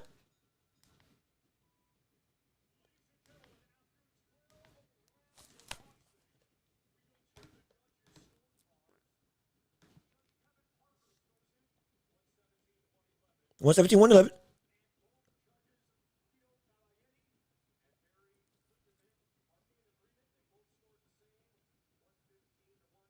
115, 113 on two other scorecards. Unanimous decision. And still, the champion, the interim champion of the world, Virgil Ortiz Jr. That's right, 23-0, 20 KOs, and now is indeed stamping his way. And I told y'all, does this not show you how hard Madrimov is to fight? Does this not show you how hard Madrimov is to be able to actually beat? And does it not show how impressive it is for this to be a situation that we saw the likes of Crawford still be able to overcome? It's incredible. It's phenomenal. It speaks to the skill set. Because again, he was outboxing and beating Virgil Ortiz. He made it difficult. He made the person whose best work is to work flat-footed, made him have to work all night long to get to that state. And even then, he was still giving up a good fight, was still giving quality work, was still trying to throw and land and give some legitimate shots. He was indeed, in terms of Madrimov, he was indeed real. But Virgil Ortiz is just that guy. The ability to take punishment and the ability to be patient and be willing, though he is somebody that wants to be aggressive, be willing to wait and know the moment will come when I can be who I want to be. Just give it some time. Being patient, being effective, letting the opponent essentially shoot themselves in the foot while still conserving your energy and still making it an active fight, while building on success round by round by round and legitimately punch by punch, for inevitably being able to open up the floodgates and do everything that you want to do. So yeah, it was indeed great. It wasn't even phenomenal. And yeah, no, Madrimov, he can't uppercut. He's not a great uppercut. His best punch is that overhand hook that he does with both hands. That is incredibly difficult. That's incredibly hard to do. That's like a Gennady Golovkin type punch, which is incredible. But yeah, but now we see what happened. And we get to see Virgil Ortiz still reign supreme as the interim world champ. Or is it the interim, is it the real or the interim world champion? I thought it was the interim world title. Which title is it?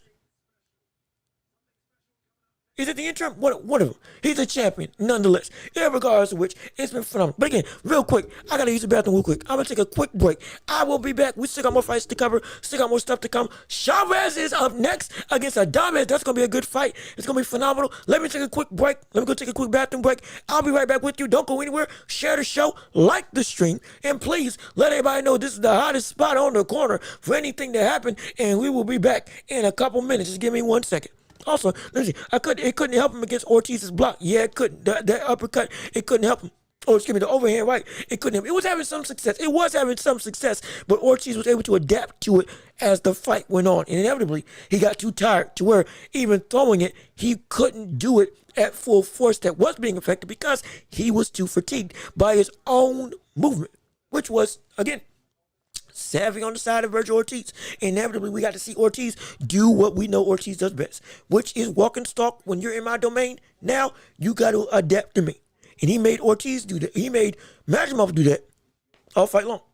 Hence why he got to the state that he got at the end of round 12. So, phenomenal fight. Don't go anywhere. Share the show. Like the stream. Give me a couple minutes. I'll be right back. Let me take a quick break. And we got more to cover right here on this live fight commentary of Bivol versus Beterbiev, the last crescendo. Don't want to miss it.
Well, shoot. I thought I had more time. I'm just, my gosh. I thought I had more time for for the fight to this. But I guess we're here now. Hamza Chavez versus Carlos Adames. God, my goodness. Well, if you're since we're just tuning in, hello and welcome. We're back for covering the world of boxing with with me, yo, Jean-Luc Wetzel, covering the last casino with Bivol and Beterbiev. Now we're getting ready to see the likes of Hamza Chavez or Chavez versus Carlos Adames. And I tell you what, I love this stuff. I love the boxing thing. I love the back-to-back type of affair. But my gosh, I thought we had more time. I remember when it used to be, we had like 10 minutes in between each fight. Then fans said they didn't like that and they wanted less downtime between fights. And next thing you know, you got 5 minutes. You can't even take a bathroom break. You got 5 minutes, and then if you ain't back, you're going to miss the fight. Don't let it be a first-round KO.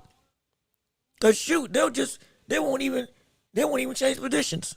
They'll do the next fight like that. That's insane. It's ridiculous. Love it. Don't get me wrong. I'm just like, ooh, oh gosh. Regardless of which, we're still here. We still got some time. This is going to be my first time seeing,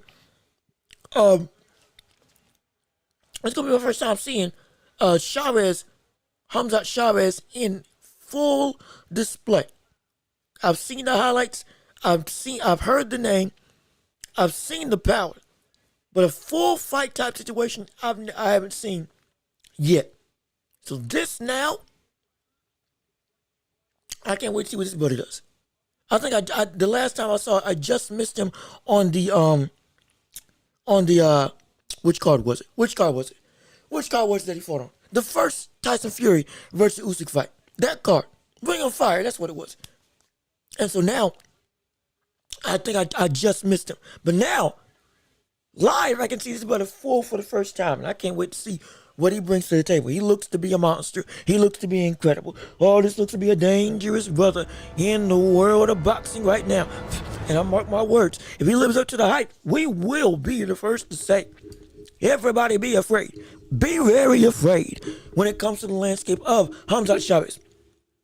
Making Carlos Adames ain't no joke, but I think this is going to be a staple win. I think this is going to be a staple win. And again, Adames, like I said, 24-1, 18 KOs, but he got some pop to him in his own right. I forgot who he lost to, though. I forgot who he lost to. But regardless of which, we're going to see if this is truly Chavez's coming out party. If this is truly going to be Hamza Chavez's true, he's already had his name out there, but now this can be like a big time situation. We just had it with Kabayel. Now we can have it again with the likes of Carlos Adames. Let's see. Excuse me. We had it with Kabayel. Now we can have it with the likes of Chavez. That put us already in the middle of the ring. Oh, wait a minute. This cat's ready to fight. This cat's hungry. This cat's hungry. Oh, this cat's ready. We excited. We getting it on. We are here to be witnesses to history. Let's see what's going on with Chavez versus Adames. 21-0, 24-1. Let's see who's going to come out today. Will Chavez go, or will he add another body to his resume? Let's get it popping on right now. Yes, indeed. Round one going on display. Carlos Adames already comes out like a house on fire with a jab. Looking jittery. Looks a little bit tight now. He looks aggressive, but he also looks kind of, it's almost like a little bit of nervous energy. Maybe I'm reading into it too much. Chavez is such a tall, lanky, just look at the brother. Towering in front of 6'3", I believe, 75-inch reach. Good counter, good check hook by Chavez already. Already.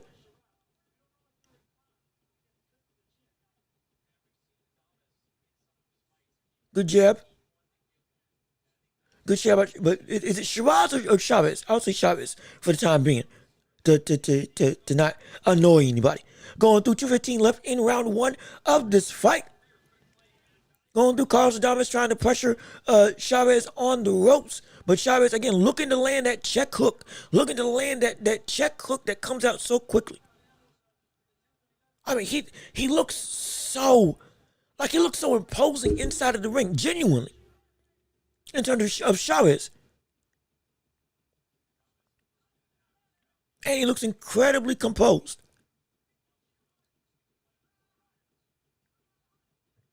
Looks incredibly composed. As we're going through, 137 left in round 1 of this fight. Carlos trying to come in with the double jab. Going through, level changing, moving. Trying to make something transpire. Middle of the ring, 124 left in round 1. Almost landed with that straight right on Adames. That could have been bad. Oh, that could have been bad. That could have been really bad. And I'm telling you, Chavez looks so poised. He's so young, but he looks like not tight, but he looks, even while still being tall, he still looks focused and almost like he has all his he has all his spaces covered.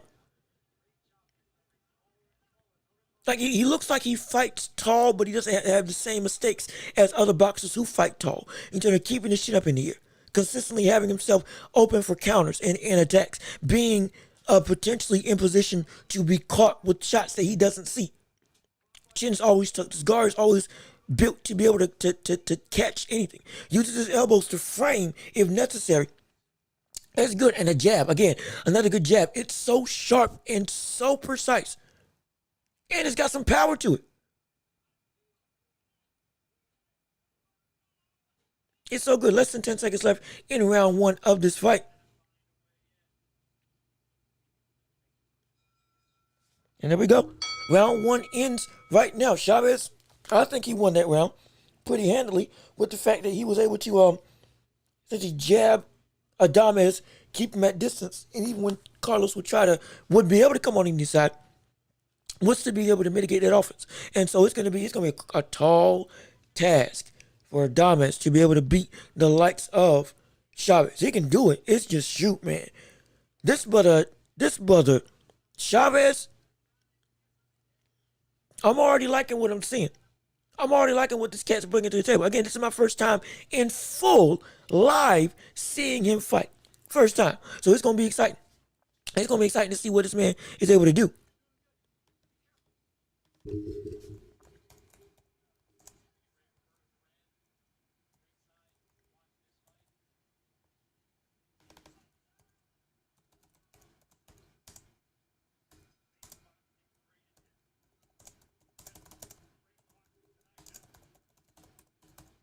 As we're stepping in to round 2 of this 12-round round. So sorry, I'm trying to multitask real quick. Trying to do multiple things real quick, but no. 241 left in round 2 of this fight against Chavez. Round 1. Carlos Adames with a shot to the body, trying to work trying to work the base of Hamza Chavez.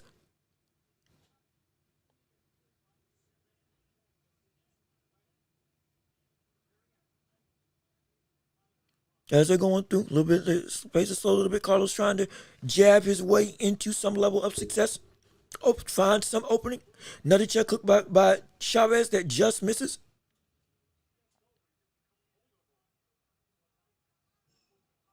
I do love the way he throws that jab, man. I'm sorry. I love the way he throws that jab is phenomenal. Oh, it's incredible. It's stupendous. I love it. It's fluid, it's strong, it's tough. And it can only get faster with time. And it's so long. It comes out effortlessly.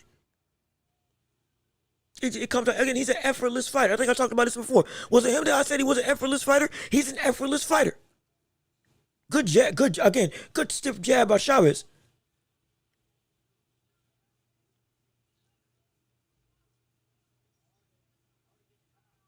Jab to the body by Adames that just hits the belt line.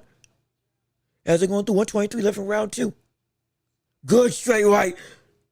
Or was that a jab? Was it a jab or was that a straight right by Chavez that countered him?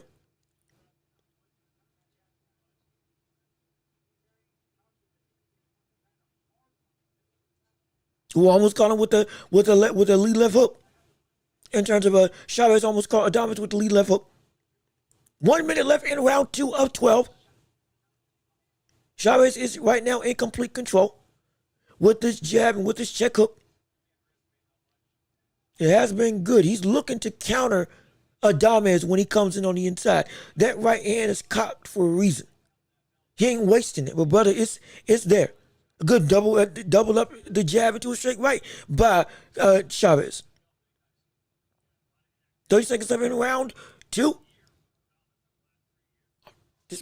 He's so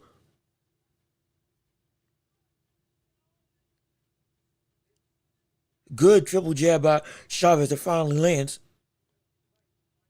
Going through, he looked so easy going inside the ring. He looked so easy inside the ring.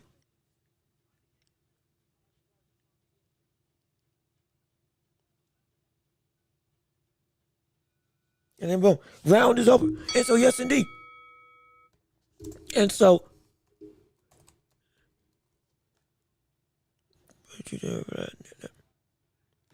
yeah, so now it's we're looking and we're saying, brother, this cat Chavez he's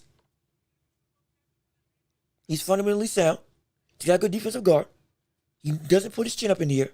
He doesn't let himself get too anxious. He's as poised as somebody who's been in this game for 30 years. He is insane in his ability to keep his composure. Even with the subtle success that we've seen Adames have in this fight, he is still looking so like it's good. It's really good. Okay, so it was a jab that countered the likes of Adames. So it wasn't a straight right. So excuse me.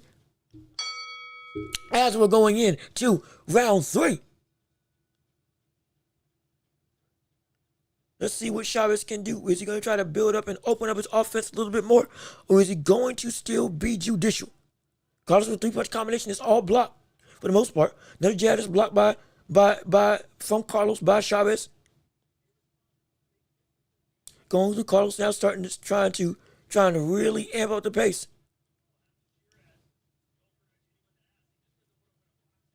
Okay, so it is Shiraz. Yeah, okay, yeah, so it is Shiraz. My apologies, it is Shiraz. Not Chavez, Shiraz.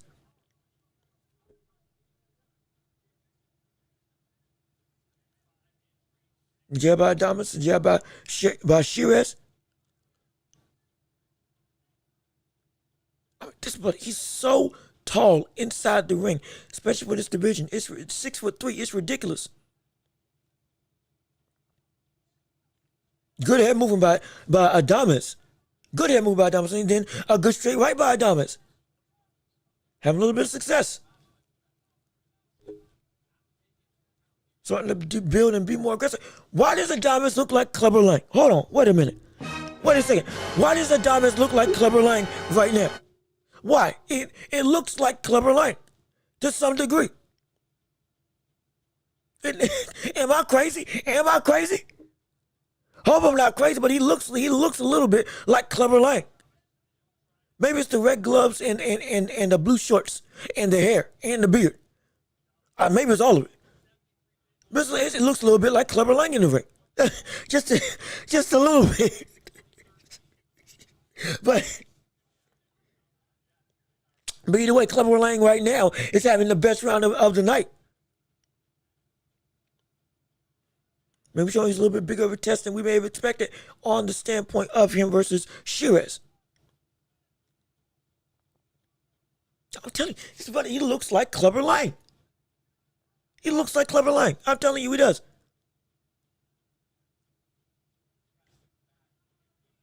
As they're going through, Adames is starting to pressure the likes of Shiraz a little bit more. Going in 30 seconds left in round 3 of this 12-round affair. Shiraz kind of stopped throwing that jab a little bit. Has been a little bit more judicial per se with his punch selection. Adames has really tried to push the pace. And this, you could argue this is the best round of the night. You could argue he won this round. You could argue. Big Cook misses by Adames. Shiraz trying to use that rangefinder, and then boom, another round is over. I'm telling you,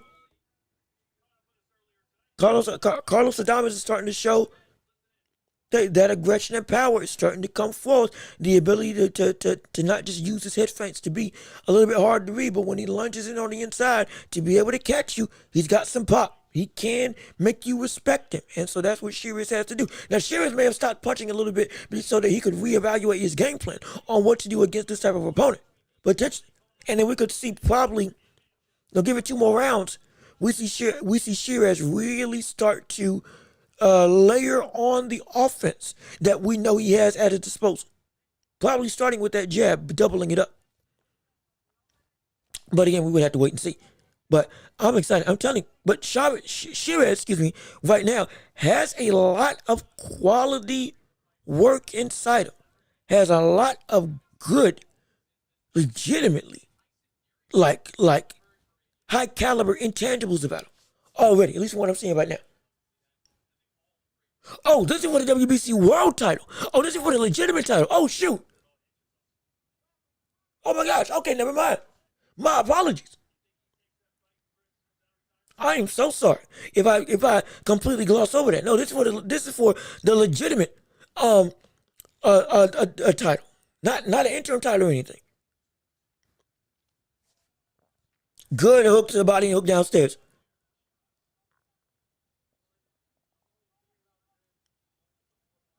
As they're going through 221 left in round 221 left in round 4 of this 12th round of a good chopping right hand by Sheares.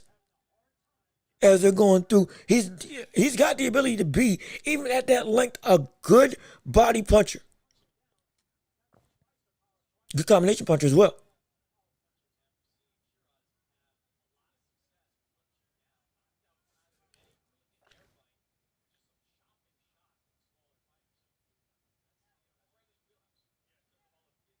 Now Sheares moving around the ring, really trying to make Adames have to really work to try to close the distance.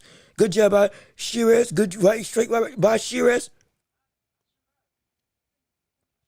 Tell me that length and height of him makes him so hard to hit.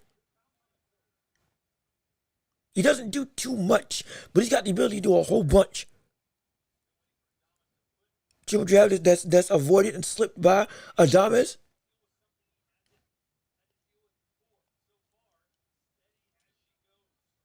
Ducking in, bobbing and weaving, a little bit of a Joe Frazier type of head movement in the vein of Adames. Again, not calling him Joe Frazier. More than anything, again, looks like Clubber Lang, like I said earlier. But now, good jab to the body by Adames. As they're going through 52 seconds left in round 4 of this 12-round affair. Jump jab into a right hand that does somewhat break through the guard of Sheares.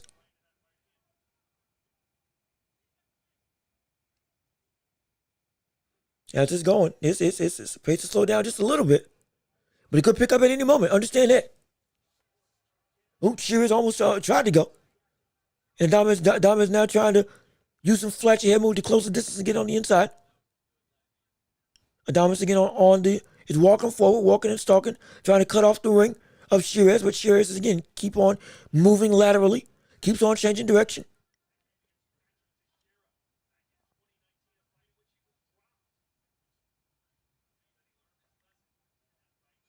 And the round is over. As going into round 5, I believe round 5 of this championship level affair. Oh, it's incredible. It's phenomenal. And we still got more fights to come. Don't forget, we still got Bivol. Don't forget, we still got Shakur Stevenson. Don't forget, we still got the likes of Joseph Parker and others. And with the ultimate cherry on top of Bivol versus Beterbiev 2, the rematch of the ages. Oh, it's going to be exciting to see. Mark my words. Oh, trust and believe it. And Sheares right now is showing an incredible arsenal. And still, again, being tested and challenged by the likes of Adames in this world title fight. But don't get it twisted. I think that we're seeing the layers of his game plan slowly but surely get built up. I think he's going to figure the likes of Adames out and time that head movement. And if anything, catch him. Catch him when he tries to slip. And boom. Similar to Lennox Lewis and Mike Tyson. Lewis punched where Tyson was going and ultimately knocked him out. As we're going into round 5 of this 10 round of this 12 round affair. Excuse me. Good shot by Adames to the body. Absolutely. Good lunging jab by. Lunging straight by Adames that lands. Good jab by Shiraz, excuse me. As they're going through. Adames now starting to push the pace, get the pressure up, make the pressure higher.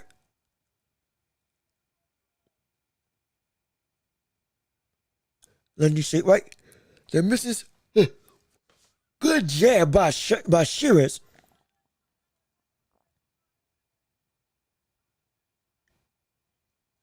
Good double jab by Shiraz again.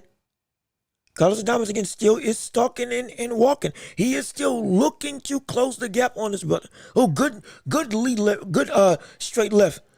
I'm sorry, good straight right by Adames.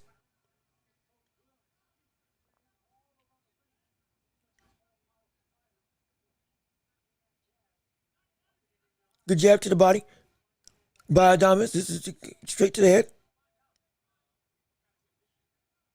Overhand right blocked by Shiraz. Jab by Adames that catches Shiraz. Now Adames is starting to push the pace. Adames is starting to up the ante. Now he's starting to apply real pressure to Shiraz now. Ducks under Shiraz's hooks. Going through lead straight right in a jab that lands and misses. Going through Shiraz, trying to catch him with the hook but misses. Shots to the body by Adames. Going to work on the inside. Now they're head to head. Now Shiraz is more so standing flat-footed. Now looking potentially to meet him face to face in the center of the ring. No more moving around. That's what they're doing right now.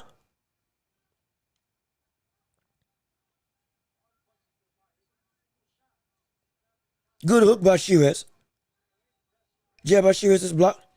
Good double hook to the body by Adames. Angle shifting to a hook to the body again by Adames. Double jab by Shiraz. Double jab by Adames. Straight right by Adames. Another jab by Adames that breaks through. Straight right and jab by Adames. Another jab by Adames. Starting to build momentum. Adames starting to build momentum against Shiraz. He's starting to get it against Shiraz. He's starting to turn it up a little bit. Adames is starting to really come aggressive. Shiraz is trying to land that right hand, but the elusiveness of Adames is indeed starting to take hold. Good left hook. Oh, and Adames is saying, let's go, let's go, let's go. All right now. Okay now. Hey now. Adames wants to smoke. Adames talking a lot of talk. He really is, but I'm telling you, I think that combination that Shiraz is trying to land is getting closer and closer. It's getting closer and closer. Already, he already landed straight right and then started landing the hook into the Shiraz. That was the first time I believe that combination landed clean on the head of Adames because he's been trying to look for it, but it ain't been happening, or some variation of it. But now, telling you, we're seeing the likes of Shiraz really look to, we're seeing Adames right now having a great fight, but with Shiraz, even though he's young, I see him being able to be somebody that can really adapt and overcome. Now, I think it starts in this round, or the round afterwards. Round 6 of this WBC middleweight championship fight, world championship fight right now, between rising star Hamza Shiraz versus Carlos Adames, who is the champion. Adames has been having some good success as the rounds have been going on. And so, Jay, well, how am I hanging? I'm hanging great, brother. I'm in my element. Oh, this is great. Ain't nothing new to me. I can do this for hours on end. Oh, trust and believe. Mark my words. Oh, I ain't going nowhere. I've been having this same level of fervor and fire all show long. Oh, trust and believe. We ain't going nowhere on this show, as we get to see right now. Shiraz and Carlos Adames really starting to open up a little bit. Really starting to make themselves known. I'm hanging in great because all these fights have been phenomenal. I'm excited. I'm doing this for you, the people, absolutely. But right now, we're getting in a situation where Shiraz and Carlos Adames is starting to heat up. Now they're meeting face to face in the center of the ring. Now they're fighting on the inside, glove to glove, inside fighting for somebody at 6'3" versus somebody who is roughly 5'11", 5'10", just about. This is going to be interesting. Right now, Carlos Adames shot to the body and uppercut that misses. Good hook by Shiraz that lands. Going through, trying to land with a straight right hand. The goes jab by Carlos Adames that lands. Good 1-2 by Shiraz that lands. Straight right by, or excuse me, Adames rolls a shot and throws a hook and uppercut combination. A little bit of a Mike Tyson combination that we got to see from Carlos Adames. Again, I'm seeing a semblance of Joe Frazier, a little bit of some Mike Tyson, and then ultimately Clever Lang when I look at Carlos Adames. And I think Clever Lang ultimately, because of it's the attire. The red gloves, the white shoes, the navy blue shorts, as well as the bobbing and weaving style, and the aggression and the hair and the beard. I think it all makes him look like Clever Lang. And so, yeah, Clever Lang right now is starting to take a little bit of control. Good shots on the inside to the body, or doubling up on the inside for Carlos Adames. Uppercut misses by Shiraz. Going through big hook misses by Shiraz. Double jab into a straight right. The jab lands, but the straight misses. Going through, Carlos is making this a fight. Oh, yes, he is. Good big hook by Carlos Adames. Another double hook by Carlos Adames to the head. Good hook to the body by Carlos Adames. Uppercut upstairs. Going through, trying to slip all of Shiraz's punches.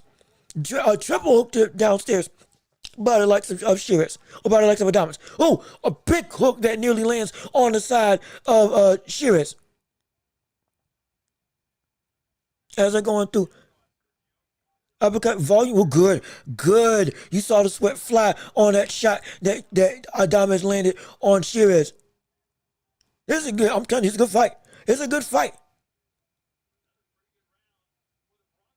The good defense of Carlos Adames and the offensive aggression by him is indeed, it's been great. It's been phenomenal. Shoot, it's been incredible.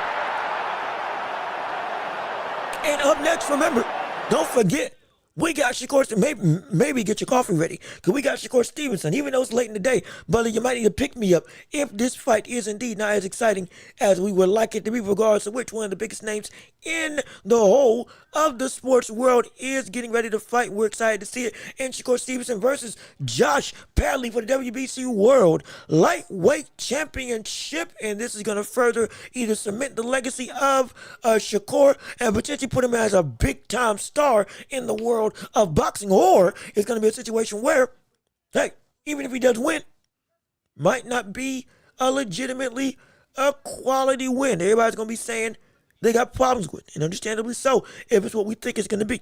Or we can see an upset outright. Who knows what's going to happen? But that comes right after this as we get closer and closer to the big kahuna, the main event of the night, Bivol versus Beterbiev. But now round, what is it, 7? Round 7? It's round 7 or round 8?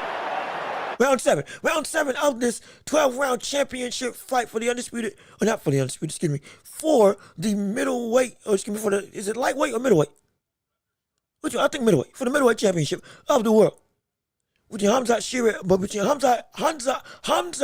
Shiraz and Carlos Adames. Adames being the champion, Shiraz being the challenger.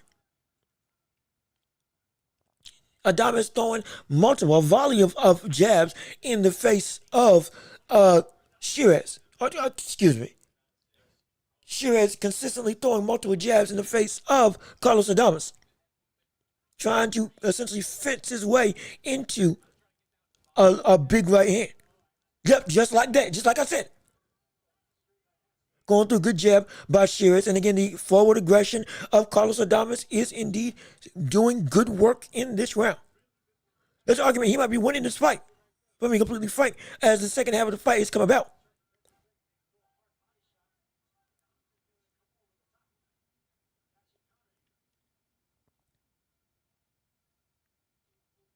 And see double jab to the head, straight right by Adames. Good hook to the body by Adames. Good uppercut to the body by Adames. As they're going through 129 left in round 7 of this 12-round affair.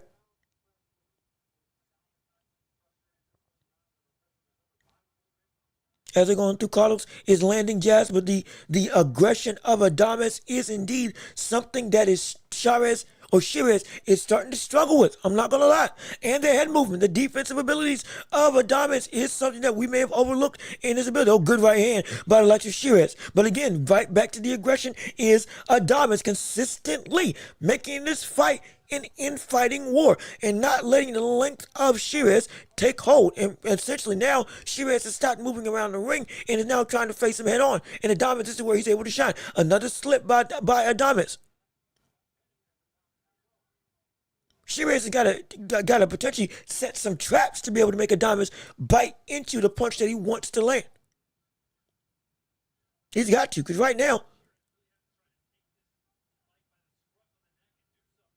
right now, he might be losing. Good uppercut. Good uppercut by the likes of Shiraz. That's what bait him into the shot that you want. That's what you got to do. With all that head movement, he can move to where you want it to be. Right hand that just misses on the side of Shiraz.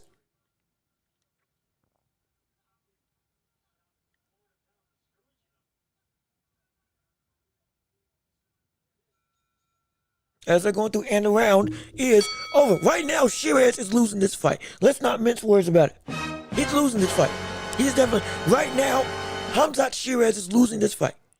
Though he's still incredibly high prospect and one of the best at the division, he is losing this fight. It's because of the aggression and head movement of the likes of Adames is indeed making this a very tough outing, a very tough affair for the likes of him. Even with the length, the jab ain't landing. The straight right keeps missing, almost grazing over the top of the head and the top of the glove of Adames. Adames has been able to work on the inside and do hooks to the body, has been able to go upstairs and throw hooks to the head. Now we see the likes of Shiraz not moving as much as he did anymore, trying to make something happen while being flat-footed. But that further falls into the game plan of somebody like an Adames. What does Shiraz need to do? I would say that he would need to potentially try to get that uppercut. The uppercut with a bobbing and weaving type punch. It could be the punch that actually makes the difference. The punch that helps make and turn this fight around. That's what should be, in my estimation, one of the biggest things that needs to happen. But again, this is my humble opinion. Jab to the body by Shiraz. Another straight right to the body by up. Is it? Okay, punches now on the belt line. We're a little bit low. Billy trying to say keep him up, but let's see. Going back to action. As again, this is round 8 of this championship affair between Shiraz and Adames. Khamzat Shiraz, one of the more exciting stars in, I believe, the middleweight division, going up against Carlos Adames, the current champion. Right now, Adames I think is ahead in this fight at this point in time.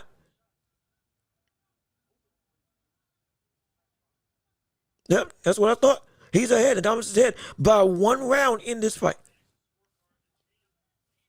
He's been taking it ever since round 5. He has been, big shot by Adames that catches and stuns Shiraz a little bit. Shiraz is in trouble. Shiraz is in danger. Wait a second, hold on now. Shiraz is in danger from a big hook. And a hook by Shiraz himself. Going through that jab, it's not working now. Yes, it may look effortless, but it ain't being effective at this point in time. We need to see Shiraz be able to have some level of offensive success. If you want to be somebody that hurts him, you might dig downstairs, go down to the body. Why is it that Shiraz isn't trying to go down to the body? Again, good lunging, leaping left hand, leaping left jab by the likes of Adames.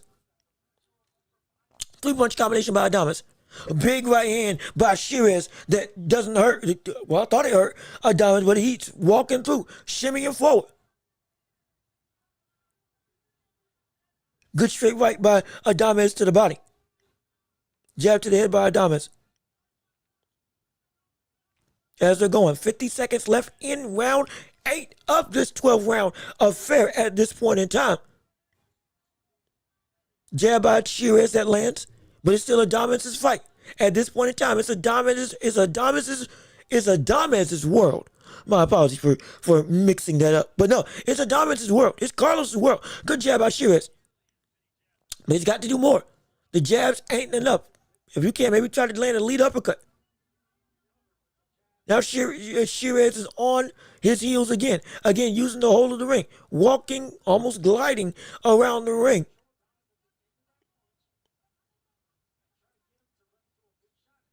But we need to see either if you can't another big right hand by Adames that lands. But no, yep. Oh yeah. Oh, he's losing this fight right now. No question about that. He is definitely losing this affair. He is definitely losing this affair. No question about that.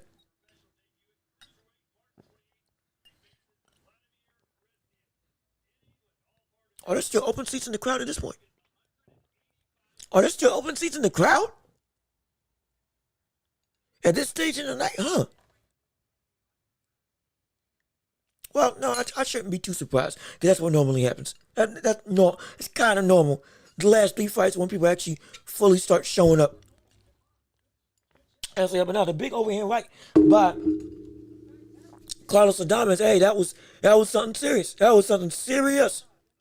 And the right hand of Chavez of his own was good, but he can't land it. He hasn't been able to land that all fight long. He hasn't. He just hasn't. That one punch, he hasn't been able to. That one punch, he has not been able to land. For the life of him.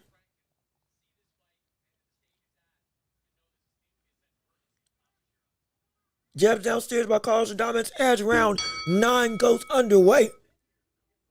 Right now, Chavez, again, is losing this fight, probably by 2 rounds, potentially 3, depending on who's judging. He's got to make a difference to be able to make this fight come into his own and to do something. He's maybe a knockdown, at least stun him and hurt him. Get your offense up and have some level of success when it comes to going downstairs to the body. You got to.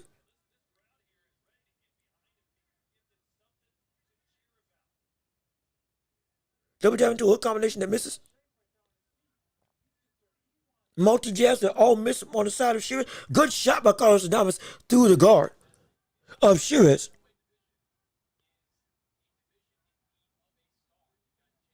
Hunting that jab again. Another jab. Just going through. I'm telling you, it's Adames is just outworking the likes of Shiraz. And he's making a miss. He's making a miss. Oh, good uppercut. Good uppercut on the inside by Adames. Good uppercut by Shiraz. Good double uppercut by Shiraz. He should have done that more often. He should be doing that more often.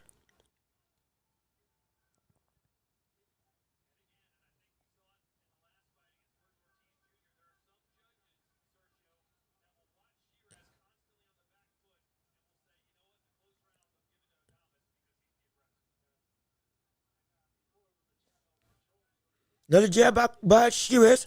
But again, it's not winning him the fight right now. He's got to set something up off that jab. He's got to throw an uppercut if he can. He's got to be able to match or meet where Adames is putting his head. He's got to where he's going to try to slip. Or go straight downstairs and start attacking the body. Because you need something, because this headhunting is not working right now. Chopping right hand that lands. I believe that landed.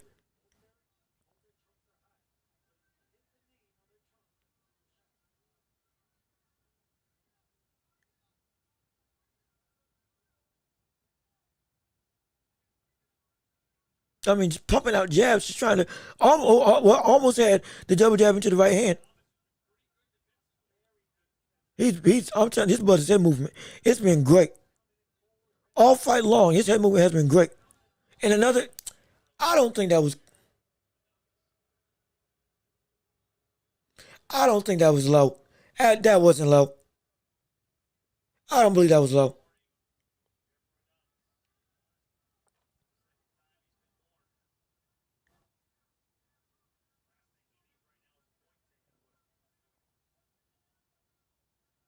As we get 10 seconds left in the round. Good jab by Shiraz, but again, the whole of the round it's been Adames. It's been Adames. Adames right now is outworking Shiraz. He is beating Shiraz.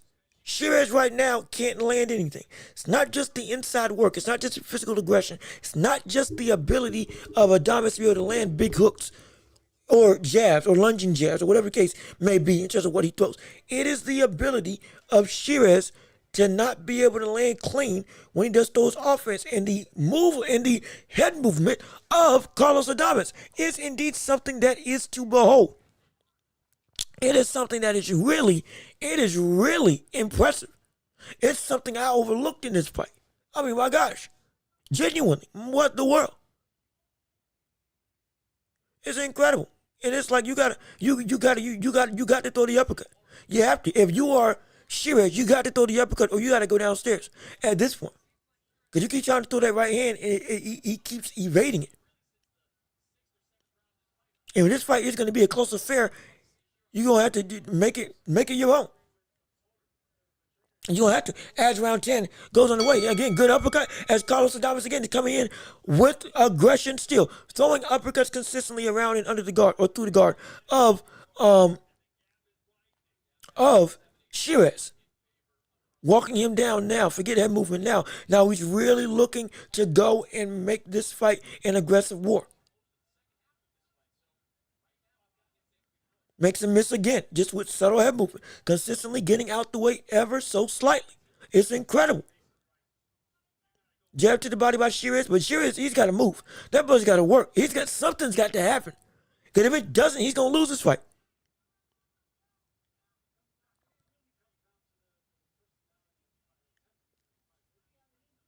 He's got to find some way to be not just less predictable, but more adaptable.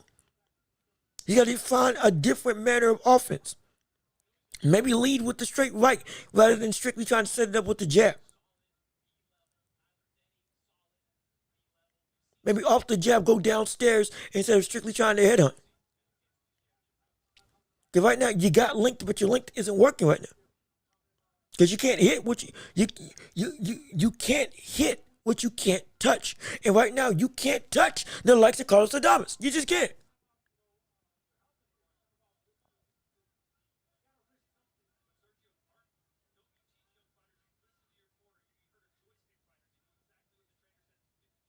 Triple jab by Shiraz that lands, but it's still, I mean, shoot what?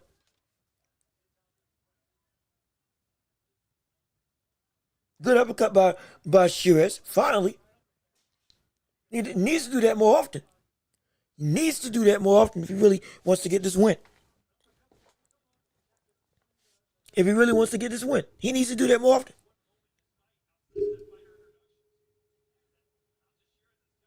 I mean, God. Look at that. Look at the ability just to get out of the way consistently all fight long. It's incredible. On the side of Carlos Adames.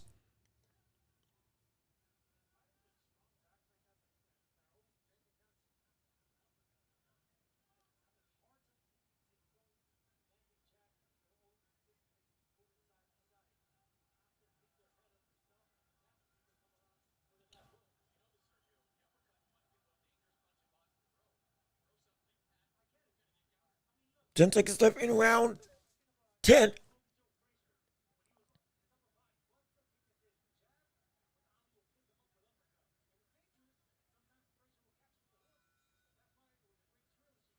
Yep. Round ends. And again, just like the commentary said, did I not say that there's a little bit of Joe Frazier in him in the head movement and the ability to bob and weave and get out the way? Mind you, Joe Frazier has some of the best head movement that the history of this sport has seen. Not just in the heavyweight division, but in the whole. And so Carlos, I'm not comparing him in the slightest to that. I'm not saying he's anywhere like that, but the ability to move his head to get out of the way of jabs is somewhat similar. Joe Frazier would do that exact same thing, even with his hand down. That's what Carlos is doing right now. Now, Joe Frazier will be able to come with some powerful hooks and will be able to break you down and knock you out, either in one shot or by this time in the fight. You're done. And he's amping up the aggression. If he wants to walk in that same level of footsteps and walk in the footsteps of what he also looks like, which is Clubber Lang, he needs to do that same thing and start upping the aggression. If he wants to make a definitive statement, if you're Carlos Adames as champion against this hot, incredible talent in Shiraz, you need to go and up the ante now. Go ahead. Throw them hooks. Go downstairs to the body. Continue to amp up the pressure as we go into round 11 of this 12-round affair. Good straight right by Adames that doesn't land. Again, starting out the round by attacking first. Going downstairs to the body. Good shot to the body by Shearers. Should have been doing that from round 3. Where was that? Why are you not doing it? That was an excellent shot to the body. Good uppercut by Shearers again.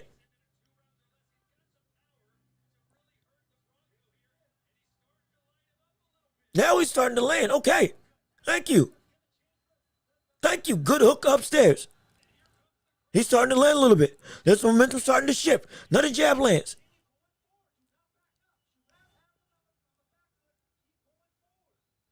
Good double uppercut by Carlos Adames. Again, now he's starting to land the leather. You're going to have to trade with him now. You're going to have to. You're going to have to stand your ground. You can't afford, you can't move back. Yep, push him forward. That's right. Push him forward. Go downstairs to the body and then be able to land upstairs to the head.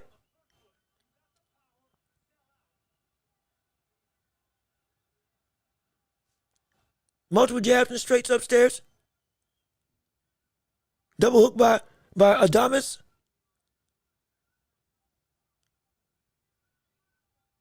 Going through. Good intercepting jab by Shearers. But again, it's not enough. He's got to work. He's got to go. He really has to go. He's got to go. He's got to go. You had some flurries of success, but it can't be just enough. Keep on throwing the uppercut.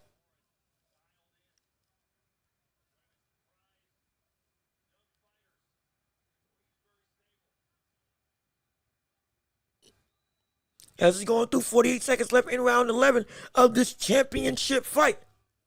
Chavez has had some of the best success he's had in the round. Oh, good right hand, big right hand by the likes of Chavez. Or Shearers, excuse me. Good hook by Shearers. He's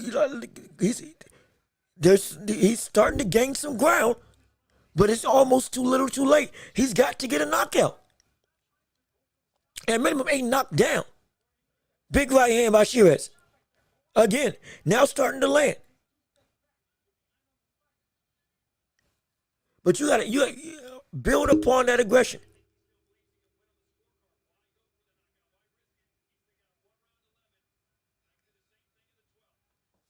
Telling you, this is a sticky situation, y'all. This is a concerning situation.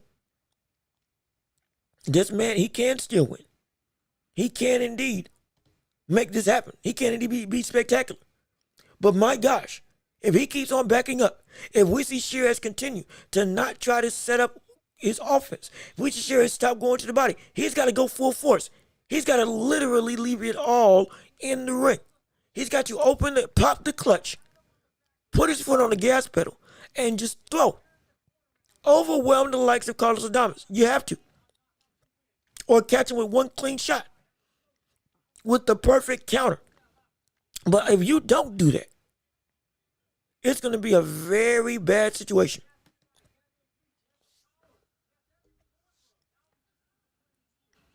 It's going to be a very, very, very bad situation indeed.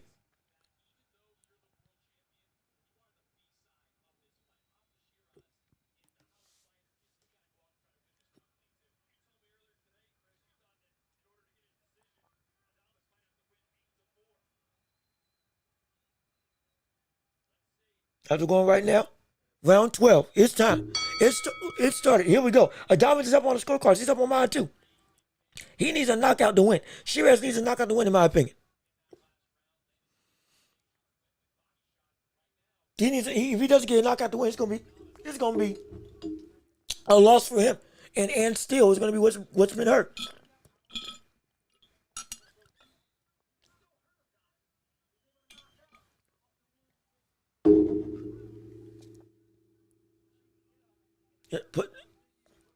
Get the let out. Come on. You gotta throw. You have to throw. You've got to, you can't just be complacent. You gotta move. You have to work. You gotta work. You have to work now. You got to work now. You got to. Come on. You gotta go, man.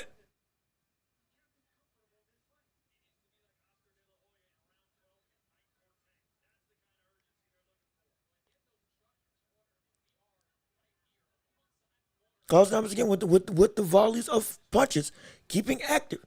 Mitchell with the big right hand. It could have been a chance to counter for the likes of Shiraz. Good uppercut to the body.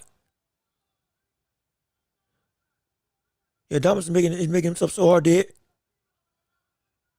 Good hook. Good uppercut by Carlos Adames.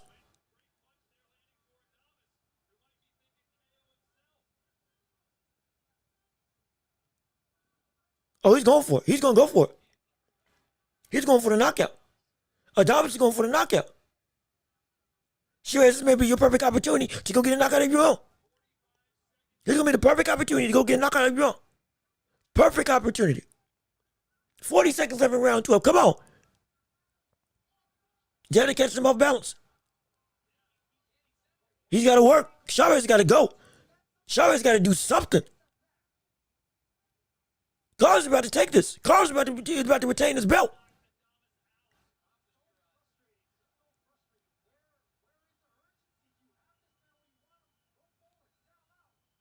Why are you being so hesitant? But you can't afford to not do anything. You can't afford to do a thing. You can't afford to not do anything. 10 seconds left. What the world?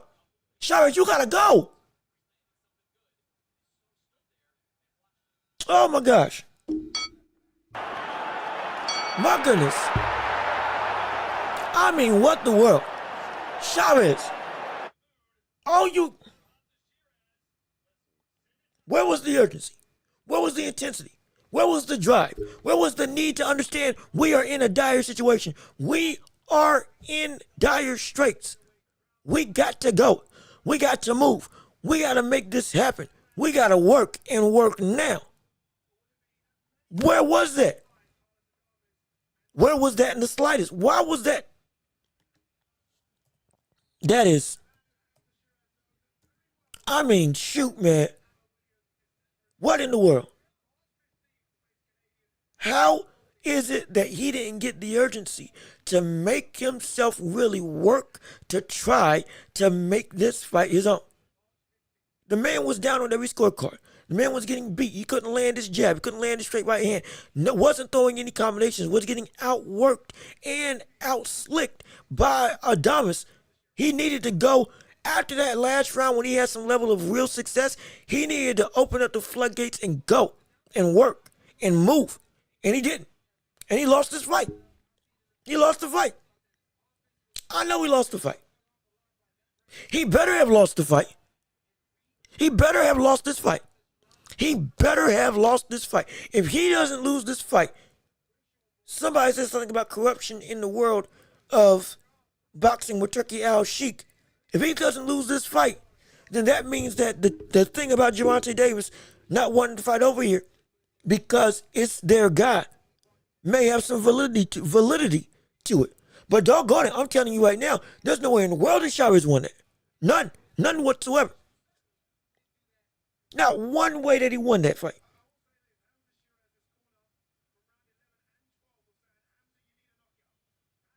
No way.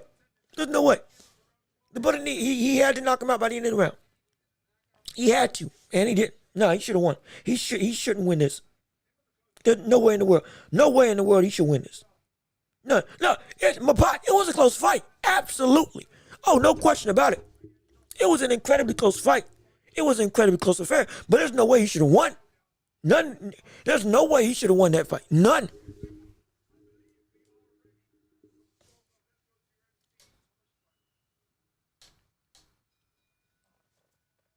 Oh, anyway. Let's see. Let's see what the decision is.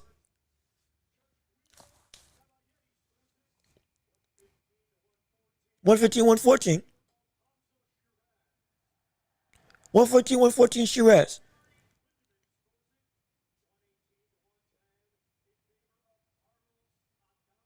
$118, 110 Carlos Adames.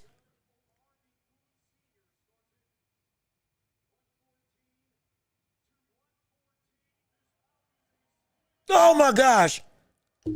What? Split decision draw?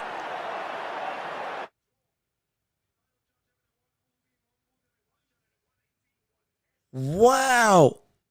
Split decision draw.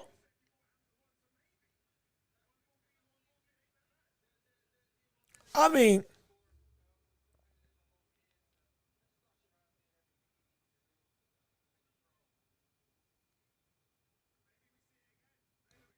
I'm not mad about the draw.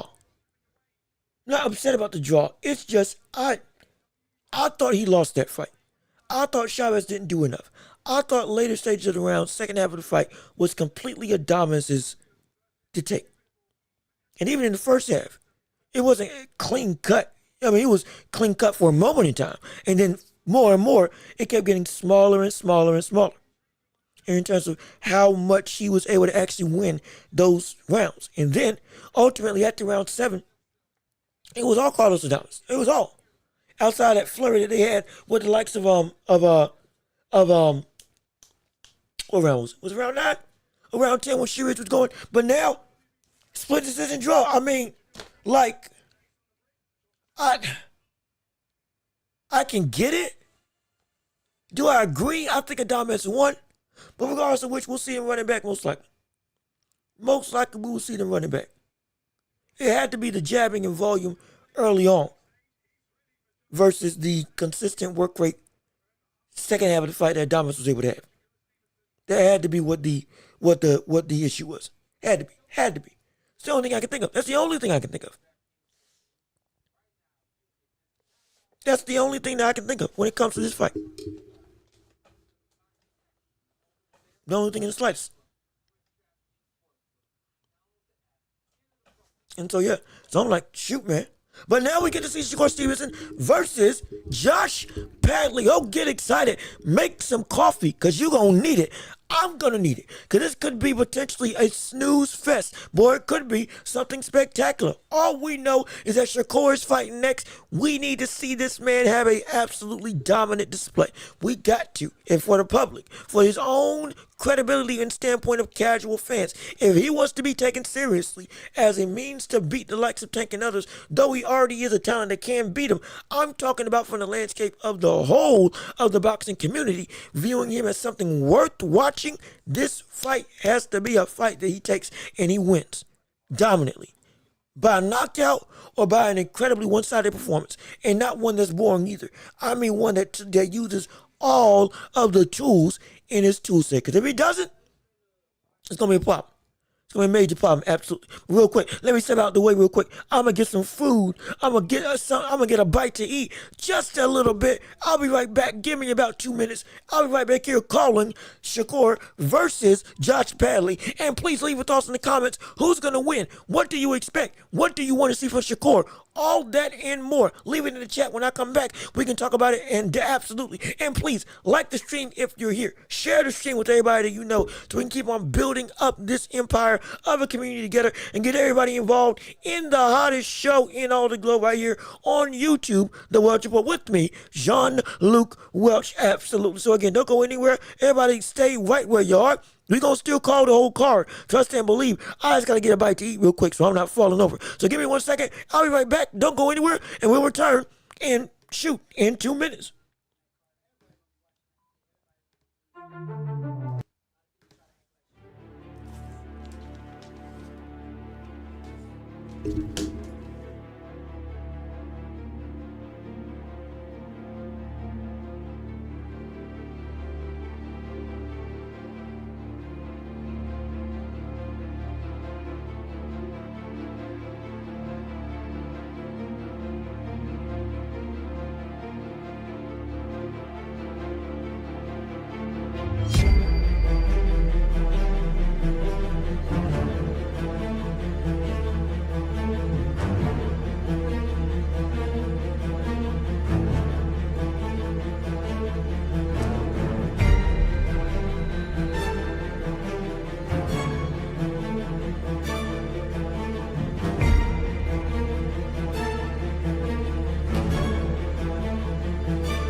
All right, we are back, and now we are here with Shakur versus Josh Padley in a fight that's going to be, I promise you, looks to be one-sided.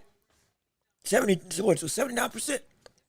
Got Shakur Stevenson winning, at least in the betting odds on the zone. Only, 20% really have, or 20% really think that he's going to win. Shakur is a 40 to 1 odd favorite for those of you in the betting world. So it's like, well, my gosh, talk about a fight that should be one-sided. Talk about a fight that should be seen as just, easy. On paper, it's supposed to be an easy fight. And excuse me, had to eat a sandwich, needed something, a little bit of fuel to get me going. But regardless of which, we're looking and we're saying Shakur against his opponent. Your ring walk better not be the most entertaining part of the fight. Let's be real. Excuse me. Let's be real. Your performance better not be the most entertaining part of the fight.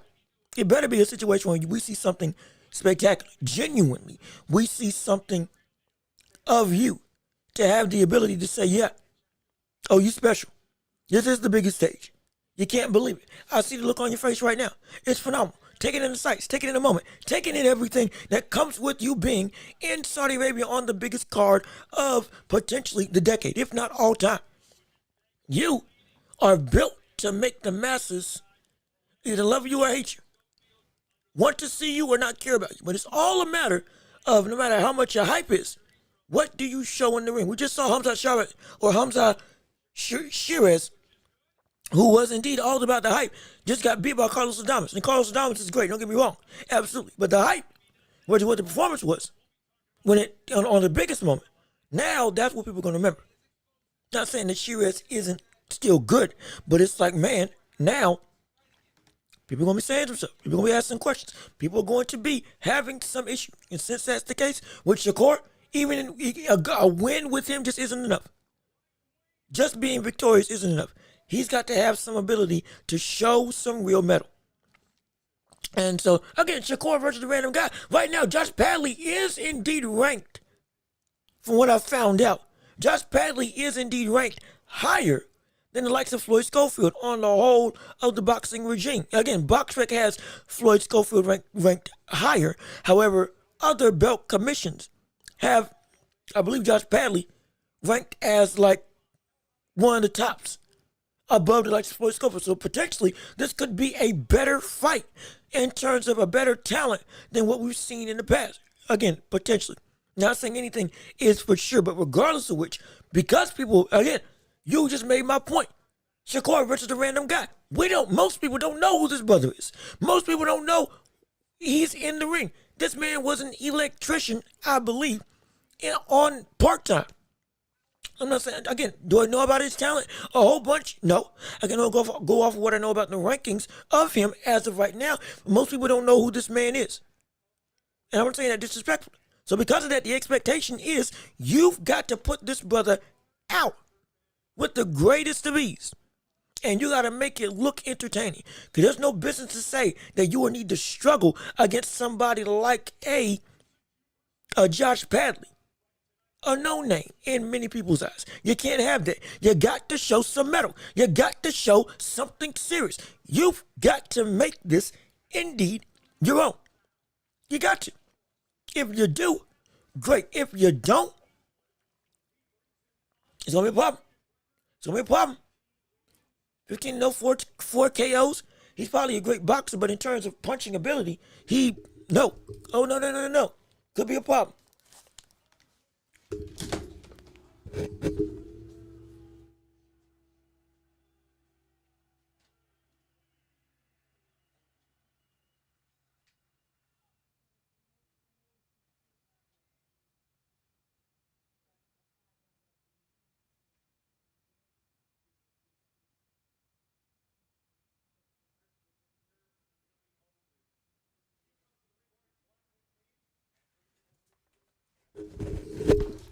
There we go. Thought I saw something. Thought I saw something on my window for a second, but nah. Shakur, you got to show something. You got to be spectacular. You cannot afford just to be the same Shakur that you've been this entire time. There is no excuse. This is the biggest thing that has a saying about you when it comes to your makeup as a fighter. You are something that we should care about. That's how you feel. You say we don't know about boxing if we don't know about you. Well, that may be true. But if you don't give us something to care about when it comes to you, why should we care about you? You got to, especially now it's not Floyd Schofield that you are fighting against. Don't let this upset you either, because if you do that, it's going to be a problem. Oh, major problem in the world of boxing. Right now, here we go. We got time to show. We got time to shine. It is a work of art protection that we're going to witness with Shakur versus the likes of Josh Padley as they now go through the ranks of the boxing regime. And round one goes underway. Here we go. Shakur Stevenson in the black and pink, Padley in the purple and blue, or black and purple. Josh Padley already coming out aggressive. Shakur with the already planting his feet. The distance management of Shakur, we already know, is incredible, is spectacular, is something that is to behold. No question about that.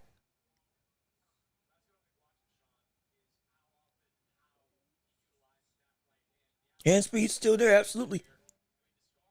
We should expect Shakur to be more aggressive because he doesn't have to worry about power coming at him. He shouldn't have to worry about power coming at him. Padley is a poor boxing skill set. Again, I don't know. I need to see. This is my first time seeing him actually in action. So this is like, yeah, if I'm right, if you're right, great. If you're wrong, expectations still the same. We still need to see Shakur have a dominant performance.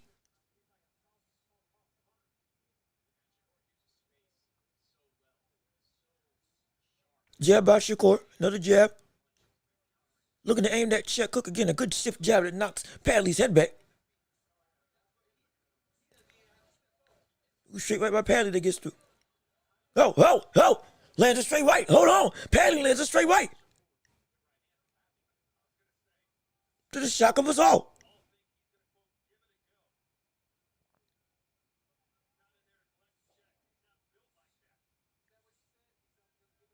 Now, mind you, both of these people haven't gotten to train with each other. Shakur hasn't trained for Padley, and Padley showing up ain't trained for Shakur. So it's going to be a situation where this is Shakur essentially going in blind. Legitimately going in blind. It's going to be interesting to see. We expect Shakur to have a dominating performance. A minute left in round one of this fight. As he's going through in the center of the ring. Again, controlling distance. Good, stiff, sharp jab that again lands for Shakur. Overhand right that goes into a volley, that goes into some body work and some dirty work that lands for Josh Padley. Hey, he's actually might make this a legitimate fight. It's possible. The underdog could actually be something spectacular.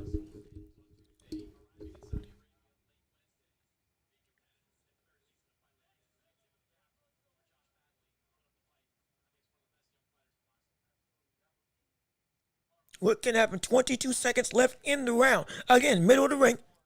Both of them posturing at each other. Staying in the center. Shakur counters with a jab and then lunges back in and resets yet again. The boxing acumen is incredible. The ability of Padley to actually make this competitive, actually land some decent stuff, is actually surprising. And there we go. Round one ends. Absolutely. And again, this is Josh Padley, late last minute replacement. Didn't really have any time to prep or for training. Just straight up coming in, flying over. Gonna get the biggest payday ever. And now is going up against one of the best boxers in the world from a technical perspective in Shakur Stevenson. He actually landed a straight right hand. He actually landed some shots to the body. With some dirty work, he could actually make this a competitive affair. Do we still expect Shakur to win? No question about it. But the question is, in all reality, what exact performance are we going to see from the likes of Shakur Stevenson? And it can't be something boring. Right now, it's too early to tell. We're going to have to wait and see. Honestly, we're going to have to wait and see. And again, remember, he cannot, if he struggles against a fighter like Josh Padley, that is also an incredible detrimental thing. just as bad, if not worse, than winning, but winning in the exact same way, which is a fashion that nobody cares. If it is competitive, like we said earlier, you don't want that if you're a Shakur fan. You don't. You don't want that if you're a Shakur fan. Not in the slightest. As round 2 starts right now, going underway.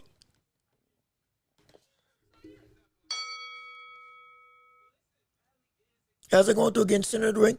Shakur Stevenson again doing great. Check hook that misses by Shakur Stevenson. Trying to control distance. Doing great at being essentially a measuring stick, literally, for the ring. Good straight right hand by Shakur Stevenson that lands through the guard of Josh Padley. Straight right to the body of Padley that I think landed, or Shakur jumped out the way.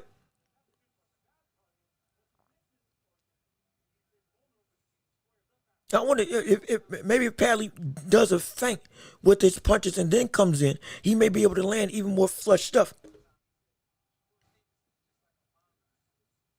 3-punch combination by Shakur. Oh, wow. My gosh. Shocking. Good slip. Again, doesn't need to do much to get out the way on the side of Shakur Stevenson.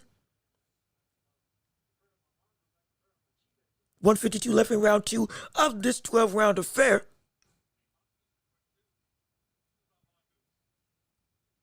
Slowly eking towards Padley. Double jab into a straight right hand into a jab that does land. Padley slips that last jab. And then they get back into the clinch. And Shakur with some good, decent punches.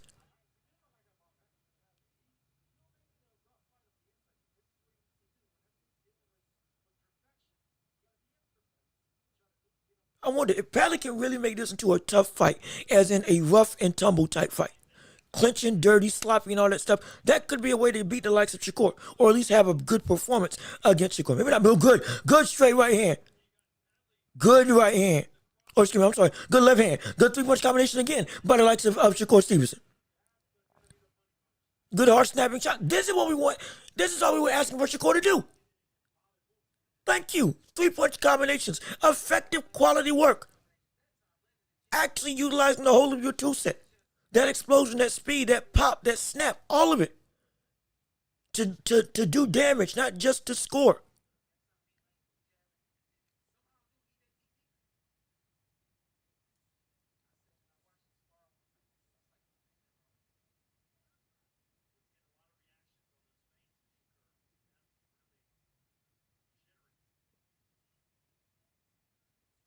Another jab by Shakur that lands. Big hook downstairs. Getting rough and tumble again. Yep, make it sloppy. Make it sloppy if you're Josh Padley.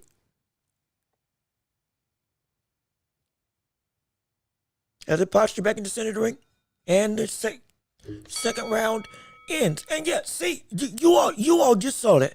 I know I'm not the only. Y'all just saw that, did you not? You saw the 3-punch combination. You saw the ability of Shakur to actually be able to throw and land some good quality work. Letting his hands go.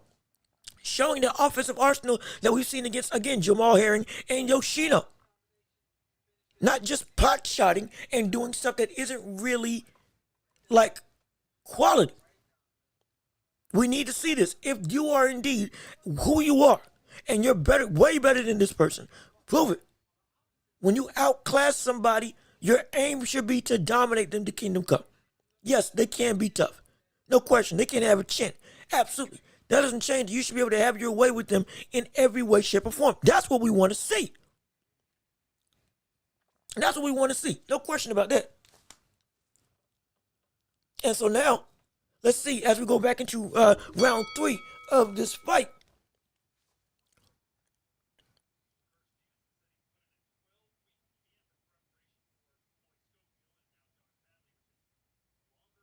As they're again, Shakur slowly eking his way onto the inside, slowly using that jab as a rangefinder to be able to potentially bait Padley into doing something, or to have that jab already there to be able to essentially shortly eke it out, just like he did right there.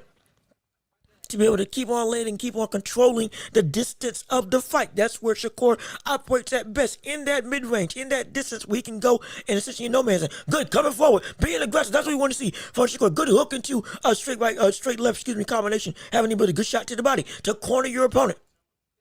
Now, I would love for him to open up a little bit more when it comes to that ability.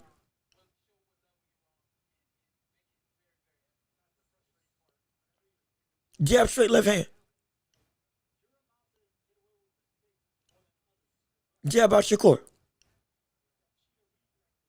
Doing everything while not having to move his feet.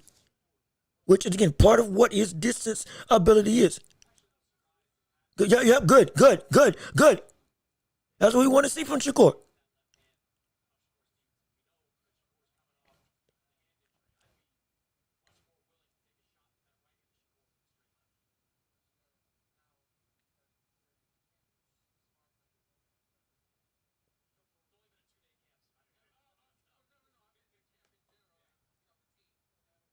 .122 left in round 3 of this 12-round fight.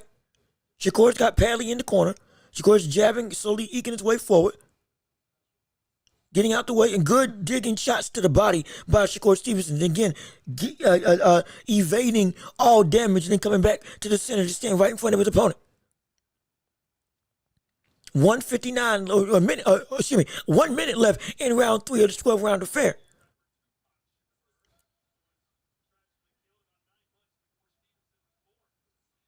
Jab out Shakur that again lands. Again, it's a dominating fight right now, absolutely. And it's doing a little bit more than what we wanted to see in terms of from the standpoint of we're getting a Shakur that's a little more aggressive, a little more offensive-minded, willing to show what his offensive arsenal truly is rather than just relying on simply being defensively sound.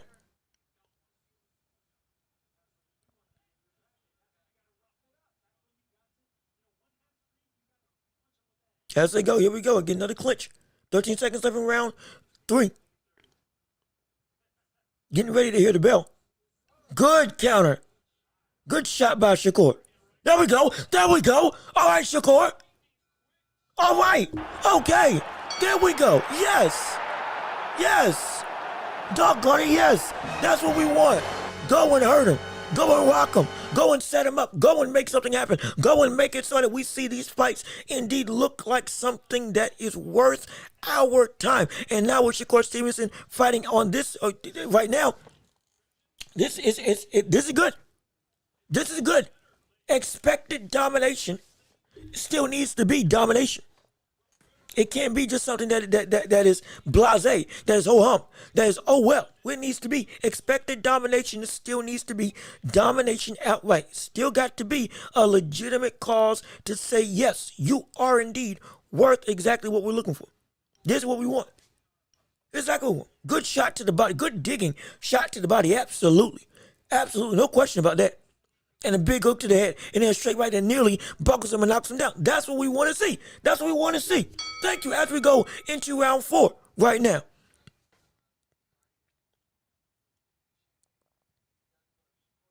As they're going against Shakur, still standing in front of his opponent, in front of Josh Padley. Josh Padley 15-0, 4 KOs on his resume. Quick replacement for Floyd Schofield on 2 days' notice. Comes in and actually now has the fight of his life against one of the best pure boxers in the business. Shakur Stevenson has been training for Floyd Schofield, now is getting Josh Padley instead. We expect this to be domination, but it's got to be, what are you showing? And what this most recent event of round that we had in round 3, hey, he's showing us something good. Rock Josh Padley, almost knocked him down. We need to see this. Go and finish the job. Don't end the night. Go win the night.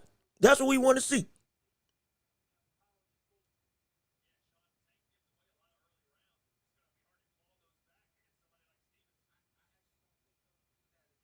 As they're going through 1:59 left in round 4 of this 12-round fight.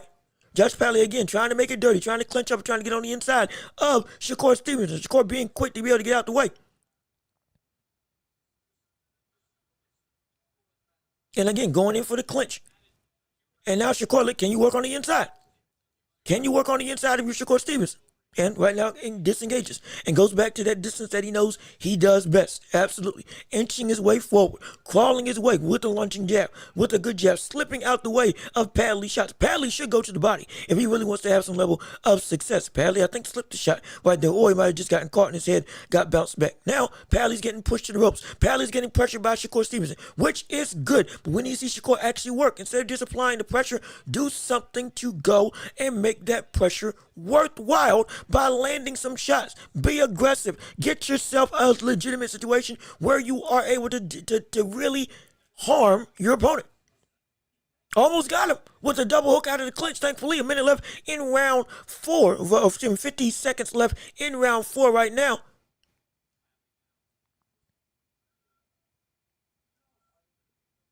Jab that Padley tries to almost gets turned around by Shakur. Again, this is right now.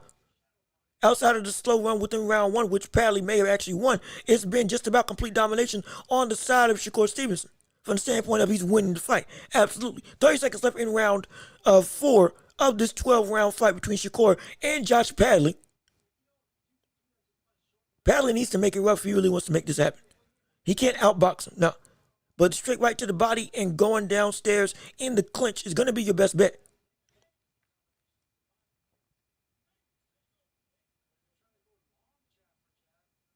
It's going to be your best bet. 10 seconds left in the round.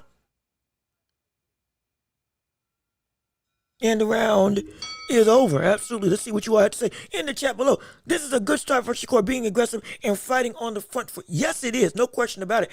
Actively having the ability to go and push the pace. Make it so that you are making the fighter feel the pressure, instead of trying to be just strictly defensive. This is a portion of what we've been asking Shakur to do. We know you can do this. You can come forward. You can jab. You can do all the perfectionist stuff that we know you do as a boxer. But your ability as a puncher, we want to see it happen. We know it. Even if you can't score cleanly, we want to see you at least attempt to make a good fight out of it, rather than being timid of everything that comes your way just because everybody's dangerous at all times. This is good. This is great. It's a good start. Again, we need to see a dominating performance that can end in knockout or outright we walk away and say, yeah, that was a good win. Not because of the opponent, but because he handled his business exactly how he needed to handle it. That's what we want to see. As we're stepping into round, 4 for the WBC World Lightweight Championship. We're stepping into round 5, of this fight. Also, if you haven't already, please leave a like on the stream and share it with everybody so we can keep getting it out to the masses for what we got going on. Absolutely. No question about it. Good three-punch combination. The hook lands, or the jab lands and the hook doesn't. We got Padley with some rabbit punches on the inside. Shakur again eking his way. Going and throwing combination punches on the inside is Josh Padley, trying to make this a fight out of it. Trying to make this something. Trying to make something legitimately happen. Now Shakur needs to start setting up some traps for later rounds. Yes, he does. He really does. He truly does. That was good, see? Standing and banging. I wish he would stop. The one thing I wish Shakur would try to do would be stop trying to make that O face whenever he does something or something nearly lands. He could use that time admiring what almost happened to actually go and make something happen. If he did that, maybe we could see an even more aggressive type of Shakur Stevenson. That's what I would love to see. No question about that. Good hook by Shakur.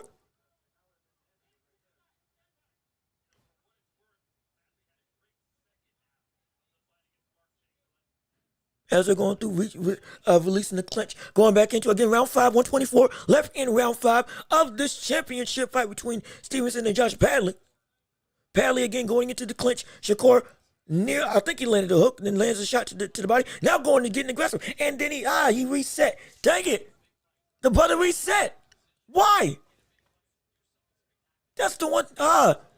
He reset.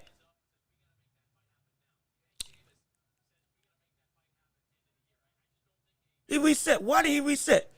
Good jab by Shakur. Padley misses the jab. 50 seconds left in round 5. Jab by Shakur. I think that was blocked. Jab to the body into the clinch. And Shakur again, a couple rabbit punches trying to get him off of him. Good jab by Shakur. Again, distance management and all that stuff. Flurry of punches by Josh Padley into infighting against Shakur Stevenson.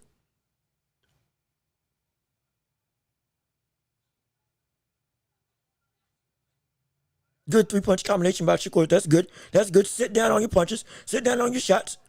Sit down on your shots. Yep, that's good. That's good. Sit down on your shots. That's what you need to do. Good 3-punch combination, good 4-punch combination by Shakur Stevenson. Yep, good. Oh, he's tagging him now. He's tagging him now. That's what we want to see. You're fighting inside the pocket. You're letting your hands go. You're digging deep. That's what we want. Yes. Thank you. That's all we've been asking for. That's what we want. Let your hands go. Put your combinations together. Fight inside the pocket. Make it so that we see you indeed put your offense on display all fight long, while still being as defensively responsible as we know you were. That was the perfect sequence that perfectly encapsulated everything that Shakur could be. Boring fight, I'm on the road. Al Booger, this ain't really a boring fight. It's actually one of recently, it's one of Shakur's better performing fights. Yes, it's against Josh Padley, but he's actually putting combinations together. He is actually throwing 3-punch combinations back to back to back, as in like 3-punch combinations, pause, 3-punch combination again. He's looking to hurt his opponent. He's trying to tag him and hurt him. He is willingly staying in the pocket and then evading and then punching and then actually trying to do some damage. It's shocking. Shoot.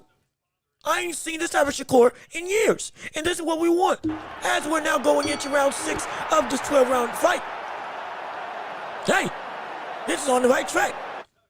It's starting to be on the right track. You're still being a little, somewhat tentative.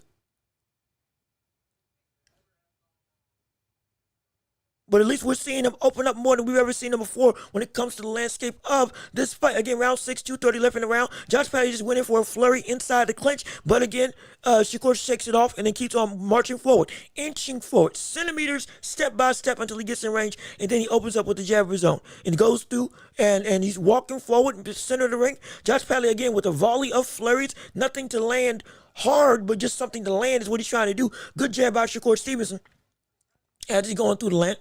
In the clinch, good hook out the clinch by Shakur. Good hook out the clinch by Shakur, absolutely. Doing work on the inside now. Actually, he's got Padley hurt. He's doing work. He's doing some good work now. He's letting his hands go. I'll say this, though. The punching power of Shakur ain't all that right now. He isn't hurting or deterring the likes of Josh Padley. But what I will say that he's doing everything we wanted him to do, even without that, because we know he's got that ability. 3, 4, 5 hook punch combination to the head and to the body for Shakur Stevenson. Continuing to throw his offense, continuing to let his hands go, continuing to make this fight more exciting. Yes, 3 hook combination, lead left, going in. Josh Padley turns it, starts to throw his own shots of his own.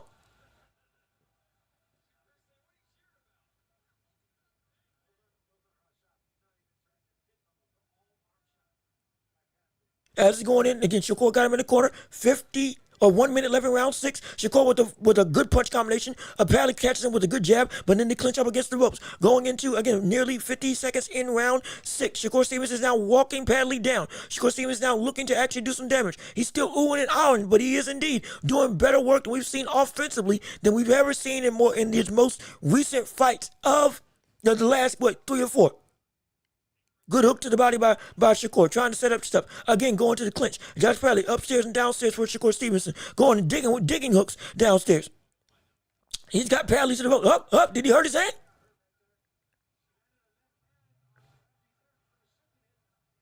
No, he didn't hurt his hand. Good. Caught him with a short uppercut in terms of Josh Padley. Now, he's walking him down. He's walking Padley down and legitimately throwing some good heavy leather. It's not that he's hurting Padley, but this is what we asked for. This is good. This is good. Round ends. This is good. Hey. Thank gosh. Thank goodness. We're actually seeing Shakur do some offensive work. We're actually seeing Shakur doing something beyond just having the ability just to box. We're actually seeing Shakur legitimately take the fight to his opponent, stand in the pocket and bang and counter, go and open up with digging shots to the body, ends going up to the head, willingly letting himself be in danger in order to land something against his opponent. This is all we've been asking for from the standpoint of Shakur Stevenson. You don't need power to still be an exciting fighter. This is a good fight from the standpoint of Shakur is making this fight entertaining. He is. Hey, that ain't bad. That's not bad at all. The only issue is He ain't got no power. Because he's been landing clean on the head of Josh Padley in shots that, hey, it shoot. If he had some pop, it would be dropping him. But they ain't.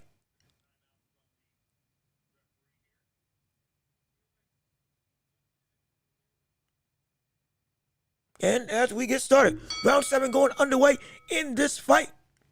Shakur again, incomplete control outside of round 1, has won every single round. Round 6 was his best round offensively of the night and is now looking to go and potentially really heap on the pressure and the offense on the likes of Josh Padley. Again, Josh Padley is making a valiant effort, but Shakur right now just looks to be so many steps above. Jab by Padley. Good counter by Shakur. Good check hook by Shakur. Off of a slip. Great, phenomenal defense combined with good quality offense.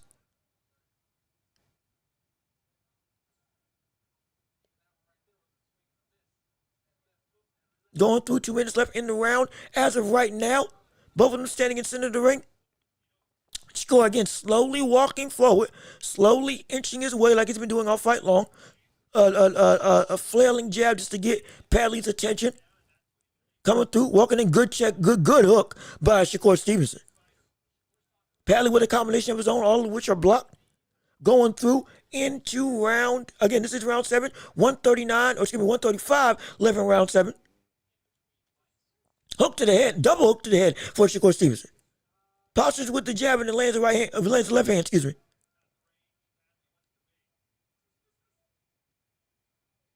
As they're going through. 120 still applying the pressure, still slowly walking forward. Padley isn't. The one thing about Padley, he's not throwing any torque behind his shots. He's not turning his hips at all when it comes to his punches.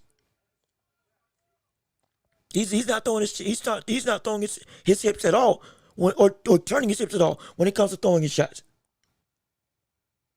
There's a minute left in round 7. As of right now, 50 seconds. Going through Shakur Stevenson, good clinch work into trying to throw upstairs. The consistent flurries of Josh Padley are having no answer. He's trying, but ain't having an answer.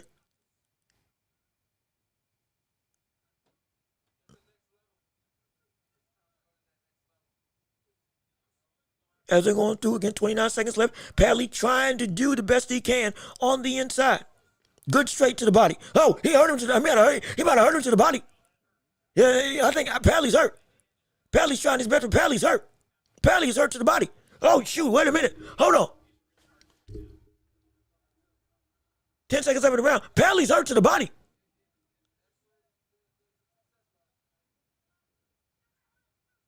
But Padley's still trying to do the best he can, putting on a good effort. Absolutely. Absolutely, but shoot, now, yeah, he's just a step above. Shakur Stevenson just hurt Josh Padley to the body. Are you kidding? Are you kidding?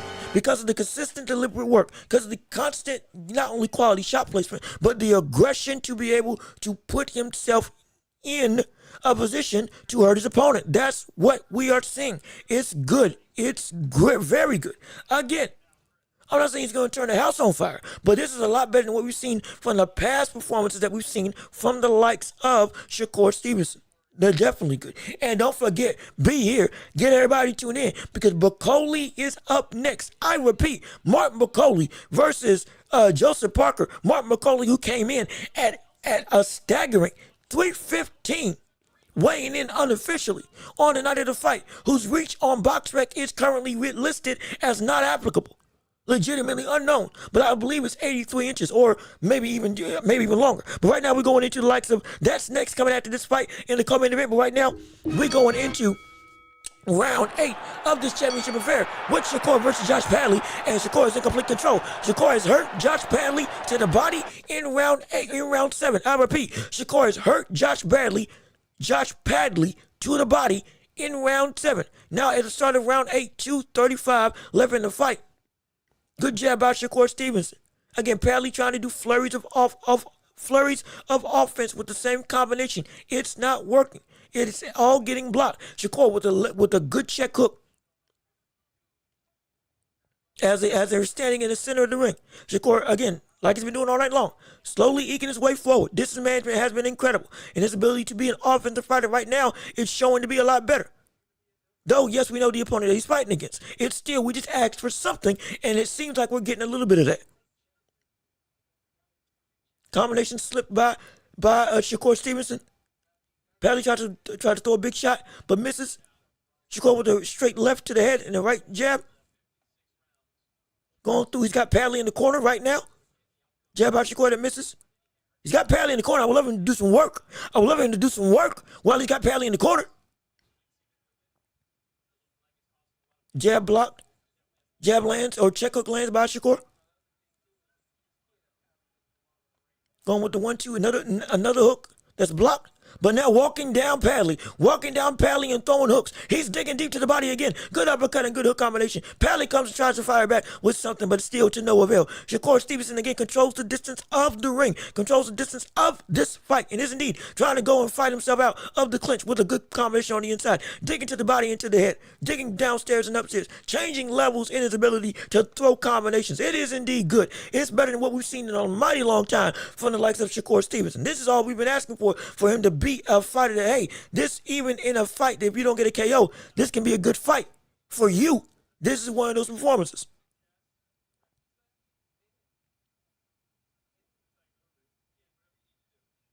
Going with, again, walking down Padley, eking his way closer. 36 seconds left in round 8 of this fight. He's won just about every round except for arguably round 1 in terms of Shakur Stevenson. Again, Padley with dirty, sloppy work on the inside. Good one, too, by Shakur Stevenson. Shakur may have Padley hurt again. But Shakur stops himself. Shakur keeps on. Oh, my gosh. Shakur keeps on stopping himself. The second he gets a modicum of momentum and he gets the offense flowing and he's got him hurt, he stops himself. He stops punching. What is going on? See, this is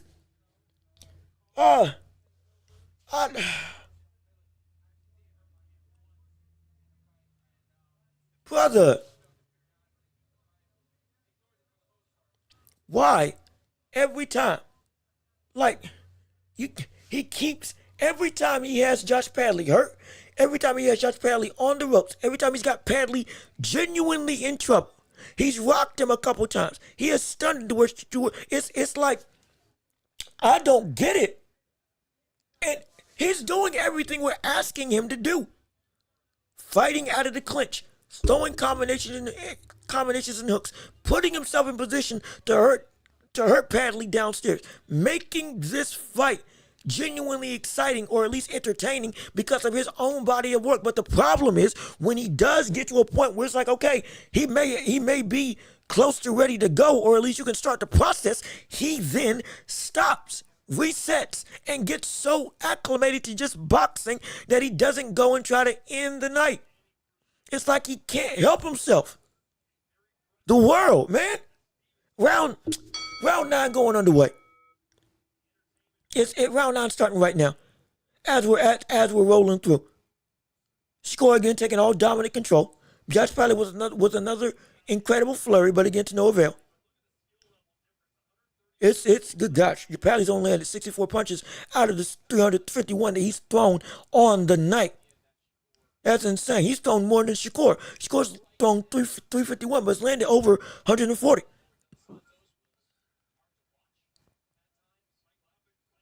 Good straight left by Shakur. Good hook. Good triple hook. Good combination by Shakur Stevenson. All right, he's ready to go. Come on. He's ready. Like. Thank you. Yes. Finally. My gosh. Yes. Finally, there's been a knockdown. Thank goodness Shakur knocks down Josh Padley. Finally, in round 9, here we go. Is he going to end the show? Don't bolo. Don't do nothing outrageous. Simply go and end the night. End it. End it, brother. Don't taunt. End it. That's what, come on. Come on. Come on. Come on. Another shot that lands. Another shot that lands to the body. Shakur has got Padley hurt. Shakur's got Padley in trouble. There's a legitimate situation where he can win. It's right there for the taking. Come on, Shakur. Come on, Shakur. Padley's giving the best that he can, and all credit to him. But Shakur, you got him rocked. You ain't had a knockdown since Yoshino. Get the job done. Come on.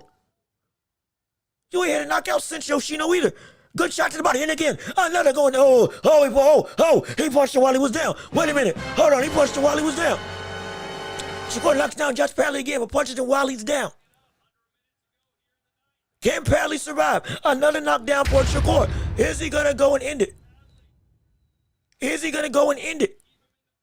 Is this it? Are you going to carry him or you going to end it?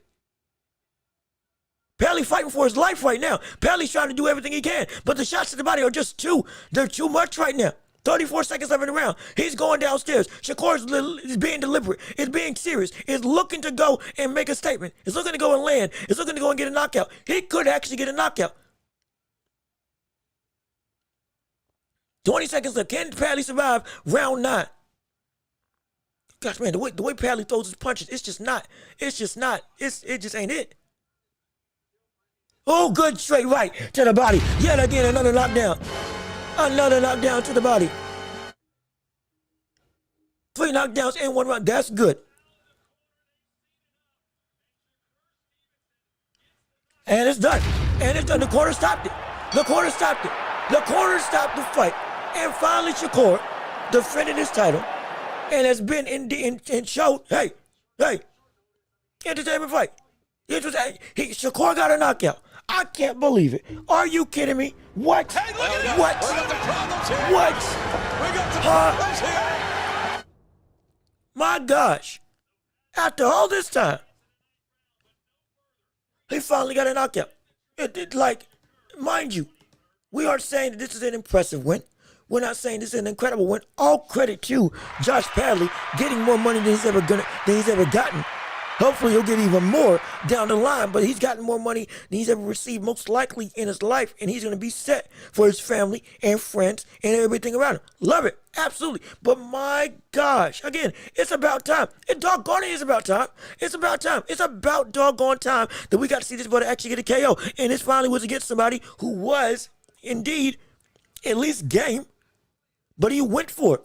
And see, or if you're listening, do you hear how easy that is? Do you hear how simple that is? Just go and end the night.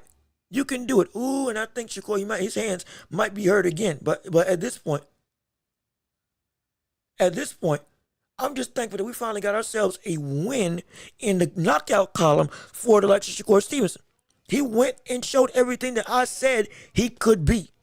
He was walking down his opponent. He was stalking Padley. He was going and being deliberate with his aggression. He was placing his punches while still being defensively sound. He was digging to the body and placing perfect shots. He was still throwing combinations while not letting up his defensive acumen. Still controlling distance, still using the jab, still being slick, still being able to jump back, still having all of the elements of Shakur, but with an actual deliberate offensive game plan on his mind that made the fight exciting, or at least made it entertaining. At least made it so that we weren't sitting here and saying, why do we care? So at least we can say, hey, this was as much of a full display of what Shakur can be as we've seen in his career. From the standpoint of he showed us what we wanted to see. That's all we've been asking for. Again, this is no disrespect to Josh Padley, but it wasn't against a great opponent. Credit to Josh Padley for coming in on short day's notice and lasting 9 rounds with the likes of Shakur Stevenson. Genuine. Landing on Shakur Stevenson. Hey, I'm telling you, all credit to him. But this is all we've been asking for. Now do this against people that are actually good. Do this against the elites. Do this same level of work that I've seen you do, that I've seen you been able to do before. Against the likes of a Schofield. Against the likes of a Tank, if you ever get that fight. A Loma, a Keyshawn Davis, don't matter. You're somebody. Make it happen. That's all you got to do. And so, here it is. Shakur Stevenson is still WBC champion, still undefeated. Now 23-0, 10 KOs on his resume, and hey, thank goodness. Finally. That's all I can say, finally. And I tell you,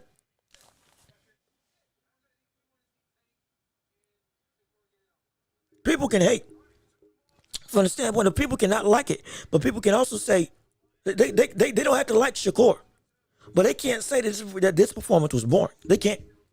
They can't say that this performance, on average, what we've seen from Shakur in the past, they can't say this was boring. At minimum. Thank gosh. I told you all, it can't be competitive, it can't be close, and if it isn't anything but a knockout, he's going to have a problem. And thankfully, it was not really competitive. It wasn't close at all. And he got the knockout. Thank goodness. To the body, no less. Hey. Now, the hype train is still the hype train. It ain't a good hype train. People still going to hate. No question. People are still going to say he's going to lose to the likes of a Tank Davis or even a Lomachenko or others in the division. He's still probably going to have his haters, no question about that. But what he is, indeed, is somebody who this is what he's capable of. He can do this very same thing or something similar to the best of the best. It's just a matter of, is he willing to? Because when he was willing to do that, you saw what happened. That's the question. That's the biggest question. And so to be fair to Padley, he was ranked higher in WBC than Floyd Jr. That's what I'm saying. Like again, I hadn't heard of Josh Padley. I thought BoxRec had the rankings correct, and it was that Padley wasn't rated higher. But Padley was rated higher. No disrespect. Hey, he was undefeated. Doing this as an electrician had to have beaten somebody to be legitimately ranked higher than somebody like a Floyd Schofield. And so, he performed. He came through. But he couldn't even prepare for Shakur. So it's like, shoot. He did this on short notice. What we thought happened, but he took the fight, regardless of which. Credit to him, thankfully. And so now, it is what it is. So let's see what the public has to say. And I got some stuff I got to say on the fight. We'll wait. We ain't really got time to talk. Because we got now Joseph Parker versus Martin Bacoli is coming up next. That's right. Ladies and gentlemen, boys and girls, everybody, we are here for the biggest big man fight of the night. Oh my gosh. This is we gonna have. Hey, look at this. We got some problems. We got some problems, y'all. I'm telling you, it's going to be exciting. Martin Bacoli is replacing Daniel Dubois on short notice. Again, Martin Bacoli came in and weighed in unofficially at 315 pounds when he landed in Saudi Arabia. That's probably one of the biggest he's ever been in his career. That's bigger than Jarrell Miller when he fought against the likes of Daniel Dubois. This is going to be insane. Now you got Joseph Parker, who's been on a renaissance of his career, looking to go and come back, beating the likes of Wilder, beating the likes of Zhang, and now beating the likes, or potentially on the cusp to be able to beat the likes of Martin Bacoli. And if he beats Bacoli, big Bacoli, the Congo nightmare, that is Martin Bacoli, the heavy-handed, I believe, 15. What's his record so far? I forget what his record is. Let me see real quick. Hold on one second.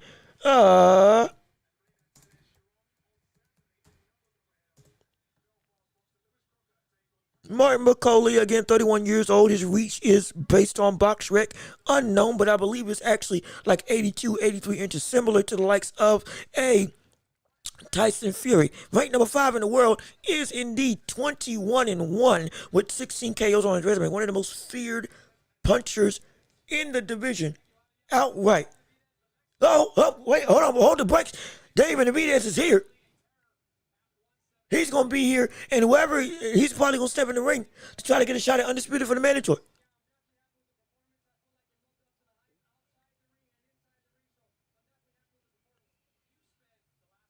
And we're going to see, again, most likely it's going to be if they fight and Bivol wins, they do the trilogy outright. But if Beterbiev wins, it's going to be Beterbiev versus Beterbiev. Volume versus power. The old mongoose essentially versus the young lion. That's what it's gonna be.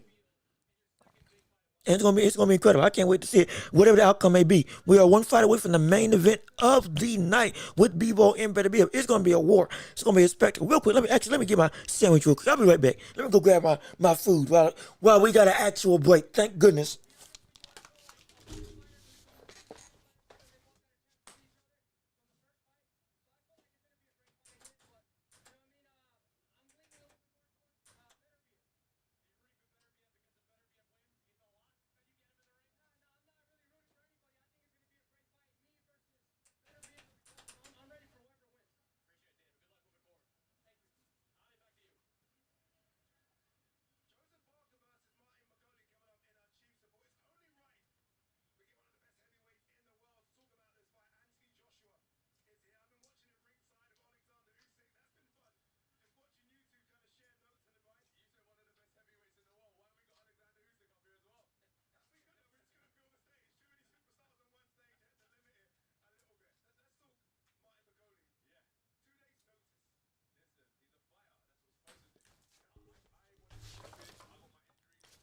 And right now, they got the likes of excuse me, just getting a small snack real quick. Nibbling on the sandwich like I'm a doggone mouse. Trying to make sure I give you all as much unmitigated action as we're talking. It seems like we got some time. Shoot before the main event finally. We got a breather. We can breathe for a little bit, thank goodness. Finally. Do you really think that Buatsi is going to be able to win this fight? Because even though it's on short notice,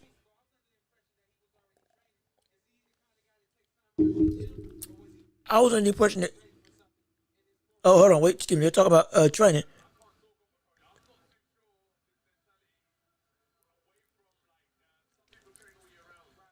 So so now Anthony Joshua talking about how he doesn't know if Buatsi really is training all fight long or all year round because of the whole him coming in at 315. So again, with Buatsi, maybe Buatsi was out the gym. And if Buatsi was out the gym and it isn't like prepped for the likes of just regular in-fight action, shoot, that could be, my gosh, oh no indeed. But let's say hypothetically he didn't train and he still beat Slicer Joseph Parker. Now that is an even bigger concern. Wait a minute.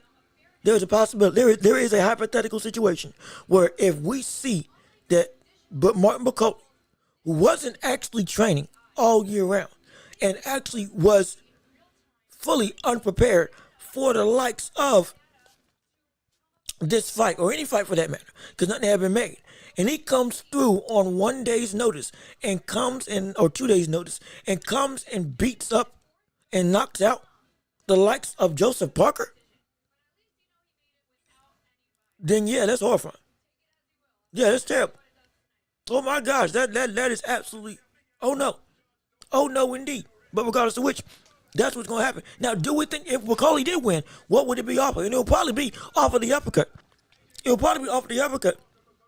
And him being able to take the shots and take the power of somebody like a Joseph Parker to be able to essentially, again, he ain't gonna be able to evade everything.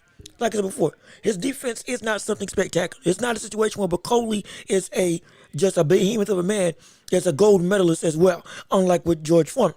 Again, not comparing him to George Foreman, but in terms of like just a big brother that has everything. No, he's not that.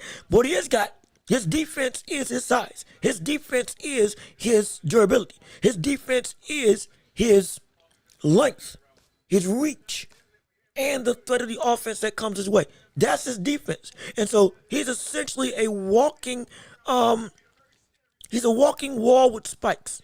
That's the best way I can call it. Martin Buatsi is a walking wall with spikes. He is wide, he is tall, and he is indeed always moving forward. But he's got spikes that can come at you and indeed will penetrate you if you get too close. And they're long spikes, and them things can reach you a mile away. It is indeed. He's built to beat the likes of Joseph Parker.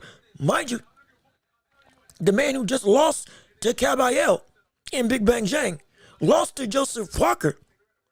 But he knocked down Joseph Parker twice. And because of that size and power, as well as some slick defense, was able to catch what Joseph Parker was throwing. But regardless of which, that's what happened. And it wasn't until he gassed out. Buatsi doesn't have that problem. Buatsi doesn't have that issue. Buatsi doesn't have that same level of potential, at least from what we know right now, of potential hindrance in his ability as a fighter when it comes to those physical attributes. And those same physical attributes are the very things that make Joseph Parker really have to work. Just like I said, he lost to Joe Joyce, an imposing brother. Not great technically, but could take everything that Parker was giving and inevitably knock the brother out in the end with fatigue and also power that he could carry all 12 rounds. Now when we come to this fight, this is a situation where while Buatsi hasn't been able to train for the likes of Joseph Parker, coming in blind, it's incredibly hard not to say that I don't favor Buatsi to be able to beat him. You know, I'm seeing a lot of similarities to the same things that gave you trouble if you're Joseph Parker when you face off against Zhang and when you face off against the likes of Joe Joyce in Joe Joyce's prime. So here we go. Mark Buatsi, the dancing machine. Don't tell me this boy's got a routine. Okay, no, he doesn't have a routine. I thought this boy was getting ready to dance. But regardless of which, I thought he was getting ready to cut a rug. But yep, okay, so he's 310. He's 310 right now. And look, looks nice as can be. But man, that brother will eat you alive. And he, boy.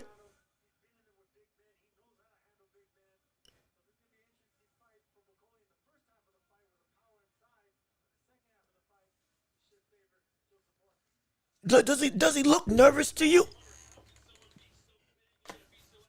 Does he look nervous to you? If you're looking at Buatsi, he's still smiling, but it feels. I'm telling you, that brother, he looks concerned. Maybe the moment that is on him is indeed like falling upon him. Normally, I'm seeing this brother happy, smiling, and all this stuff.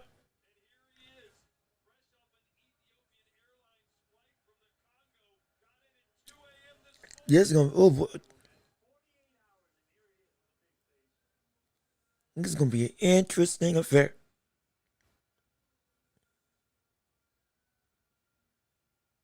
It's gonna be interesting. I hope he isn't too high strung for this fight. I hope he's if he was looking more loose, more like Buatsi, maybe the concern wouldn't be as dire. But he looks like that's the most serious I've seen Buatsi when it comes to like coming to the ring. That's the most serious I've ever seen him. And now when it comes to the likes of Joseph Parker, he has faced off against everybody. That brother has insane levels of experience. That man has indeed been in the ring with some of the best heavy hitters in the world right now. I'm talking about Joe Joyce in his prime, AJ in his prime. I believe, did he fight Dillian White? I believe he fought Dillian White. And he's been a monster. He's been a monster at this division. Oh, he's been incredible. Faced off against Zhang, faced off against Wilder. Let's see if he wins this, he might be able to face off against Usyk or Tyson Fury. If Tyson Fury does indeed come out of retirement again, which we don't know what's going to happen with that whole situation. But either way, we're here, we're live, we're action packed to see. And see, look, he looks loose, he looks comfortable, he looks ready, he looks like with the greatest of ease. Yeah, this ain't a problem for me. This ain't no issue at all. That's what it looks like when it comes to Joseph Parker right now, walking to the ring. He looks what I want Buatsi. He looks like what I wanted Buatsi to look like. That's perfectly fine. But my gosh, Buatsi looks massive inside at that side of. Oh shoot, my goodness. He fought Jared Anderson at 280. Buatsi at 300 looks ridiculous. That looks insane. No, and the betting odds may swing right now based on how people see his body. I guarantee it. before the first bell rings. Because if you look at Bacoli, he looks like this is legitimate. I think the biggest he's ever been inside of the ring. He's pushed 290. He's pushed 285 and stuff like that, but not this. That's a large man. That's ridiculous.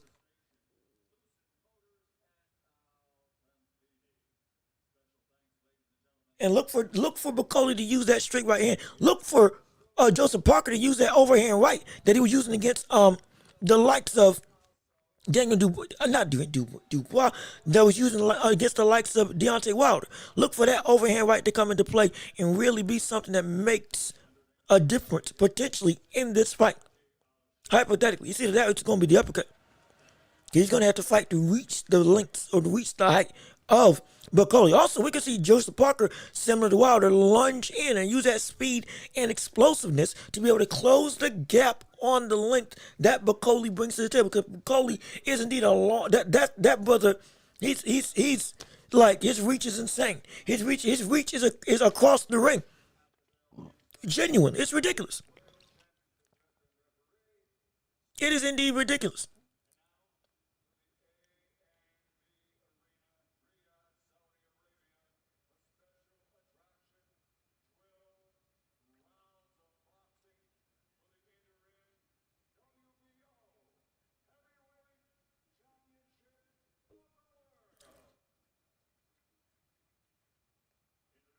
Yep, as they're introducing everybody, I'm again put in the chat who you think is going to win this incredible affair. I'll keep you doing play by play, blow by blow, everything I've been doing all night long for what? How long has it been? It's been what? On this thing? When it was 6 hours? Shoot.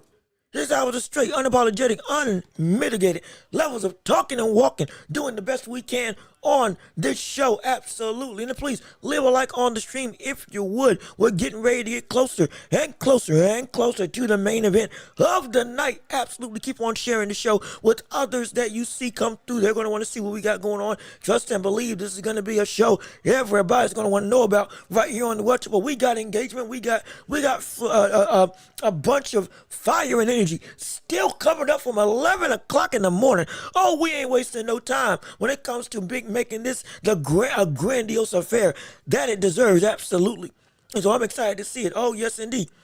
And so get ready to see Joseph Parker versus Martin Bacoli, a fight we had all been waiting on, a fight we have been clamoring for, a fight that we were all anticipating as one of the marquee fights of the night. Would big Martin Bacoli be able to go and beat Joseph Parker? And everybody's saying right now that may actually be true. The betting odds for this are not as far apart as we would have thought it would be due to the fact that it is a situation of somebody on 1 day's notice, especially against somebody of the caliber of Joseph Parker.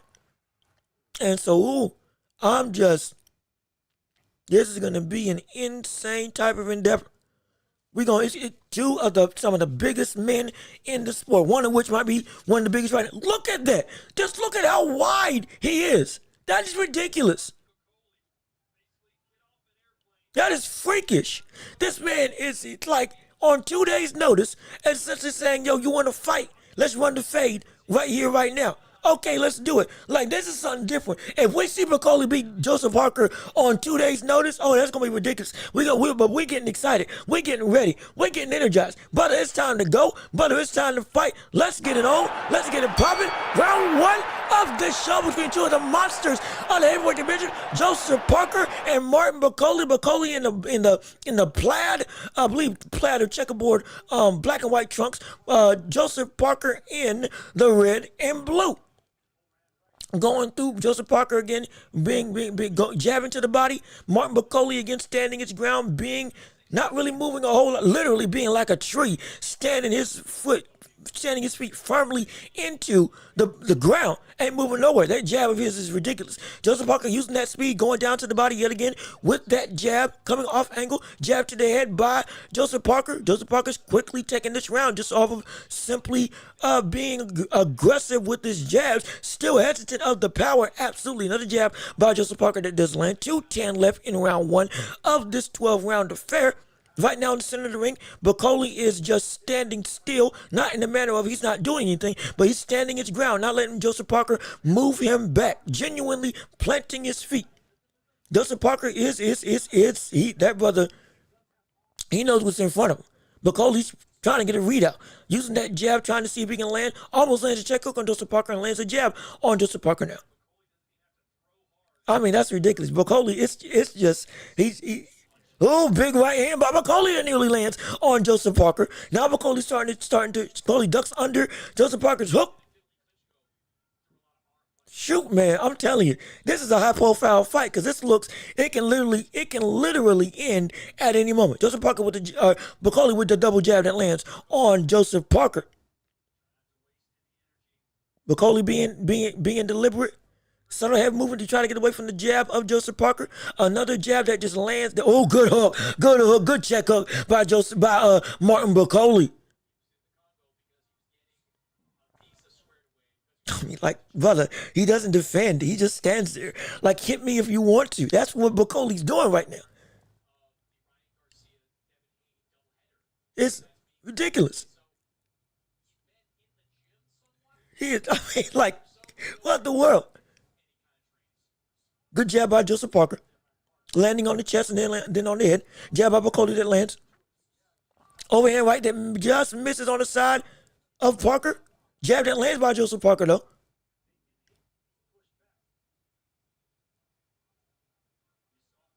Going through, walking just slowly. Bakoli's taking his time. Padley's got to because he just go, big uppercut.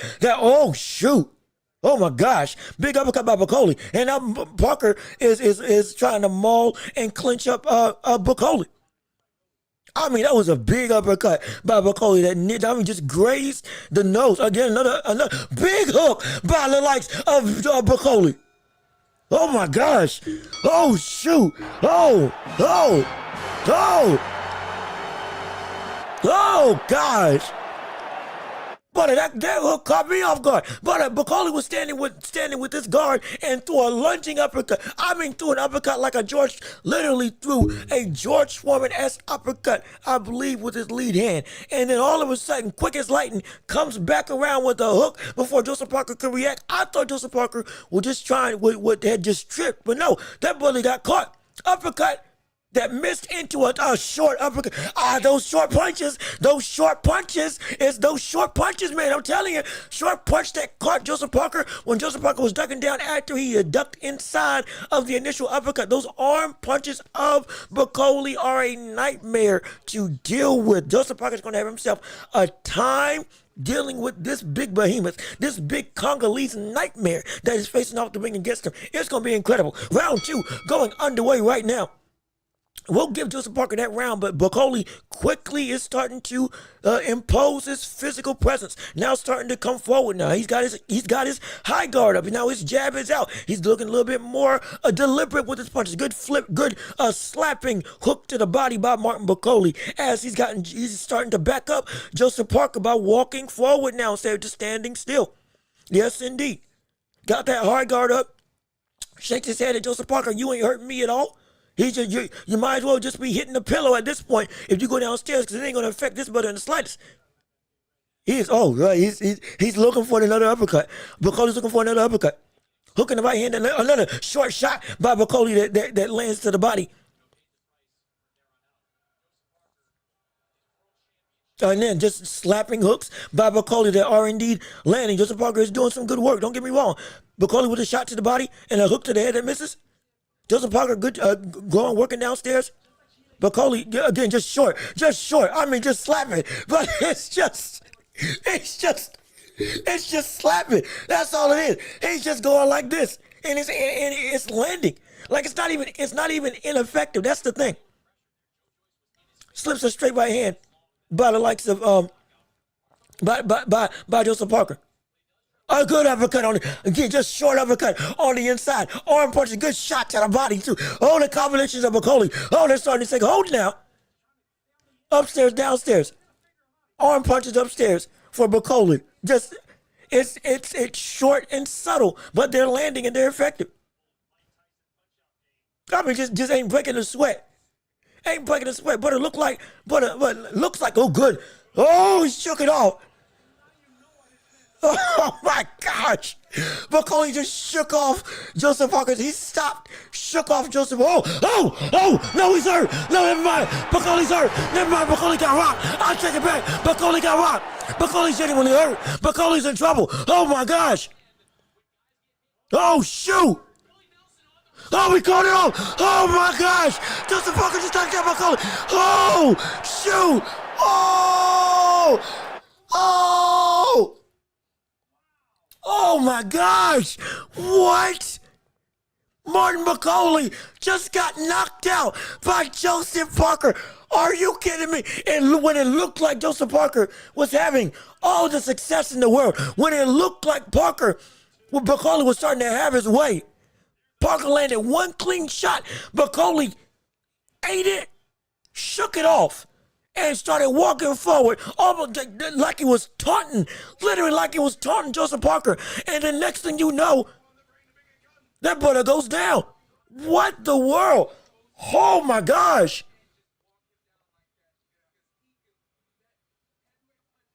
What the world?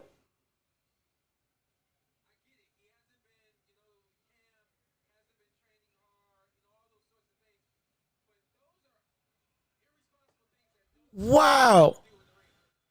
Shoot, man. That's shoot. Oh my gosh. I'm like, I thought I'm not gonna lie, I at least thought that McCauley had gotten up, and I thought that McCauley had genuinely beaten the count. And I was waiting for the ref to say, like, are you ready? Unless I just missed it when I was trying to see what was going on. But nah, I mean, 2 rounds. Methodical. McCauley was having some late success. McCauley then started walking forward and seemingly it was working. Seemingly the short shots, the uppercuts, the hooks to the body, changing levels to the body and to the head, it seemed like it was effective. What happened? What caught him? Oh, it was a shot on the top of the head. Oh, it was that overhand. Did I not tell you all? It was that overhand right. Doggone it, that overhand right that Joseph Parker loves to throw. That's the shot that put McCauley down and had a delayed reaction. One shot, and it looked like McCauley was starting to take the day. I mean, shoot, brother. Oh my gosh. Like, I mean, like, again, it's 2 days. It's 2 days notice. Understandable. McCauley taking this, not being able to train for the likes of Joseph Parker. Understandable. That may have mitigated to why the overhand right wasn't something that was seen or might have not have been trained for in training camp. But my gosh, I mean, like, the comeback trail keeps on going. It keeps on working. It keeps on working. I would love to see McCauley with a training camp against Joseph Parker, because the first round in minutes that this fight was going, it looked like McCauley was starting to get comfortable. He was starting to get his own. He was landing on Joseph Parker. He was going upstairs, downstairs. Some of the similar work that we saw to Kabayel had already shooken off a clean straight right that was landed flush on him. Literally was taunted. He taunted McCauley, or excuse me, McCauley taunted him by like shaking, like as if he was a video game character when he ate the shot, and it just like, oh no, that don't hurt me at all. And it seemed like all that was valid. But then it's not, again, as big as you are, if you land a punch the right way, it will put you down. And my gosh, with what McCauley has been doing for the whole of his career, he just got it done to him himself. And again, credit to him. He took this fight on short notice. He took this fight with literally no preparation. So we can't hold this against him but so much. We were saying if we do see McCauley win this, my gosh, shock and all. But like, he was having success. He was indeed starting to get the engine revving. But then that one shot, that one overhand right by Joseph Parker, got him. It got him. It's shoot. Maybe on more days' notice, this could have been different. Maybe it could have happened the same way. But regardless of which, now we get to see Joseph Parker is now the interim world heavyweight champion and has set himself up to be in position to win or to get a title around his waist legitimately as a world champion. And it wasn't a lucky shot. It's a shot he's thrown so many times before. The overhand right over top of the guard of Martin McCauley. Like I said, Martin McCauley ain't a great defensive fighter. I had said that the overhand right was going to be something that could be a real differentiator in the outcome of this fight when it came to McCauley and Parker. And just like I said that could happen, it did happen. I mean, my gosh, it's insane. Let me hear this interview real quick.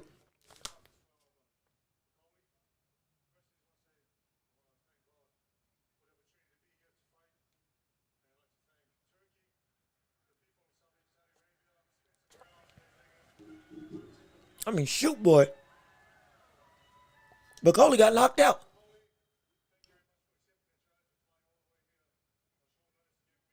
Wow.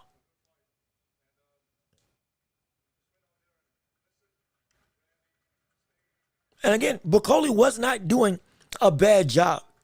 This 2-round, it was one punch. And this wasn't like a shot that just like, oh, McCauley wasn't doing some good work. He was. He indeed was. It was just, shoot. That overhand right that we've seen him use so many times before, again, came into play. With a training camp, maybe McCauley would have been able to see that and prep for that. But right now, on 2 days' notice, to take on Joseph Parker is impressive in and of itself. And, I mean, shoot.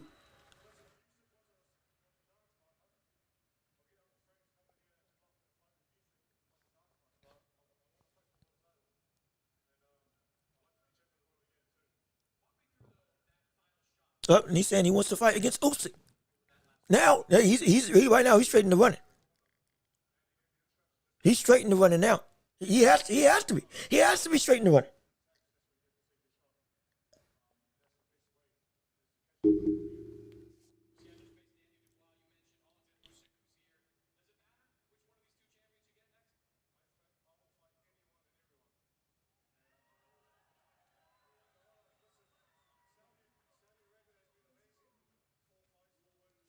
Shoot. I'm shocked. I'm sorry. I'm sitting here like, oh shoot, I was not expecting Martin McCauley to get knocked out. I'm sorry, I wasn't. I thought again, everybody, if you get hit right in a heavyweight, one shot is all it takes, but like McCauley is still McCauley. But again, it is what it is. He got beat. Plain and simple. On 2 days' notice, there is that caveat. He was doing some good work before that fight happened, or before he got caught with that one shot. He was giving Joseph Parker some real trouble, was going downstairs and upstairs, was indeed having a situation where he was making this fight, like, not just exciting, but it was like, oh shoot, he may just pull this off. He could legitimately pull this off. It's entirely possible that he pulls this off. And that would have been, yeah, wow. That's all we can really say. Wow. That's literally all we can say. Wow, my goodness. My gosh. I still want to see McCauley again. It wasn't a lucky shot that landed, but I tell you what, if he had a full training camp, maybe that shot wouldn't have happened. Maybe that he would have been more prepared for how he defended himself against that type of overhand right type situation. One of Joseph Parker's best punches. And so it's like Parker did him just like he hopped off the plane on a day. Yeah, he did. Parker did him like he just hopped off the plane on a day's notice. He did exactly that. He did exactly what you would have expected from the standpoint of somebody. No, again, McCauley is indeed in that caliber of threat levels in the heavyweight division. But Joseph Parker's been on a massive tear. If you don't train for Joseph Parker, brother, it's going to be a tough time to do it. It's going to be tough to do it. And not just with the experience, but also because the punch that he can throw.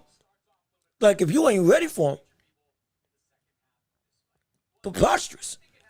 And with Joseph Parker, with that speed and power, because he does indeed have power. We can't overlook that. We can't overlook that in the slightest. And so, yeah, it's wild. It is wild. And again, all respect to Bacoli. He took this fight on a day's notice. Probably didn't get to train. Probably wasn't training already. And just said, let me step into the ring. He took a massive risk against somebody that was in the top 3 to 5 of the heavyweight world. Genuinely. And so, my gosh, hopefully he uses this fight and he learns from it. Because he was having some success. He was able to dig downstairs and upstairs. He was able to slap the body of Joseph Parker and catch him with uppercuts. He was able to show, my offense is not something that is just a fluke. No, it is indeed real. It's real. Issue is, now defensively, got to get better. If he doesn't get better, it's going to be a problem. But if he does, his career ain't over. Oh, his career ain't over, but not by a long shot. And I want to see Bacoli again, no question about it. Absolutely, but credit to both fighters. Parker has to get a title shot next. He most likely he will, if we don't see Usyk versus Dubois. Again, like I said before, Usyk versus Dubois, because Dubois couldn't fight in this fight against Joseph Parker. It was initially supposed to be Joseph Parker versus Dubois. Whenever this gets the IBF title, and then boom, that's who fights Usyk. But now, with Usyk being sick, it could be that Usyk, still wanting undisputed, goes and fights the likes of Dubois, because Dubois was sick. And it was like, okay, well, if we can't make that fight happen with this type of parameters, let's get an undisputed champion outright. So, Usyk fights Dubois, then fights Joseph Parker. But Joseph Parker doesn't have to fight anymore, at least not until he gets that shot. And whatever situation is going to happen, it's probably going to happen by the end of. We're probably going to get a answer to what's going to happen by, I'd say, a couple months, minimum before December. Maybe during the summer, we'll get something to happen where we get to see who Usyk is fighting next. And he's only got 2 fights left. Remember that. Only got 2 fights left for his last fights of his career. Whoever he fights first, whether it's Joshua or whether it's Joseph Parker or Daniel Dubois, that's going to be one of them. Then afterwards, who knows? He may just fight Dubois and then Parker. Fight them both. Try to get undisputed and then fight the likes of Joseph Parker. That's what could happen. Either way, I'm excited to see it. Definitely excited to see it. But yeah, man. But now we are at the main event. The biggest event of the year. The biggest fight that we've all been waiting on for a card that has been, all in all, phenomenal. Beterbiev versus Bivol now is here. Yes, indeed. It's time. After everything we've been waiting on, the rematches, the age, injuries, whatnot, between last fight and this fight is indeed incredible. Now, crescendo, literally, with the last crescendo. Do we see Beterbiev versus Bivol?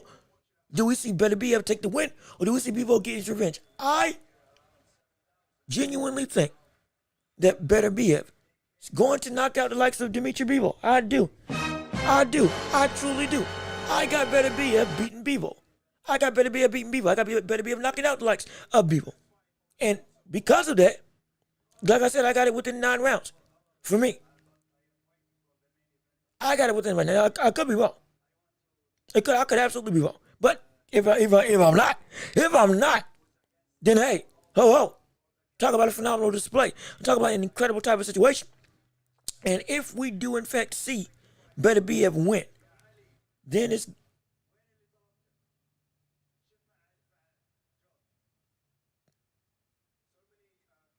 thought something was going on the thing. Excuse me, sorry about that. But regardless of which, now with Beterbiev and Bivol, I think we're going to see Beterbiev knock him out within 9 rounds due to the fact that with Beterbiev, he is going to be able to implement the game plan that he did the first time round better. He's going to be able to fight even more aggressively. He's going to have confidence in that knee without having the ability to worry if he's going to be injured or not. He's going to be able to walk and stalk and cut off the ring even more effectively. He will be able to mitigate Bivol's constant bouncing around and great footwork and elite type of boxing acumen. He's going to be able to do that. Now, when it comes to Bivol, Bivol's going to have to take more chances. Because if he does the same thing that he did last time against a even healthier Beterbiev, he's not winning. There's no way. He's got to take more risk. He said himself, he's got to do everything more. He's got to go and be more elusive. He's got to use more combinations. He's got to be willing to trade more. He's got to be better defensively. He's got to do all this stuff. But regardless of which, we're saying the risk that you have if you're Bivol to do that opens you up to the very thing that you didn't want to take a chance on the first time around, which was you almost got knocked out in your last fight when you went and opened up. However, now, if you do willingly open up, you have to be oh so perfect that if you aren't, one or two counters from Beterbiev puts you on Dream Street. And next thing you know, you are willingly or you are in a dire situation where you can't get anything off and you are subjected to just his dominating presence, his simplistic destruction, his ability to walk you down, stalk you, make it so that you can't do anything, force you into submission, beat you up and break you down. That's what you're facing up against. That's going to be the concern. That's the biggest problem when it comes to this fight. If you're on the side of Bivol, can he outbox Beterbiev? Potentially. Does he have the ability to? Sure. He was winning the first half of the fight by doing just that. But the thing is, can you keep that up for a long time? We just saw Madrimov be able to gas out when he tried to bounce and dance around the ring, trying to stay away from the power. Now we got to see you in your last fight against the likes of Beterbiev in the first fight. The same similar thing happened to you. Now, more so is because it was the pressure and power of Beterbiev landing shots on you through your guard that helped mitigate that fatigue and helped accelerate that decline in your technical boxing ability. But now in this fight, it's going to have to be you. If you're going to take this chance, part of that's going to be you got to become flat-footed. Part of it's going to be you got to be willing to take a stand. And by taking a stand, I mean stand on business and stand in front of Beterbiev. You're going to have to. You're going to have to.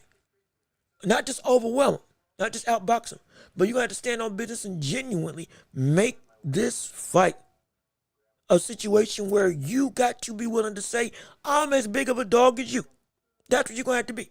That's what you're going to have to say. That's what you're going to have to meet eye to eye on Beterbiev. Because if you can't, ain't going to happen. If you can't, it's going to be you now seeing the lights or a unanimous decision. But either way, it's going to be, it's going to be a tough task. But it's going to be an exciting fight. If Bivol was to win, it would have to be that he can keep up the flurries that he had of the spurts of success that he had in the first fight. That would have to be the case for the entirety of the fight. All 12 rounds, we'd have to be able to go and land 3 and 4 punch combinations in spurts, get off angle, use that jab to then get back safe, continue to throw and make Beterbiev have to shell up in his own right as he walks forward. Not just making Beterbiev have to track you and around the ring with your movement, with your footwork, with you using all 4 sides of the ring, of the squared circle, but you're going to have to be genuinely in a position where you can't get tired. Offensively, you can't get tired. Because if you do get tired and you do slow down and the openings do come, it's going to be a problem. You can't clinch with Beterbiev because it'll walk you down. That'll further your fatigue, and Beterbiev in the clinch is a nightmare to fight against. And when you try to escape, he's going to catch you and put you out. Because he's done it before. And so, going and trying to just punch off of the ropes, danger, because then boom, you're in line for Beterbiev to catch you where you can't escape. And then now you're on Dream Street yet again. In the corner, can't get trapped in the corner. Can't do that because if you do, you're going to get caught and put to sleep in this fight. Because now, it's a healthy Beterbiev. No knee, more power. Easier time getting torque. Easier time cutting off the ring. Better movement speed. Better movement fluidity. Better footwork. Let's not forget that. Part of footwork is you being able to change and shift your weight from time to time, from angle to angle. That is what Beterbiev potentially wasn't able to do it at the same rate, and he was able to beat Beterbiev regardless because of who he is.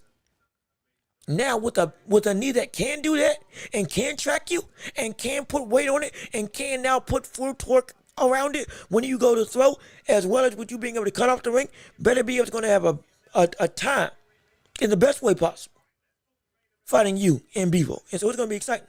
My gosh.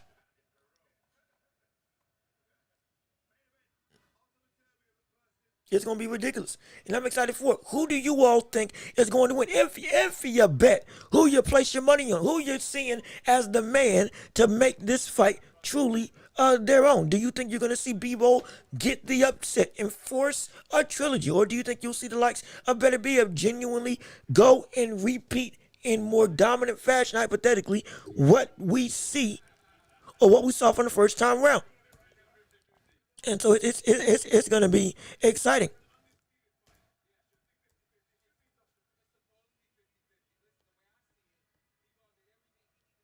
I'm telling you, it's going to be incredible. I'm excited for it, and I can't wait to see it. Mark my words, it's going to be a time that we will all see and enjoy. No question about that. But don't forget, remember, when we look at this fight, what if, hypothetically, what if Bivol did, he talked about how he's got power that he can hurt people. What if we see Beterbiev hurt by Bivol? Hypothetically.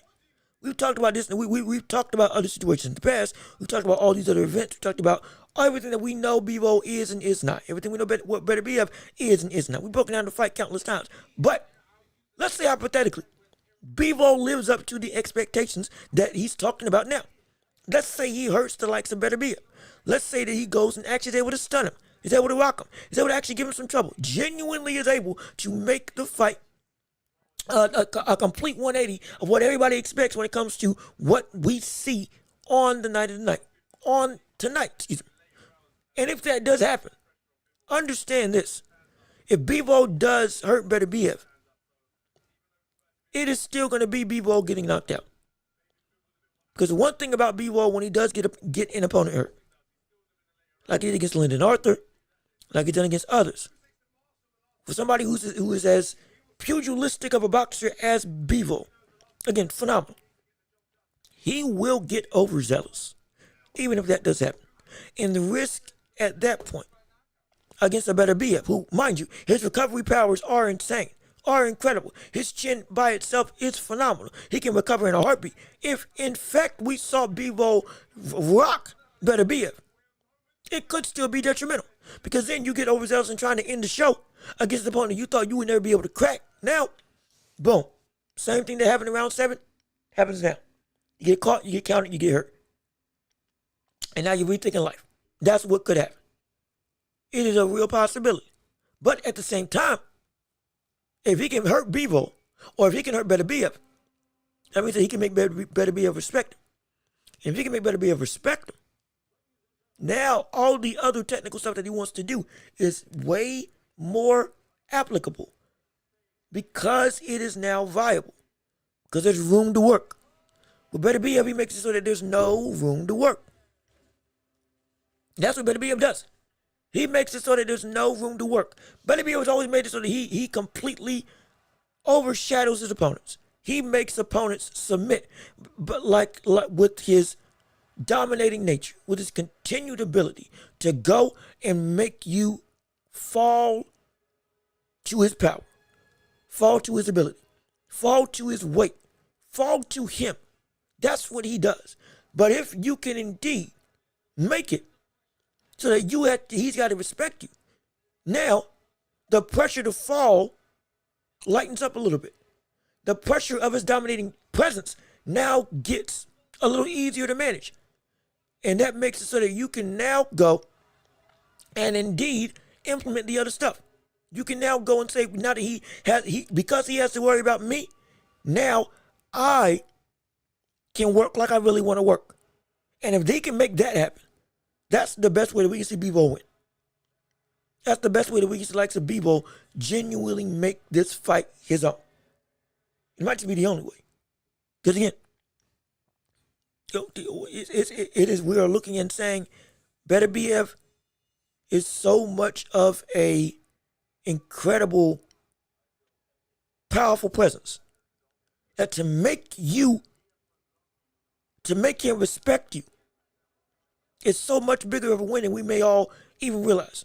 And with this fight, if he can make Beterbiev respect him, respect who he is, respect his power, not be able to come forward like he was able to do last fight, at least not as fervently, we got ourselves a situation that can truly shock the nations. And we could see Beterbiev genuinely win, or we could see Bivol genuinely win against Beterbiev. Right now, I got Beterbiev knocking him out. I got it, and we're going to see it happen. And ring walks are about to happen right now. As here we go. Beterbiev, 40 years old, 175 pounds, 21-0. Bivol, 34, what did it say, 17-1, I believe. Going to be a spectacle, mark my words. And I can't wait to see it. Oh, it's going to be spectacular. It's here. This is all I've been waiting for. This is all I've been asking for. This is exactly why we do what we do. This is why we're here. This is why we make this known.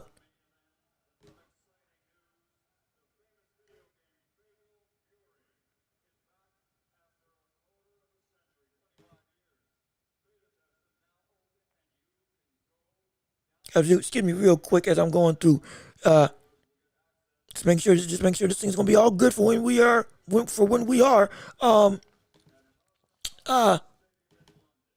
I'm looking for? For when this fight does indeed take place.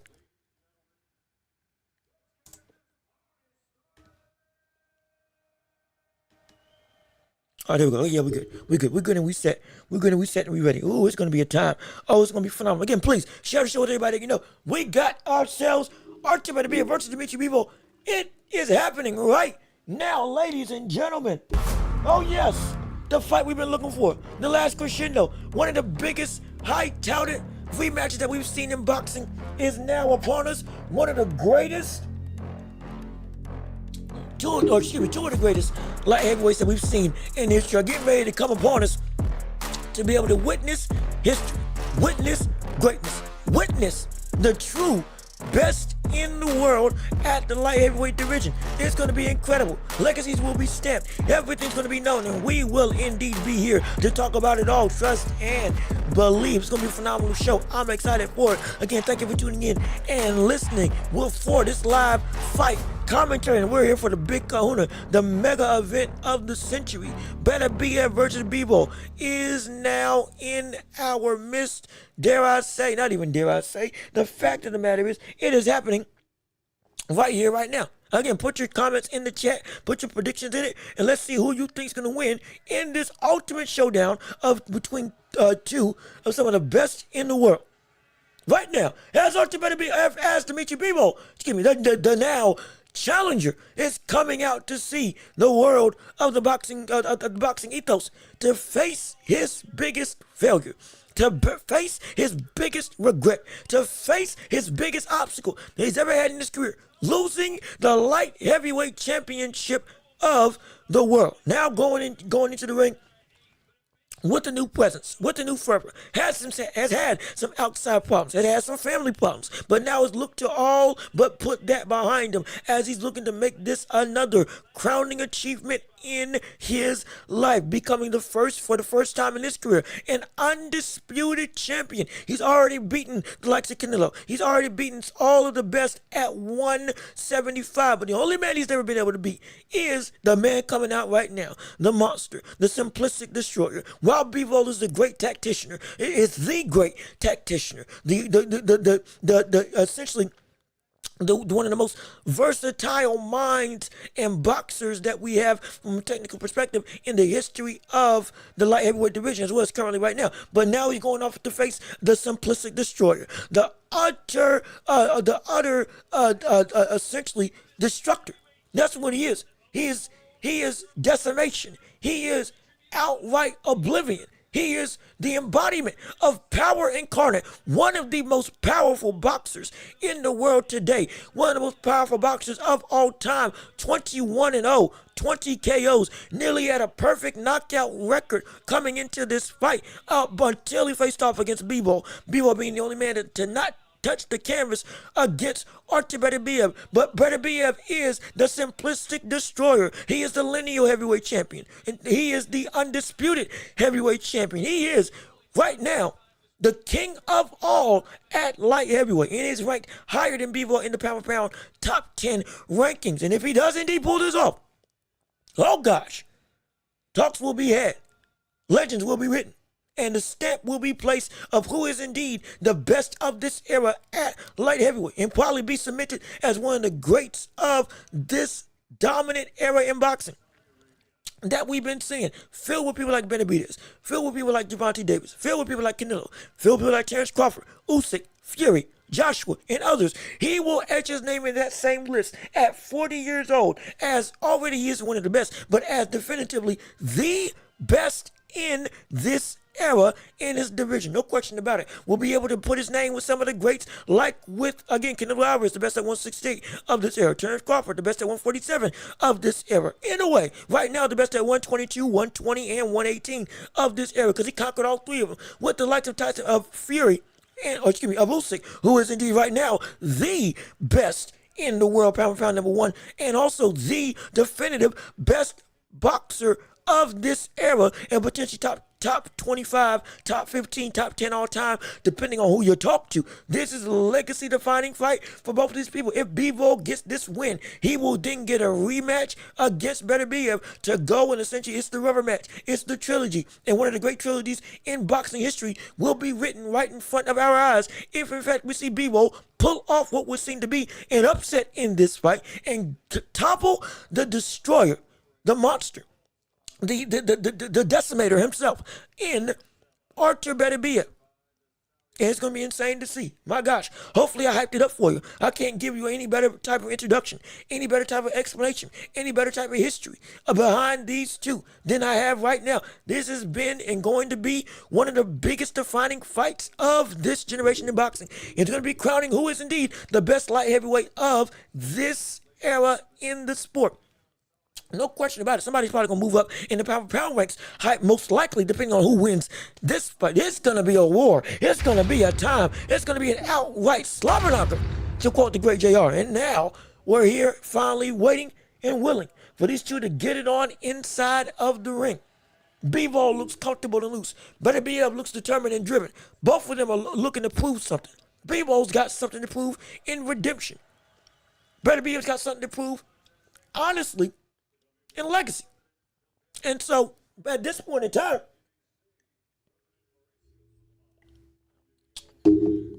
excuse me while I'm taking a drink, it's going to be, I'm on pins and needles. I'm excited to know when. I'm just ecstatic, elated. Oh gosh. Oh my goodness. This is going to be, again, probably a more visceral type fight. First fight was more technical. This fight is going to be, most likely, a lot more action-packed, because Bivol's got to be more action-packed. He's got to be. How will the knee look now that it's gotten loads more time to fully recover on the side of Ortiz Beterbiev? How will Bivol look being more aggressive, because he's most likely going to need to be more aggressive. No question about that in my mind, at minimum, at least for me. And so now, I mean, like, it's we're waiting.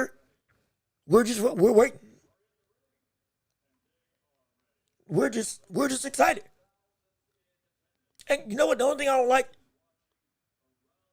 there is a degree that I wish this was in a bigger stadium. They ain't got to be in the U.S., but I wish it was in somewhat of a bigger stadium, just a little bit. Was there 7,000 people, 8,000 people? Phenomenal crowd, don't get me wrong. However, imagine this against in front of 20, 30, 60, 80,000 screaming fans looking to see this fight between two of some of the best in the land going at it. Be phenomenal. But even still, right now, it's incredible. We love it. We need it. It's been a phenomenal card, and it's about to go and crescendo with this main event right now.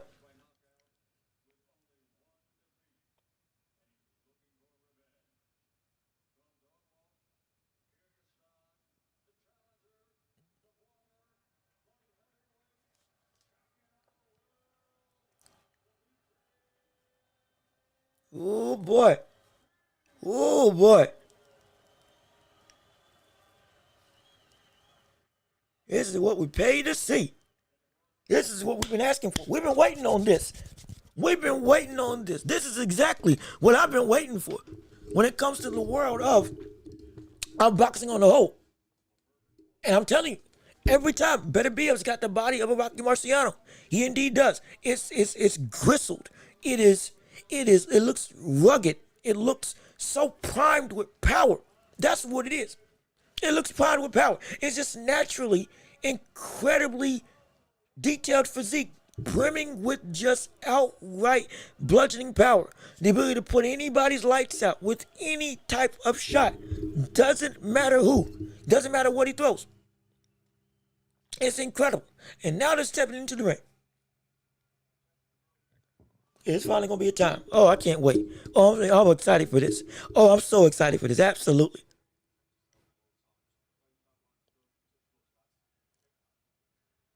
Here we go. Here we go.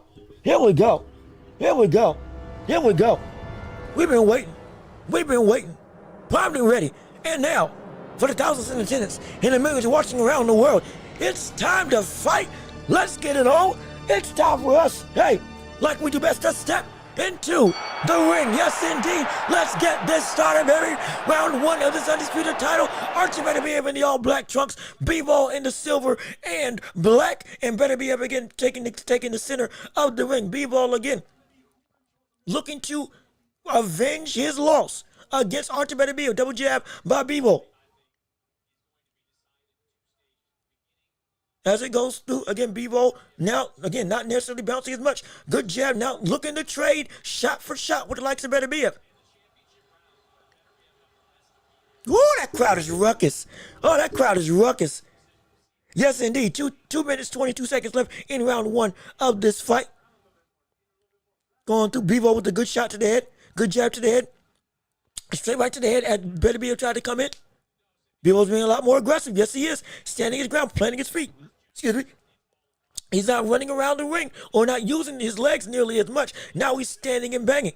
Trying to make his speed the thing to make Beterbiev have to be concerned. Another jab by Bivol, excuse me. Jab by Beterbiev that misses. Good shot to the body by Beterbiev. That's going to take effect. That's going to be the thing that takes hold. Absolutely. If you would, again, please like the stream if you're here. If you're new, hello and welcome. This is the Welch Report. We're calling Beterbiev versus Bivol. A minute 27 left in minute 35. A minute 30 left in round one of this 12-round fight for the Undisputed Light Heavyweight Championship of the world. Happening right now. And Beterbiev again walking and stalking. Bivol has been a lot more, we'll say, active than he was in the last fight when it came to throwing his jabs. But Beterbiev again stalking, jabbing upstairs and downstairs, landing hooks to the body. As of right now, as the fight goes on, he's gonna start revving up more and more and more. Good 4-punch combination by Bivol. Again, remember last time Beterbiev was able to hurt Bivol through his guard, cut him bruised up through his guard. Will that happen again? Bivol trying to frame Beterbiev off of him. Beterbiev still walking slowly down. Jab to the body by Beterbiev. Good 1-2 by Bivol. I think right now Bivol's winning the round slightly. Good jab by Bivol. Good hook by Bivol. Good hook by Bivol around the guard of Beterbiev at this point in time. Jab by Beterbiev that's blocked. Double jab by Beterbiev. Again, looking to walk down to the ropes. Good straight right to the body by Beterbiev. Again, Bivol now knows what he's working with. He knows the power that's coming in front of him now. Good straight right by Beterbiev. And Bivol turns the tables and turns it into a 1-2 of his own. Off the ropes. Beterbiev looking for that straight right to the body. Again, another straight right that misses to the body. And the round is over. Yes, indeed. Oh, my gosh. That's it. Bivol is a lot more deliberate with his punching. Beterbiev is having an easier time being able to close the distance, unlike the first fight, because Bivol isn't bouncing around. But Bivol is sacrificing bouncing around for the ability to throw some more, the ability to have more offense to his game. Now making it so that he can genuinely get to him, touch him, landing some good hooks landed a good hook on the outside with that jab, was constantly trading with Beterbiev. Every time Beterbiev went down, he would go up with a shot of his own to be able to go and match the output. Yes, indeed. Now, how long will that last? We don't know. Again, Beterbiev knows what he needs to do. He knows what he can do. He knows what's worked before. Bivol, this is new territory. He's got to find out what needs to work anew on top of what worked in the past as the round's getting ready to start. In round 2 of this undisputed light heavyweight championship fight between Artur Beterbiev and Dmitry Bivol. Jab by Bivol. Good jab by Bivol. Jab to the body by Beterbiev and a jab by Bivol. It's a battle with the jabs right now. Good 1-2 by Beterbiev that lands.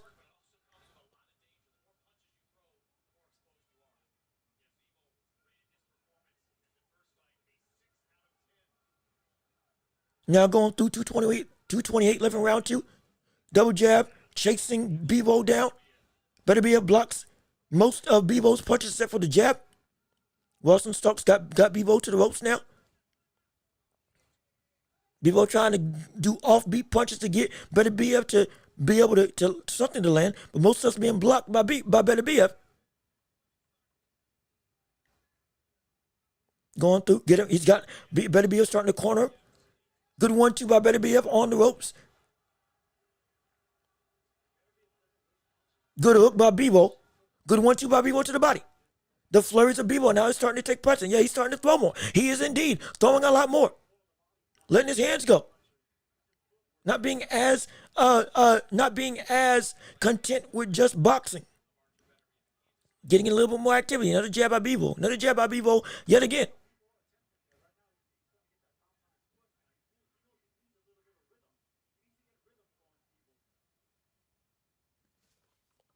As we're going, 120 left in round 2 of this 12-round affair for the undisputed light heavyweight championship of the world.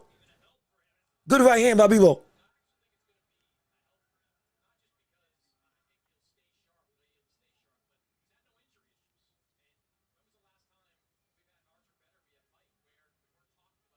Ooh, good hook to the head by Beterbiev. Again, Beterbiev, the damage is, it doesn't look like it's doing anything, but it will do something through the guard. Good right hand by Beterbiev.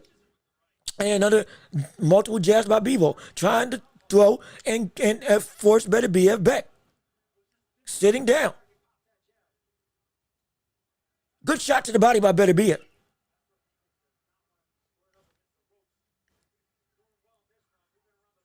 And so, as we're going through round 2, 30 seconds left in the round.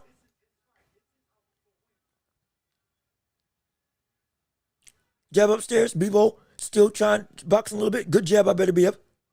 1-2 that just misses on the side of Beterbiev.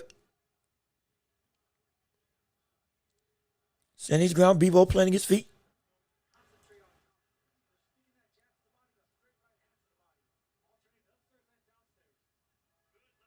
Bivol getting eccentric. Bivol's getting excited. Oh, Bivol's starting to throw some more. Yes, indeed. Bivol is indeed committed to that level of more aggression, more fervor, more ability to willing to trade. That's what he's doing. Let's see.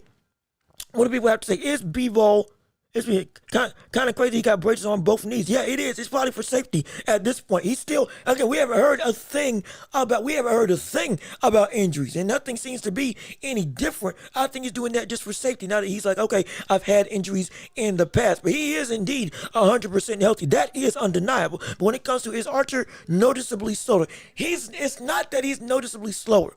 I think it's the fact that Bivol is throwing more. Again, if anything, Artur Beterbiev was slower in the last fight than he was in this fight. He's got more get up in terms of Artur Beterbiev in this fight. It's just that he really gets going in the later stages of the fight. That's when you get to see him. He's like a slow rolling machine. He can get up when he wants to, but he likes to operate and elevate the pace as the rounds go on.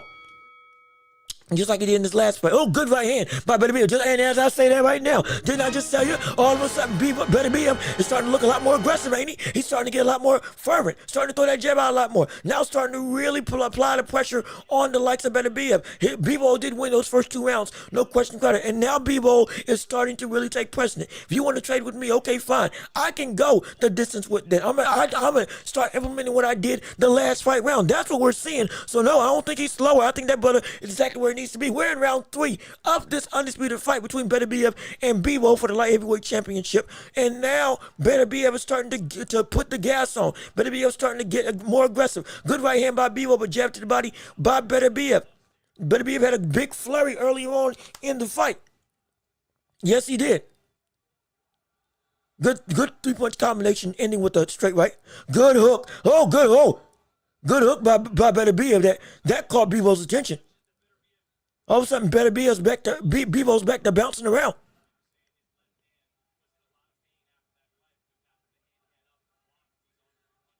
As we're going through again, minute 45, good big hook by the likes of Beterbiev. Most of Bivol's punches blocked.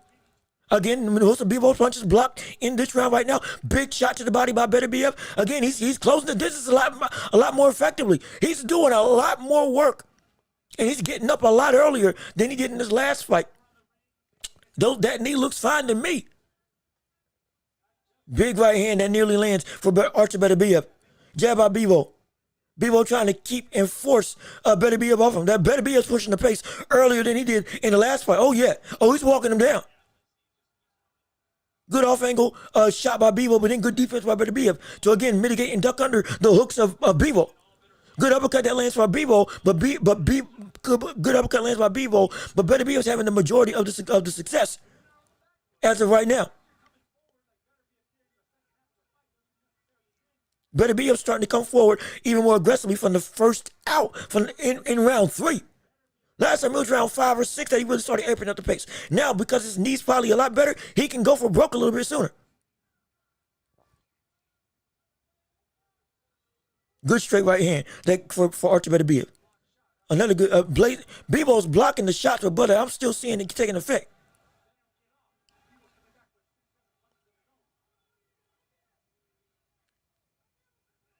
Oh, good hook by Archer Beterbiev.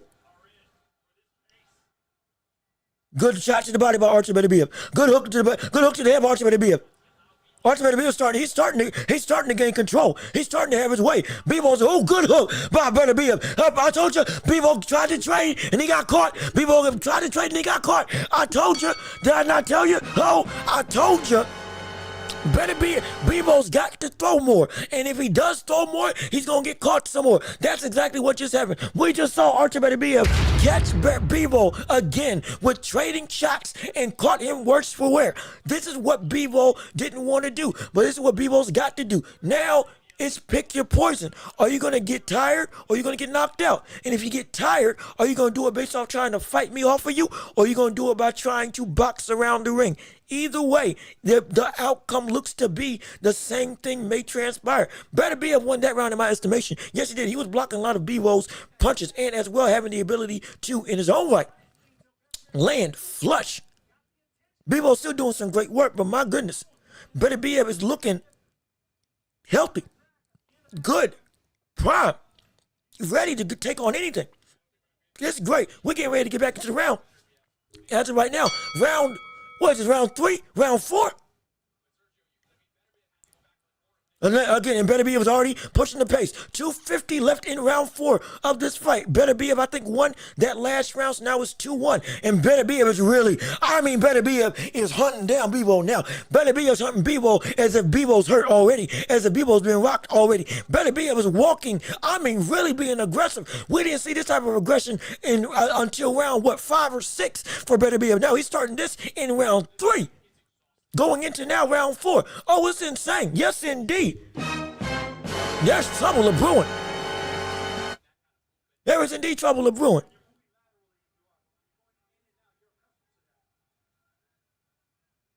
Going through, good jab. And now Bivol already, with the amount of stuff he's had to throw, Bivol already is losing the bounce in his step. Ortiz Beterbiev with that, again, deceptively good defense, ducking under.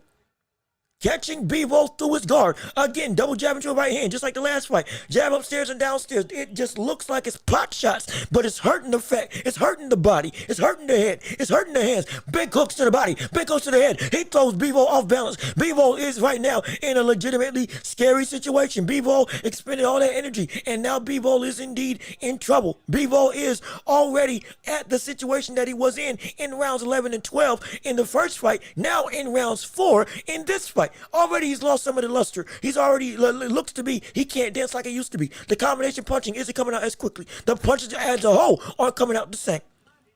Beterbiev continually, just the same combinations that worked last time are working now. Hook to the body by Beterbiev. Hook straight right hand by Beterbiev.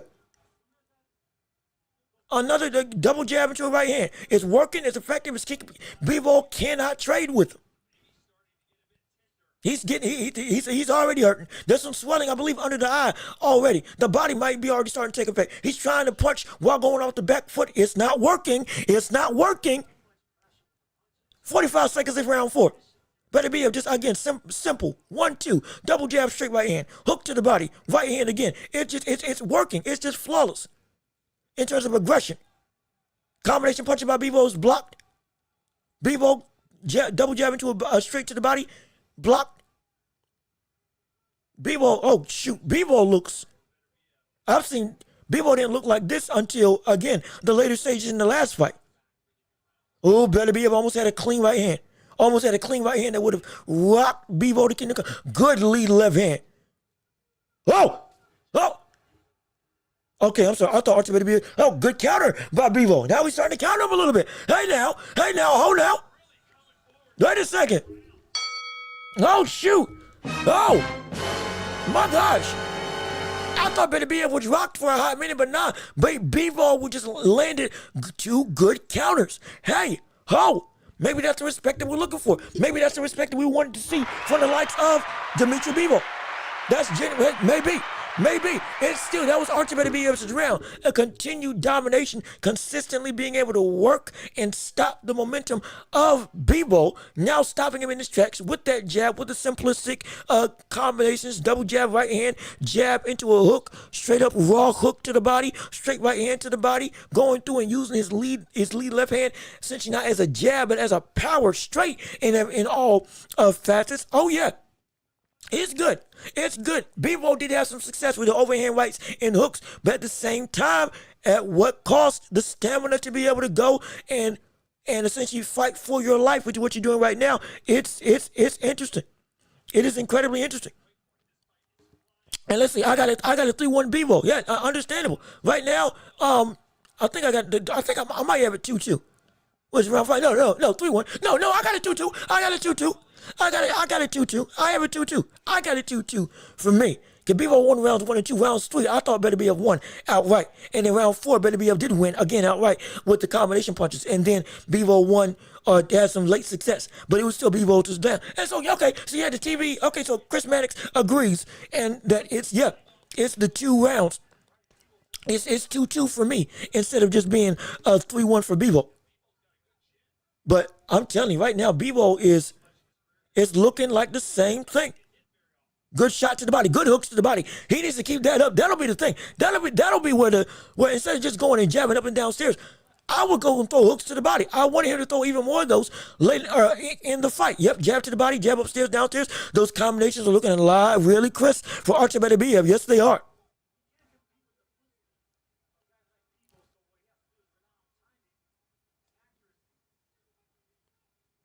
Is doing good. 153 left in round 5 of this fight.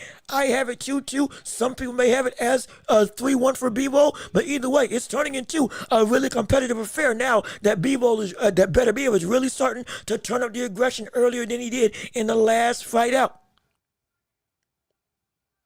As they're Bivol in the center of the ring, Beterbiev tries to come in with a jab. Pace is slow just a little bit. Good jab by Beterbiev. Again, it's starting to do welts on the face of Bivol. Right hand nearly lands on the side of Beterbiev. Good 3-punch combination by the likes of Beterbiev. It's so, like, it looks so rudimentary, but it's so effective for Beterbiev. It's so effective. Good short uppercut for Beterbiev. Oh, good. Good right hand for Bivol. Good shot by Bivol. That's what he needs to do. That's the risk. Trading. You got to take the risk. If you're Bivol, to trade with Beterbiev, you have to.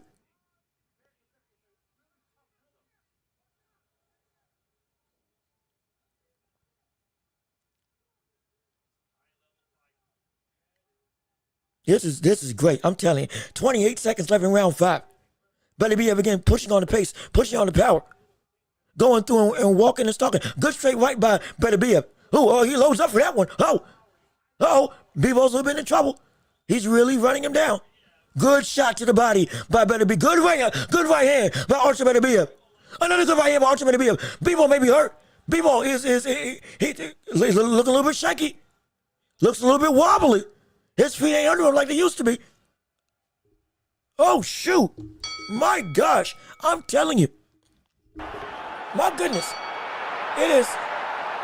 The tide is shifting. The tide is quickly turning. Did we not say that the knees of Archer Beterbiev, now that they're fully healed, will be better equipped to walk you down and cut off the ring, unlike they were in the first fight? And in the first fight, he was still able to do it because he was just that good. Now, in this fight, he's even more deliberate. He's having an easier time getting that double jab onto the right hand, being able to cut off the ring and meet the pace of Bivol, genuinely having an opportunity to make Bivol feel the pressure even earlier in the fight than he was in the first fight round. Now, Bivol is looking eerily similar. It's looking eerily similar. And even the stages at which we saw Beterbiev do this were a lot later than we did in this fight. In the last fight, they were a lot later in the last fight than they were in this fight. And so this could be a legitimate situation where the knockout could still be on the horizon. As we're getting into round 6 of this undisputed fight. Oh, Beterbiev catches him with a straight right hand, a naked right hand. 2:54 left in the fight, or 2:54 left in the round, excuse me. Beterbiev, I think, on my card is now up 1 round. With this dominating performance as of right now, continuing to use that jab, continuing to up the pace earlier on, continuing to be able to cut off the ring and use that good defense and blocking to avoid a lot of the punishment that Bivol's trying to throw to fight Beterbiev off of him.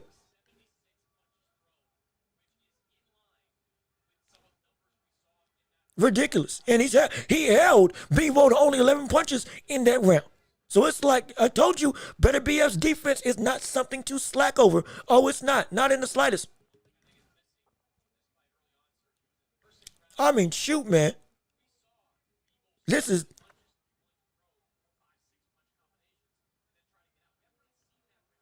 Good chopping right hand by Bivol. A minute 53. A minute 50 left in round 6. Double jab by Beterbiev. Double jab into right hand by Beterbiev. Jab by Bivol. Jab by Beterbiev blocked. Bivol lands a jab.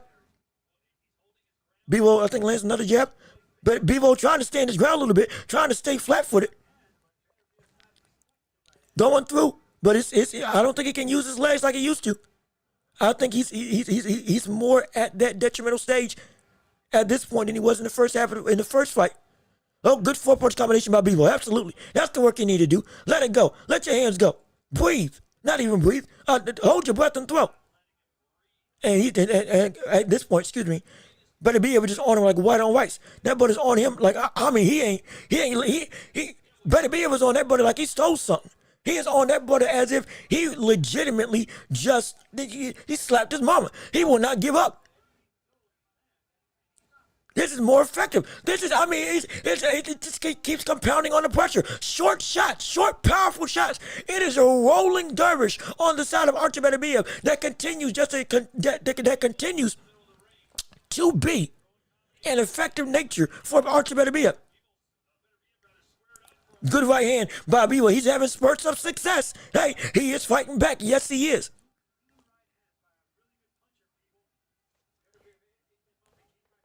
I mean, but Beterbiev just ain't budging.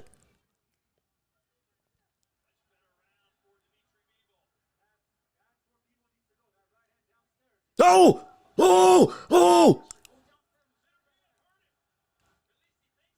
Bivol's hurt. Bivol is hurt. They traded again. They traded again. They traded again, and Bivol got caught again. I'm telling you.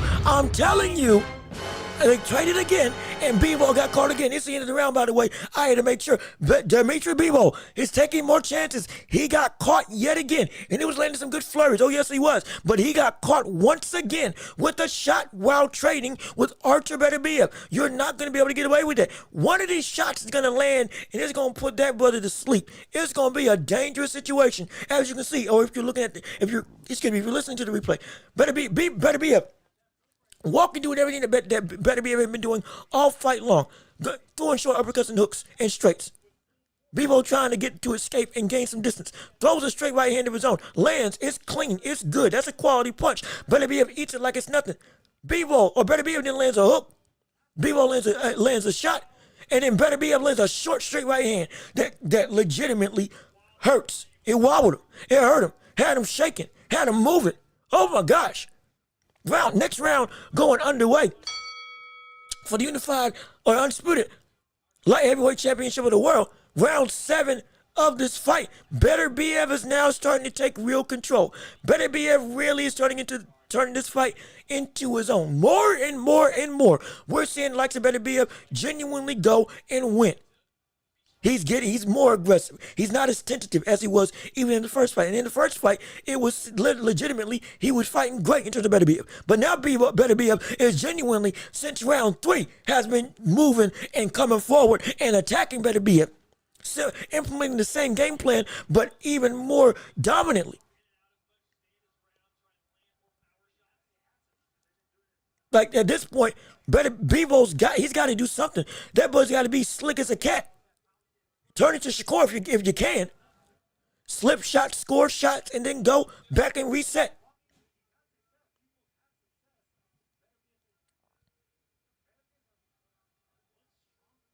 It's ridiculous, man. The defense of Beterbiev is able to nullify the offense of Bivol. And even with Bivol having some levels of success, Bivol has to step back, because if he keeps trying to go with the success that is working, which is copious amounts of volume, he keeps getting caught and hurt. 1:30 left in round 7 of the fight. Beterbiev right now, for me, is in real control and is winning the fight. Another right hand on the guard of Beterbiev. I'm telling you, if Beterbiev digs deep to the body, if Beterbiev goes downstairs,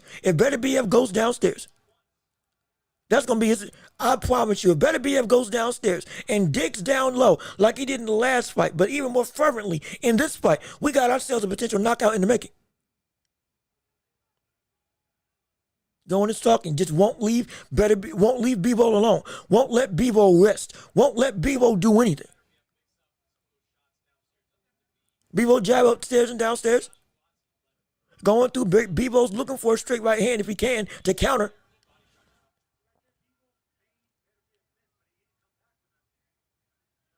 Good uppercut by Beterbiev that just misses. Or up jab, excuse me. Good slip by Artur Beterbiev. Yet again, I'm telling you, the defense of Beterbiev is indeed good. Oh, it's great. I think we need to stop underestimating it. Good multi-punch combination by Bivol.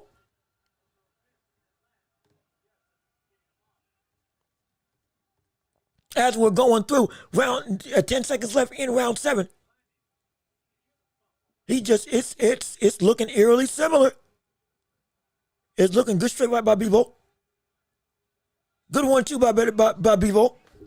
And it's I'm telling you, Bivol's trying harder than ever. But my gosh, it is looking eerily similar to what we saw the first time round when it came to Beterbiev and Bivol. It indeed is.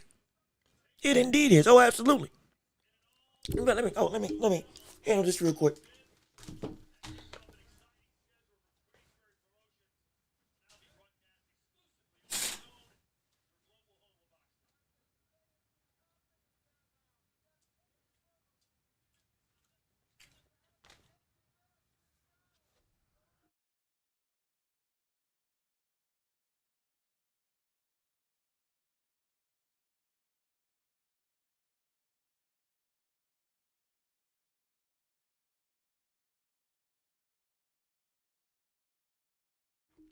Sorry, I needed some sustenance real quick. After going into round 8 of this fight, and Dmitry Bivol is right now in a very bad situation. He is losing this fight. Right now, Beterbiev looks to be in complete control. I have Beterbiev winning this fight as we go into round 8 of this undisputed light heavyweight championship affair between Bivol and Beterbiev. The rematch or the last crescendo. Bivol's he's trying to land that straight right hand as a counter. But even then, when he opens up fully, he gets into a situation where he gets caught and gets hurt every time. And it's like, yeah, what a fight. 3-4, 4-3 Arthur. Hey, that's a good scorecard, because right now, the last, 4 rounds, it's been nothing but Arthur Beterbiev. But legitimately just dominant success on the side of Arthur Beterbiev, which is, it's incredible. It's phenomenal. It's stupendous.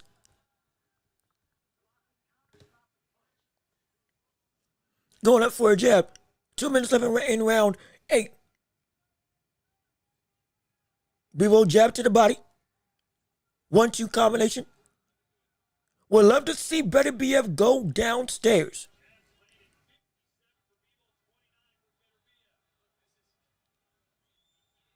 Good shot by Bivol. Good shot by Bivol. Here we go.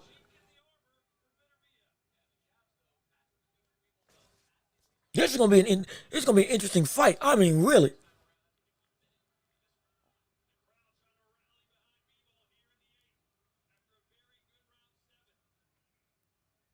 Come on, Beterbiev. Go downstairs to the body. Bivol's right now is having some monicums of success, which is good.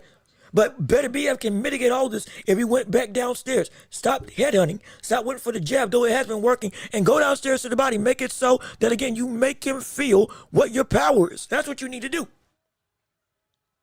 It's good. 1 minute left in round 8. Oh, this is a good right hand by Arthur Beterbiev. Triple jab by Bivol. Oh, almost got caught with the right hand. Good shot to the body by Arthur Beterbiev.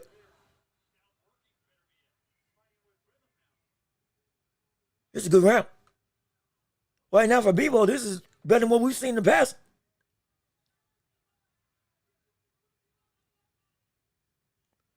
The swelling's still there. The damage is still being done on the side of Beterbiev. But it ain't like Bivol is just sitting down and dying. No, that brother's still coming, trying to make something happen. It is tight, probably. Again, Beterbiev, if Beterbiev goes downstairs more deliberately, he can really have a level of success. It's some good boxing, boy. Oh! Good right hand by Arthur Beterbiev. Good right hand by Arthur Beterbiev again. Oh! That round's over. And again, yet again, I'm telling you, this is technical boxing at its best. This is a technical war at its best. It's a battle of Bivol got to take a deep breath. I'm telling you, it's work to try to go and fight against the likes of Arthur Beterbiev. He's having success with that jab. Yes, he is. He's having success with that right hand, and in terms of Bivol as well. Beterbiev may have slowed down a little bit in this fight. Maybe taking some rounds off. Maybe this could be the late stage resurgence. For the last 3 rounds, he's going to really come out like a house on fire. Again, Bivol had to spend a lot of energy. Again, you got it 4-4. That ain't a bad thing to have. Understandable. And so I think I got Bivol behind Arthur Beterbiev about 1 round at this point. But regardless of which, if it's 4-4, 3-4, 4-3, whatever you want to call it, it's a close fight. And I'm telling you right now, Bivol has had to do a lot of work just to get it to that specific level. Now, in the second half of the fight, if Beterbiev is indeed taking some rounds off like he might have done in that last round, because he wasn't nearly as active like you see right now, all of a sudden, yes sir, when I tell you, now he took that round off. He was willingly letting himself recover some energy. So that in the last couple rounds, with it being tied, similar to what we saw in the last fight, now we can really take it home. Now we can really go and utilize all of his tactical ability. Yes, sir. Ooh, this is gonna be good. This is gonna be good. Beterbiev has again upped the pace, working that jab.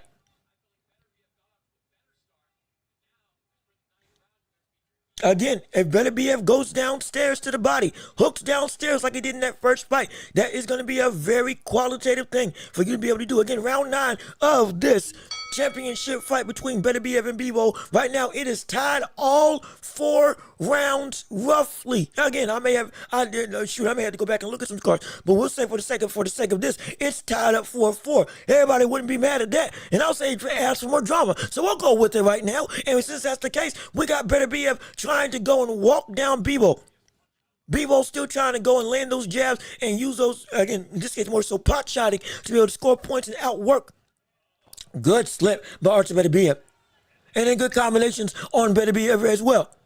From Bivol. Oh, yeah. This is good. This is good. Bivol's in rhythm. Bivol's looking more comfortable. It's still, Archie Beterbiev is still a mega danger. No question.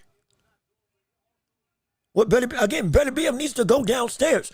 Throw those, you had hooks to the body that were working. You had hooks to the body that were working. Why? Don't go away from what was working. Not just the jab. Oh, good right hand by Archie Beterbiev.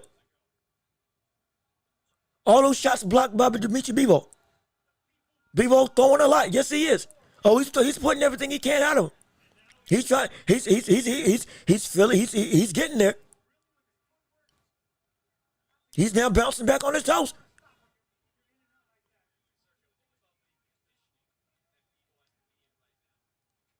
It's insane. Better be a good shot to the body. That's what he needs to do. Go downstairs to the body. Bivol may just take this round.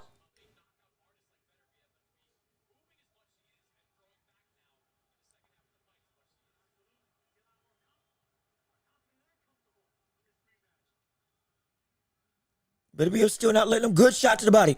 That's what he needs to do. Keep on throwing. Those shots to the body are going to be the thing to stop all of that movement. Good hook and good jab. Yes, indeed. And now I think Bivol took that round. It's still close. It is still anybody's fight as we go into round 10. But now Bivol's starting to make a name for himself. Now he's starting to make his plan really come to fruition. Beterbiev tried to come out hotter in that round, and yes, he did. And did indeed score. But it's the fact that Bivol still has the ability to move, to box, and also to punch and to throw those combinations. Now, even if some stuff is blocked, it's still stuff is getting through, and he's overwhelming the defense of the likes of Archie Beterbiev. Now we get to see whether or not Beterbiev is going to react and go back downstairs, attack the basement and attack the body, because that's when you've had your cleanest shots land. Genuinely, those shots when you were lunging and chasing him on the ropes in your last fight, that's the fight to do it. It also needs to happen in this one. Oh my gosh. Shoot.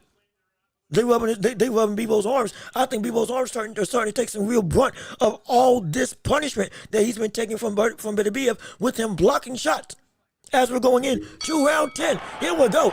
Get it started right now. Archie Beterbiev again starts out high. Good shot to the body. There we go. That's right. Good shot to the body by Archie Beterbiev. You can keep the jab, keep him backing up, and then boom, land downstairs. That's going to be the thing that can win you this fight genuinely and stop that movement. Go where you can definitely land. It's close, I tell you. It's close. Yep, 5-4 Bivol. You ain't wrong, Albuga. I got it like that too. But right now, it's still Beterbiev can take this round. And you turn this, yep, good jab to the body, going downstairs. Again, I predicted that Beterbiev would knock him out within 9 rounds. Hey, I was wrong. Either way, it makes for a great fight. It's still anybody's fight at this stage.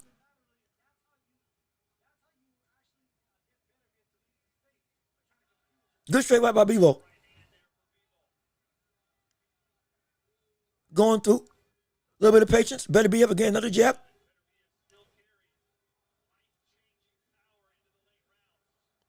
Good shot. Again, keep going to that shot to the body.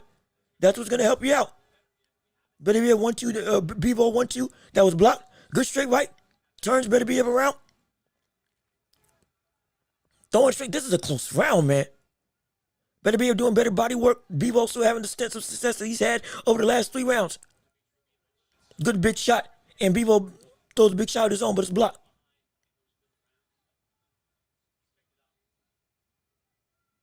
Archer Beterbiev throwing another double jab. 1:10. A minute and 10 left in round 10. Triple jab into a hook, into a straight right. It was blocked. Again, block. Everything was blocked on that combination by Bivol.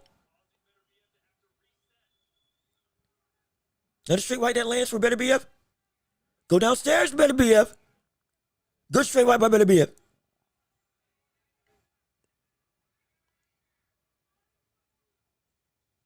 More combination punching and another shot that lands on the side of Beterbiev. 39 seconds left in round 10.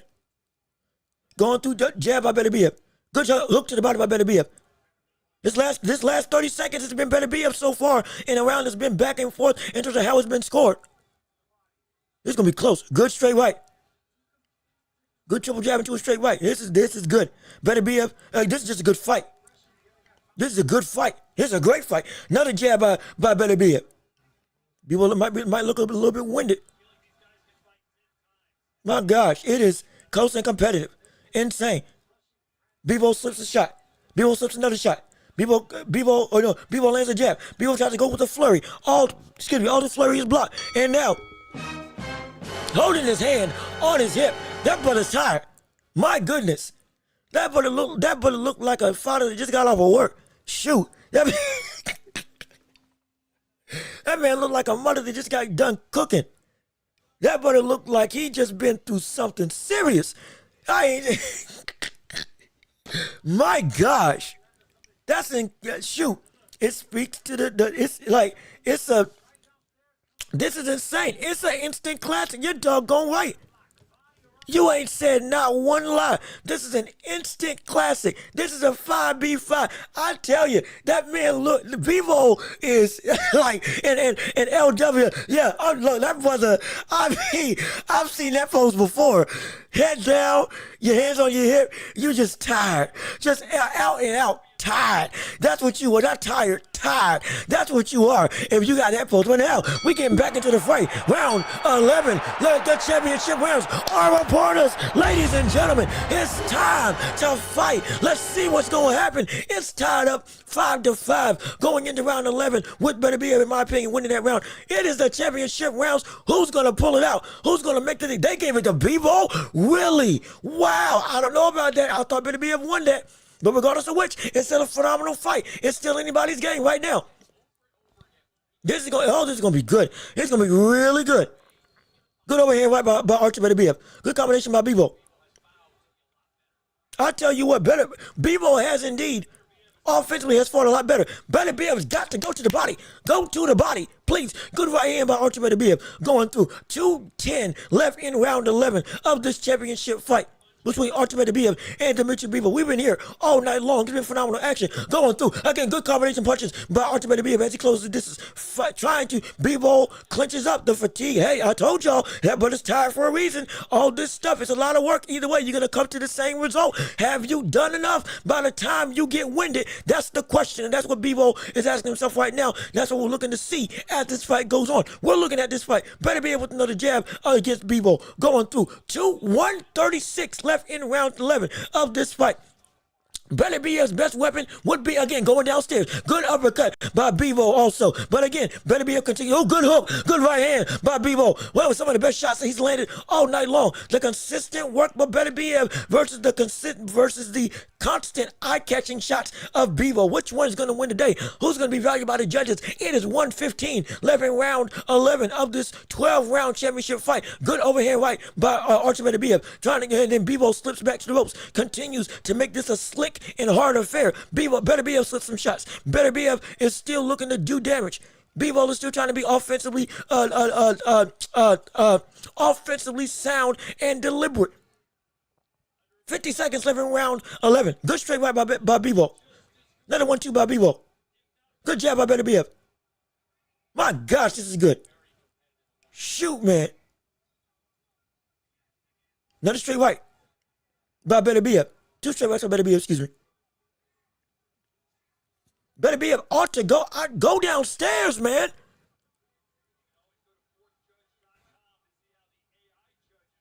Good overhand right.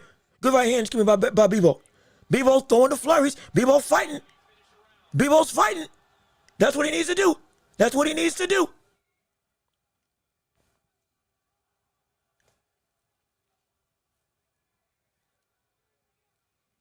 Oh, almost got caught with a straight right hand. This is good. This is, my gosh, my goodness. Shoot. We're going into round 12. I think Bivol took that round. Now, it's do or die. It's do or die now. Ladies and gentlemen, we're in the last stages. We are in a legitimate situation, but we are in a concerning effort. It is, I have it on my scorecard. You got 6'5" Arthur barely. Shoot, man. I'm still struggling with that last round. I might have Bivol up in this round. I might have Bivol up going into the 12th round. It is like Bivol is somewhat matching the consistent work of somebody like a Beterbiev, but he's doing a lot better than he did in the last fight, being offensive, which was the biggest gripe, and it's working. And so, like, shoot, here we go. My gosh, I might have Bivol up. And here we go. Let's make it happen. Round 12, the championship round. It is here. It is time.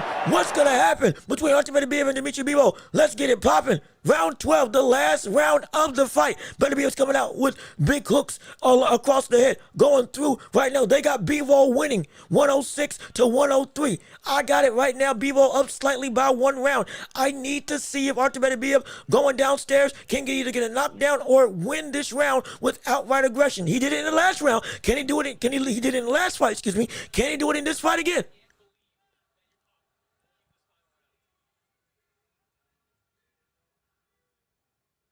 Actually, wait, no, maybe I got Arthur up. Shoot, man. Oh gosh, I might have to rewatch this fight again. This is insane. Again, another 1-2 by Archie Beterbiev. Good hook around the guard. Archie Beterbiev needs to go downstairs. He just needs to, just to score. Just to score. I mean, shoot. 151 left in round 12 of this championship affair. Hotly contested. Bivol still landing that jab. Consistently working. Archie Beterbiev with a good shot to the body.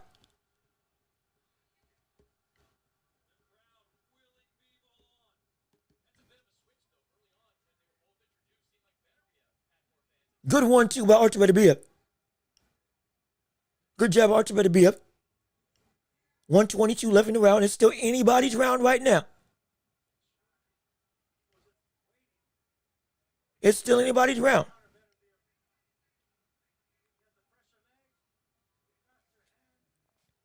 I mean, if I'm Archie Beterbiev at this point, potentially being down at this close of a fight, I'm going, oh, good shot by Archie Beterbiev, and then good trade by Bivol in and of itself.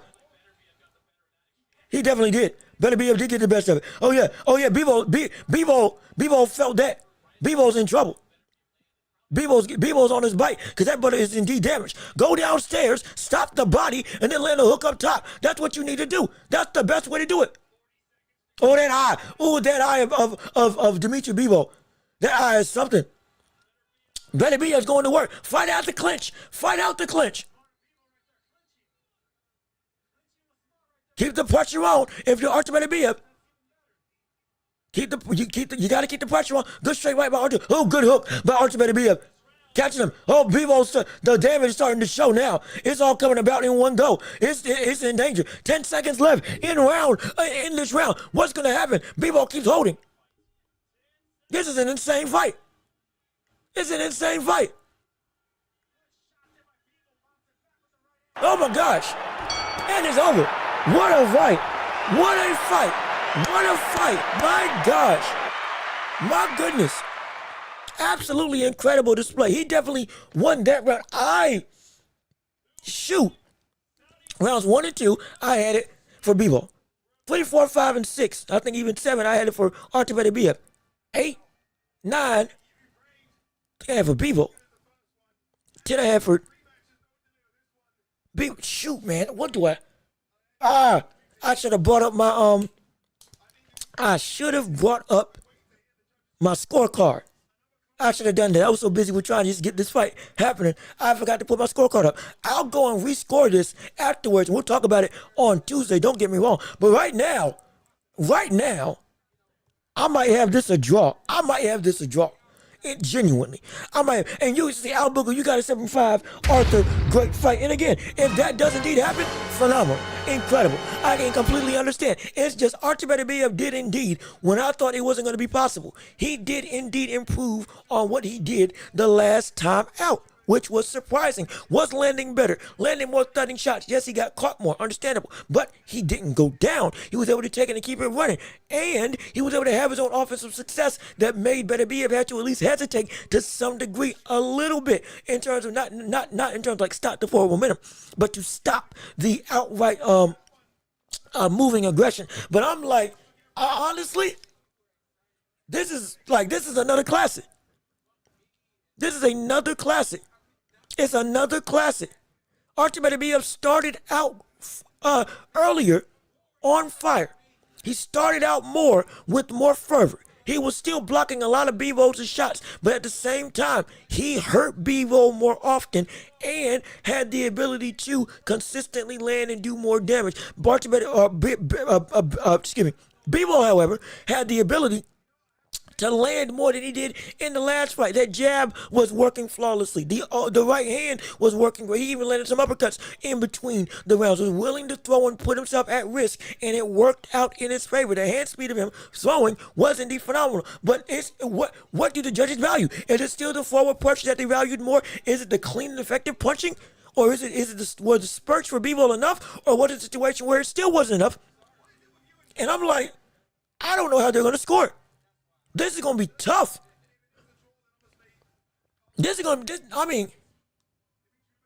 Shoot.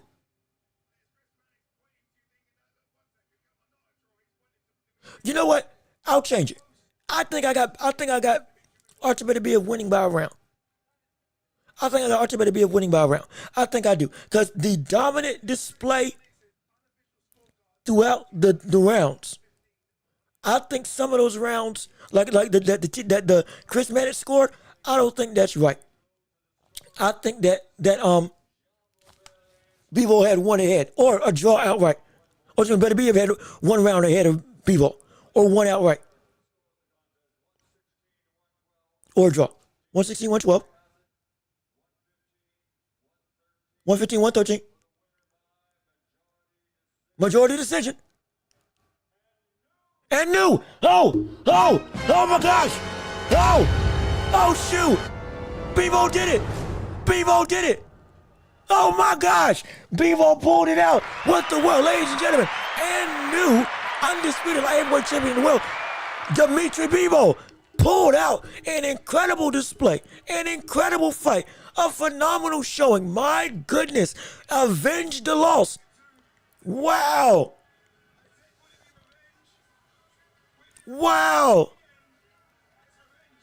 He did it. I can't. Wow. My gosh. He's back at the top of the mountain. Watch. And I guarantee you, Canelo's going to come calling. I promise you. Canelo's all of a sudden going to come calling. Give me that fight. Let me go. Let me get Bivol again for his undisputed titles now. I guarantee you. He didn't do it for Arthur Beterbiev, but he did it for this. But I'm like, man. Wow. That's ridiculous. That's stupid. That's stupid. Hey, go for a third time. At this point, do the trilogy. Do the trilogy. You can make arguments for each of them. I was flip-flopping up until the last moment when I was like, I think Chris Mannix got one of those scorecards wrong. And that, but Bivol Beterbiev won that last round, no question, at least to me. But between round 10 and 11, did Bivol do enough? I think he might have. I'm gonna go back and look at it. I'll guarantee I'm gonna see. But wow. I mean, what a fight. What a fight. That's all we can really say. What a fight. What an absolute war. This was worth the price of admission. And so. I mean, shoot, brother. That's ridiculous, man. He beat a healthier Dimitri Bivol beat a healthy Artur Beterbiev after the war that they had the first time around. I mean, shoot. I gave Artur the last two, but barely 7-5 Artur Beterbiev. It's understandable. I mean, I definitely gave Artur Beterbiev round 12. And round 11 was somewhat of a toss-up, but I can understand that. But I think it's rounds 9, 10, and 11. That's the stuff of was there Bivol with the constant success, the consistent ability to land that jab and have that right hand actually land flush. I think that's what won it for him. And so I'm like, run it back. Hey, run it back at this point. Beterbiev or Benavidez might stay on the back burner. Unless you just want to give Beterbiev,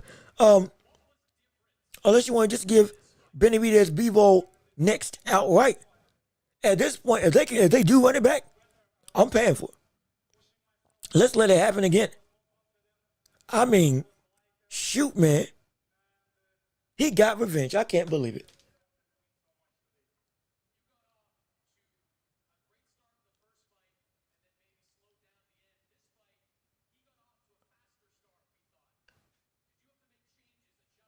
Shoot, man. And it's like, what, draw? Completely understandable. It is that's not like something that's not preposterous in the slightest. I initially was thinking this was going to be a draw outright. I initially thought this was going to be the belt don't change hands. Everybody, they both canceled each other out in this situation with the fast start, the late finish, and then the other late finish on the side of Beterbiev. And it's like, shoot. And he did punch more. The ability and the hand speed of him to be able to get off those shots wasn't the effective. If Artur Beterbiev went down to the body, I promise you, that type of success in rounds 9, or was it 8, 9, 10, 9, 10, 11, for Bivol, probably wouldn't have happened. It probably wouldn't have transpired like that. It probably would not have been such a swing of sorts. Because if he went down to the body, like he did in the first fight, that was one of the biggest things that got him to win. But then he was doing it early on in the rounds. He was doing it early on in this fight. And then he stopped.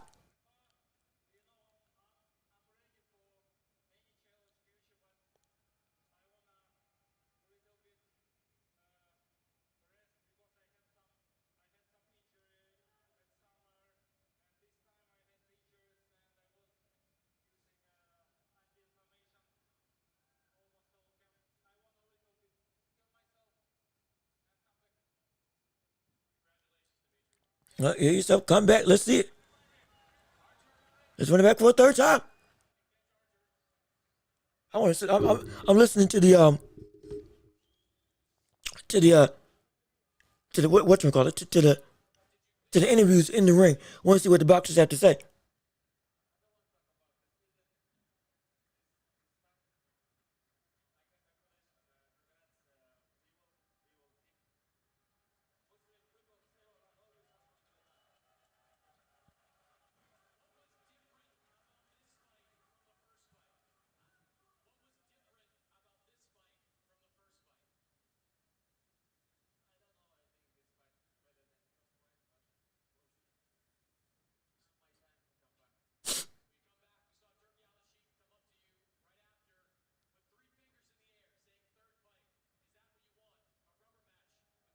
I hope so.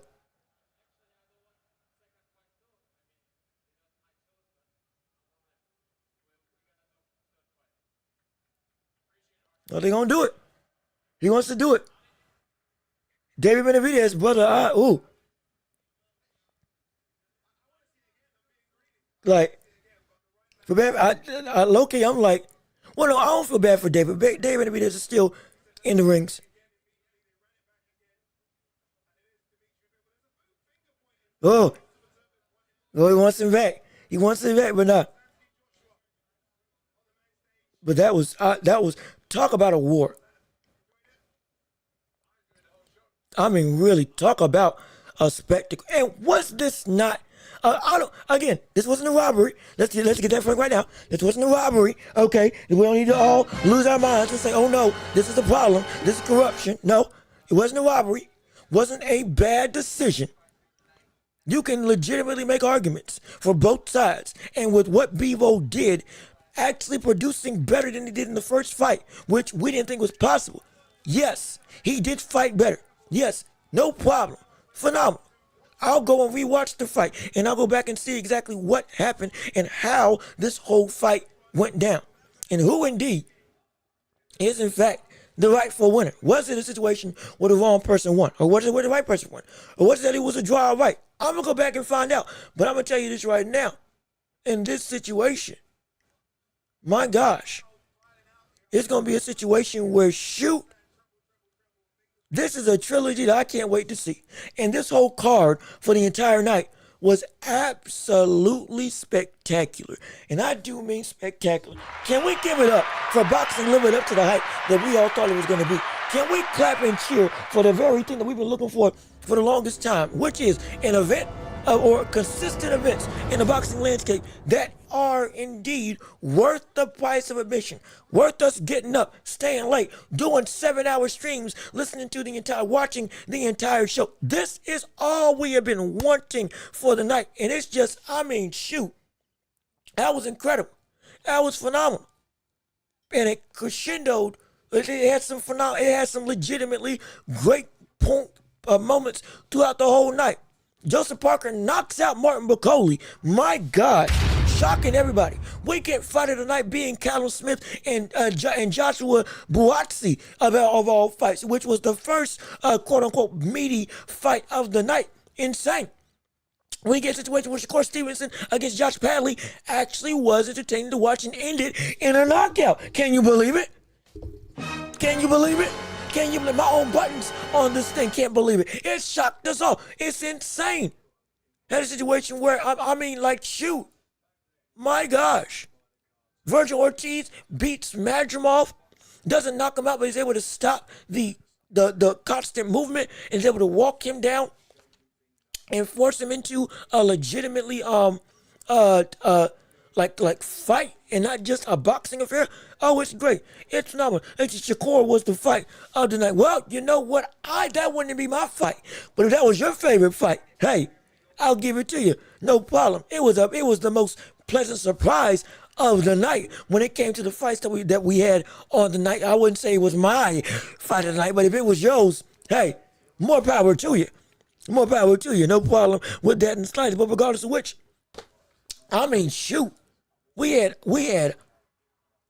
had shocking wins. We had upsets. We had close decisions. We had another classic for Bivol and Beterbiev that I'm going to go back and watch so I can talk about it on Tuesday with who in fact did win.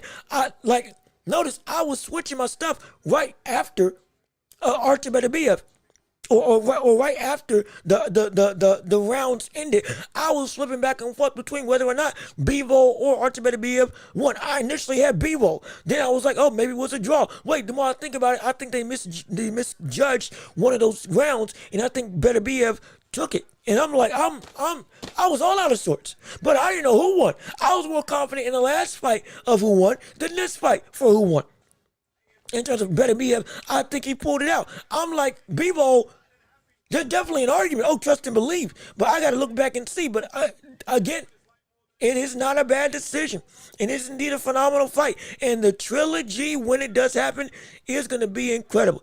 And I think the thing that cost Beterbiev this win was the fact that the consistent success that he was having was only upstairs. And when Bivol was landing even cleaner than he did the first fight, to balance that out, it should have been that Beterbiev went downstairs to the body, started working the gas tank, started working in the basement, throwing hooks, which were indeed landing. Bivol couldn't stop the hooks to the body that Beterbiev was throwing. Bivol was wincing at the hooks to the body that Beterbiev was throwing. Bivol was legitimately being affected by the hooks to the body just as much as the hooks to the head and the straight right to the head that we were seeing Beterbiev throw all night long. If he had gone downstairs to the body even more, instead of stopping seemingly for a couple rounds, I think he would have been able to pull this out more effectively.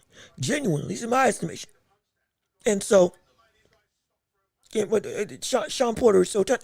Look, he's standing next to Anthony Joshua. I mean, Joshua's what, 6'5", 6'4", 250, 260? Joshua's built like a linebacker. Joshua is built like a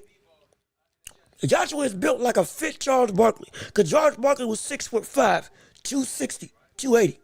Anthony Joshua was what, 6'6", 6'5", 250, 240? And so it's like, nah, I would assume that brother looks small. I would assume. He ain't never been tall. Hey, no problem. These two make anybody look short. Oh, yes, indeed. And so it's insane. Even Anna is kind of over. Well, hey, look, I'm a short man myself. I don't care how high you are, but I'll knock you out here regardless. But there is a nice suit though, I ain't gonna lie. That's better than some of the suits I've seen some people wear when it comes to the standpoint of boxing.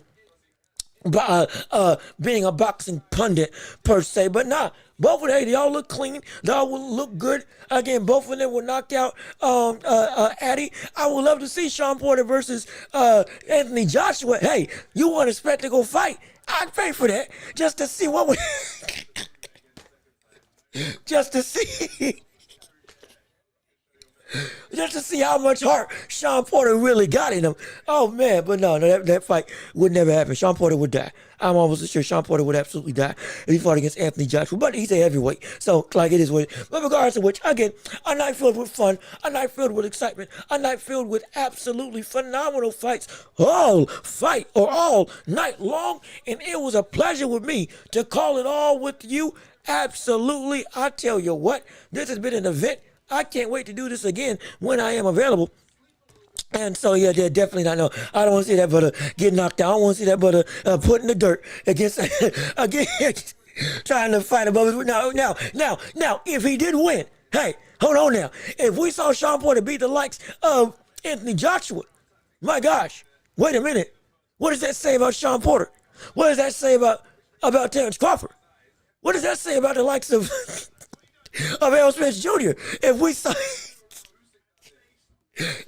we're playing hypotheticals, but if that did in fact happen, my gosh, what does that say about everybody who's beaten Sean Porter?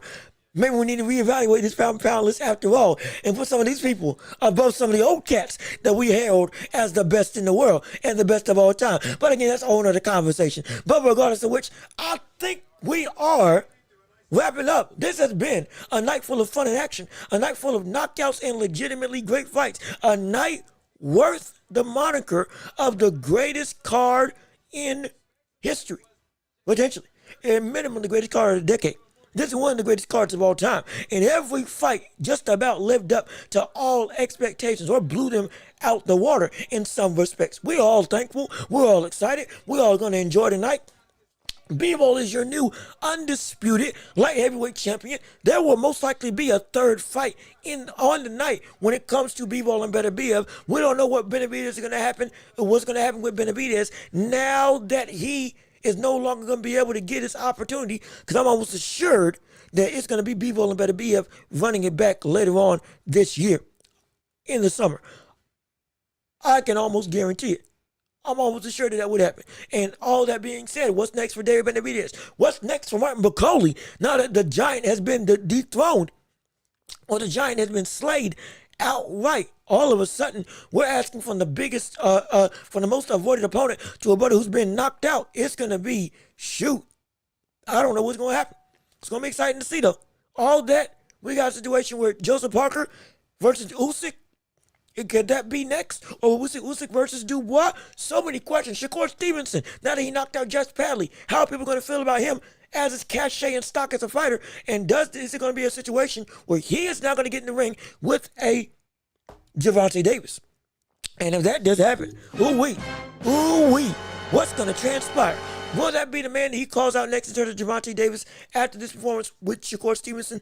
How is everything going to go with the framework of 154 with Virgil Ortiz being the likes of Madrimov? So many questions, so many concerns, so much to talk about. Ain't this what we love to do? Ain't this what we adore to do? This is all we want to be. When it comes to the sports media platform, you can't get it no better than right here on the Watch. I hope they don't run it back. Really? You wouldn't want to see a trilogy between these three? I'm surprised. I would want, with how close and contested these fights are. It's rare that you get a trilogy that lives up to the hype. This was phenomenal. Again, W card for sure, for sure. How you doing? Good to see you. Appreciate you tuning in. Thanks for joining in on the show. Yo, this was a W card. This was a phenomenal card. This was a card that was worth paying money for. Hey, I'm glad I paid money for this one. This is the first one I paid out of pocket for, and it lived up to every one of my expectations. I'm so excited for it. Again, I'm not advocating for using or admitting that I use anything illegal. I ain't admitting none of that. I went and we had parties. Other people would pay for fights. We'll go to see it at bars, but never wanted to pay for something out of pocket because everything was too expensive. Now, this fight, for this price, with this level of card behind it, was worth it. Gave it a shot, even with all the changes, and brother, it was $25 well spent. Mark my words. Hey, DAZN, you want to sponsor me? Give me a shout out. I can be your other color commentator. Give me that whole thing. Pay me my money. Doggone it, I'll revolutionize your show into the hottest thing in all the globe. Absolutely. No question about that. But again, shameless plug aside, I appreciate all of you tuning in. Nah, give it some space. Let Bivol fight David or somebody else. I don't know if we have time to give it space. And again, we can talk about this later on the show on Tuesday. But I don't know if we have time to give it space because of who Bivol and Beterbiev are. And by that I mean Beterbiev more specifically. That brother's pushing 42. Still fighting to this level. We don't know when the bottom's going to fall out. Yes, you got Arizona Lara being a champion. Yes, you got Usyk as champion. Yes, you got Terrence Crawford as champion. All these people are getting up there in age, but they are still aging. If you wait too long to get these fights done, but until potentially after at their best they drop off, now that's a problem, and we won't get the best that we can get. So I don't think there can be a situation to hold off on. I want to see David Benavidez get a title opportunity. Absolutely. I want to see David Benavidez get a shot to be able to go and fight. But David's already fought one time this year. Fought against David Morrell. We covered that fight. Phenomenal fight. I got it right. He won. But even still, normally you see boxers fight twice a year. I would love to see Beterbiev and Bivol fight in the summer, running back, recover, and then go and then fight whenever that fight selects a David Benavidez in December. That would be my thing. I don't think Beterbiev looked a step slower. I do think Beterbiev looked a step slower in this fight. Like he couldn't quite get to his opponent like before. And I understand the sentiment. I disagree because the reason he couldn't get to Bivol, in my opinion, like he did in the last fight, was because Bivol was being a lot more active in this fight. The whole issue of being more voluminous made it so that Beterbiev had more to have to block and worry about, rather than with the limited amount of spurts that Bivol was indeed throwing Beterbiev in their last fight. It was, okay, Beterbiev had more time to work. Hence, he was able to go and get a lot of his shots off for a lot more easier point in time. And plus Bivol was more so shelling up, looking to be protected, because that power was something that he just didn't want to risk himself at. In this situation, he did risk himself with the power. He did risk getting caught. He did risk getting rocked and hurt. He risked all of it. No question about that. And because of that, he won. In this situation, again, I'm going to go back and look at it, but he won because of that. And he was able to mitigate the forward pressure by matching it in his own way. So even though Beterbiev may have had the same, we could argue he had the same level of success as in the last fight. But in this fight, it wasn't just so clear cut. Again, the fight was close in the last one as it was in this one. But it wasn't as much clear cut, at least in my eyes, as it was in this fight. Because Bivol legitimately did a lot more quality work. Not saying he did more work than Beterbiev, but he did more quality work that caught the judges' eyes and on a more consistent level than he did in the last fight. And that was enough that we were saying if he did it in that first fight, that could have swayed the decision. And so in this fight, same thing happened. And I thought Beterbiev was even better at cutting off the ring and making it so that Beterbiev or that Bivol had to face his power earlier on, unlike he did in the last fight. So again, we all have our feelings and speculations. We're all probably going to sleep on it and figure out how we feel truly. But again, don't forget, we still got more fights to cover and more fights to come. Like with Eubanks versus Conor Ben, like with Boots versus Stanionis, like with Canelo versus Terrence Crawford, still on the horizon. All that and much more. Canelo versus William Scroll, most likely going to take place. We got so much action in the world of sports right now. It can't get no better than this. Oh, Tank and Lamont Roach, that's also happening in March. We're going to cover that yet again. Sadly, we're going to cover that. And all that more. Up, see, Sean Porter and Anthony Joshua. I told you, they're going to get it on. When it gets it on, make it happen. Make the fight, Turkey. Make the fight. Somebody make the fight. MVP Promotions, I want to see it. The Porter Way versus the AJ. That's what I want to see happen. They already started sparring with the mics in their hands. Let them go. Let them work. Let's see what goes on. Absolutely. We got fights to go out. Again, this has been a phenomenal event, a phenomenal night, upsets and more. Zhang got knocked out by Kabayel. Ortiz beat Madrimov. Callum Smith beat Joshua Batiste or Buatsi in the fight of the night. Shakur Stevenson beat Josh Padley. Dosa Parker knocked out Martin McCauley in 2 rounds with the overhand right, a staple punch of his. And then we got to see not just Shakur Stevenson actually have a good performance, a knockout performance, let alone. But then we got to see Bivol versus Beterbiev go and do another instant classic that ended with Bivol getting revenge in the last crescendo, which I think isn't the last crescendo, but I think it's going to be the curtain call. It's going to be the third fight of this trilogy. I can't wait for it. It's going to be phenomenal. Whatever the news may take us and wherever the fights may be, wherever the sports world may lead us to, as the winds flow, we will be there to ride them all and go and soar above the competition when it comes to the social media world and just to make the world of sports a better place, absolutely. But with all that being said, this has been another live stream commentary of the last crescendo between Bivol and Beterbiev. Another phenomenal night, another phenomenal day of fights. We have been we're killing it on these streams. I appreciate all of you. Y'all have been meaning so much to me. Y'all mean the world to me. And we do this because of you, because you all make this possible. Absolutely. We are growing. We are flourishing. We are thriving. Love everybody. Love yourself. Go enjoy the rest of your weekend. Go rewatch this. Have your opinions. Get mad, get upset. Everything in between. Trust and believe. We're going to have ourselves a time when we talk about this on Tuesday. All this and much more. It's going to be a blast. Trust and believe me. And so I've been Joon Luke Welch. Y'all have been wonderful. Thank you for tuning in. Thank you for listening. Leave a like before you go. Peace and love. We are out of here. Yes, sir. Let's get it popping. Enjoy your night. Enjoy your life. I'm going to go eat. I'm going to go shower because I'm sweating like I've been working out in the field. And so I need to get clean. And my gosh, this was worth all the hype. I really do appreciate all of you coming through. Please, again, share the show. Leave a like before you leave, or leave a like on the stream before you leave.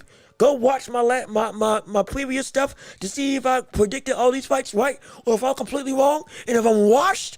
All that and more. Make your opinions for yourself. Have a great night. Have a great life. We'll see you all on Tuesday, and we will indeed have ourselves a day. And I gotta get out of here. Peace and love. We out of here and we gone.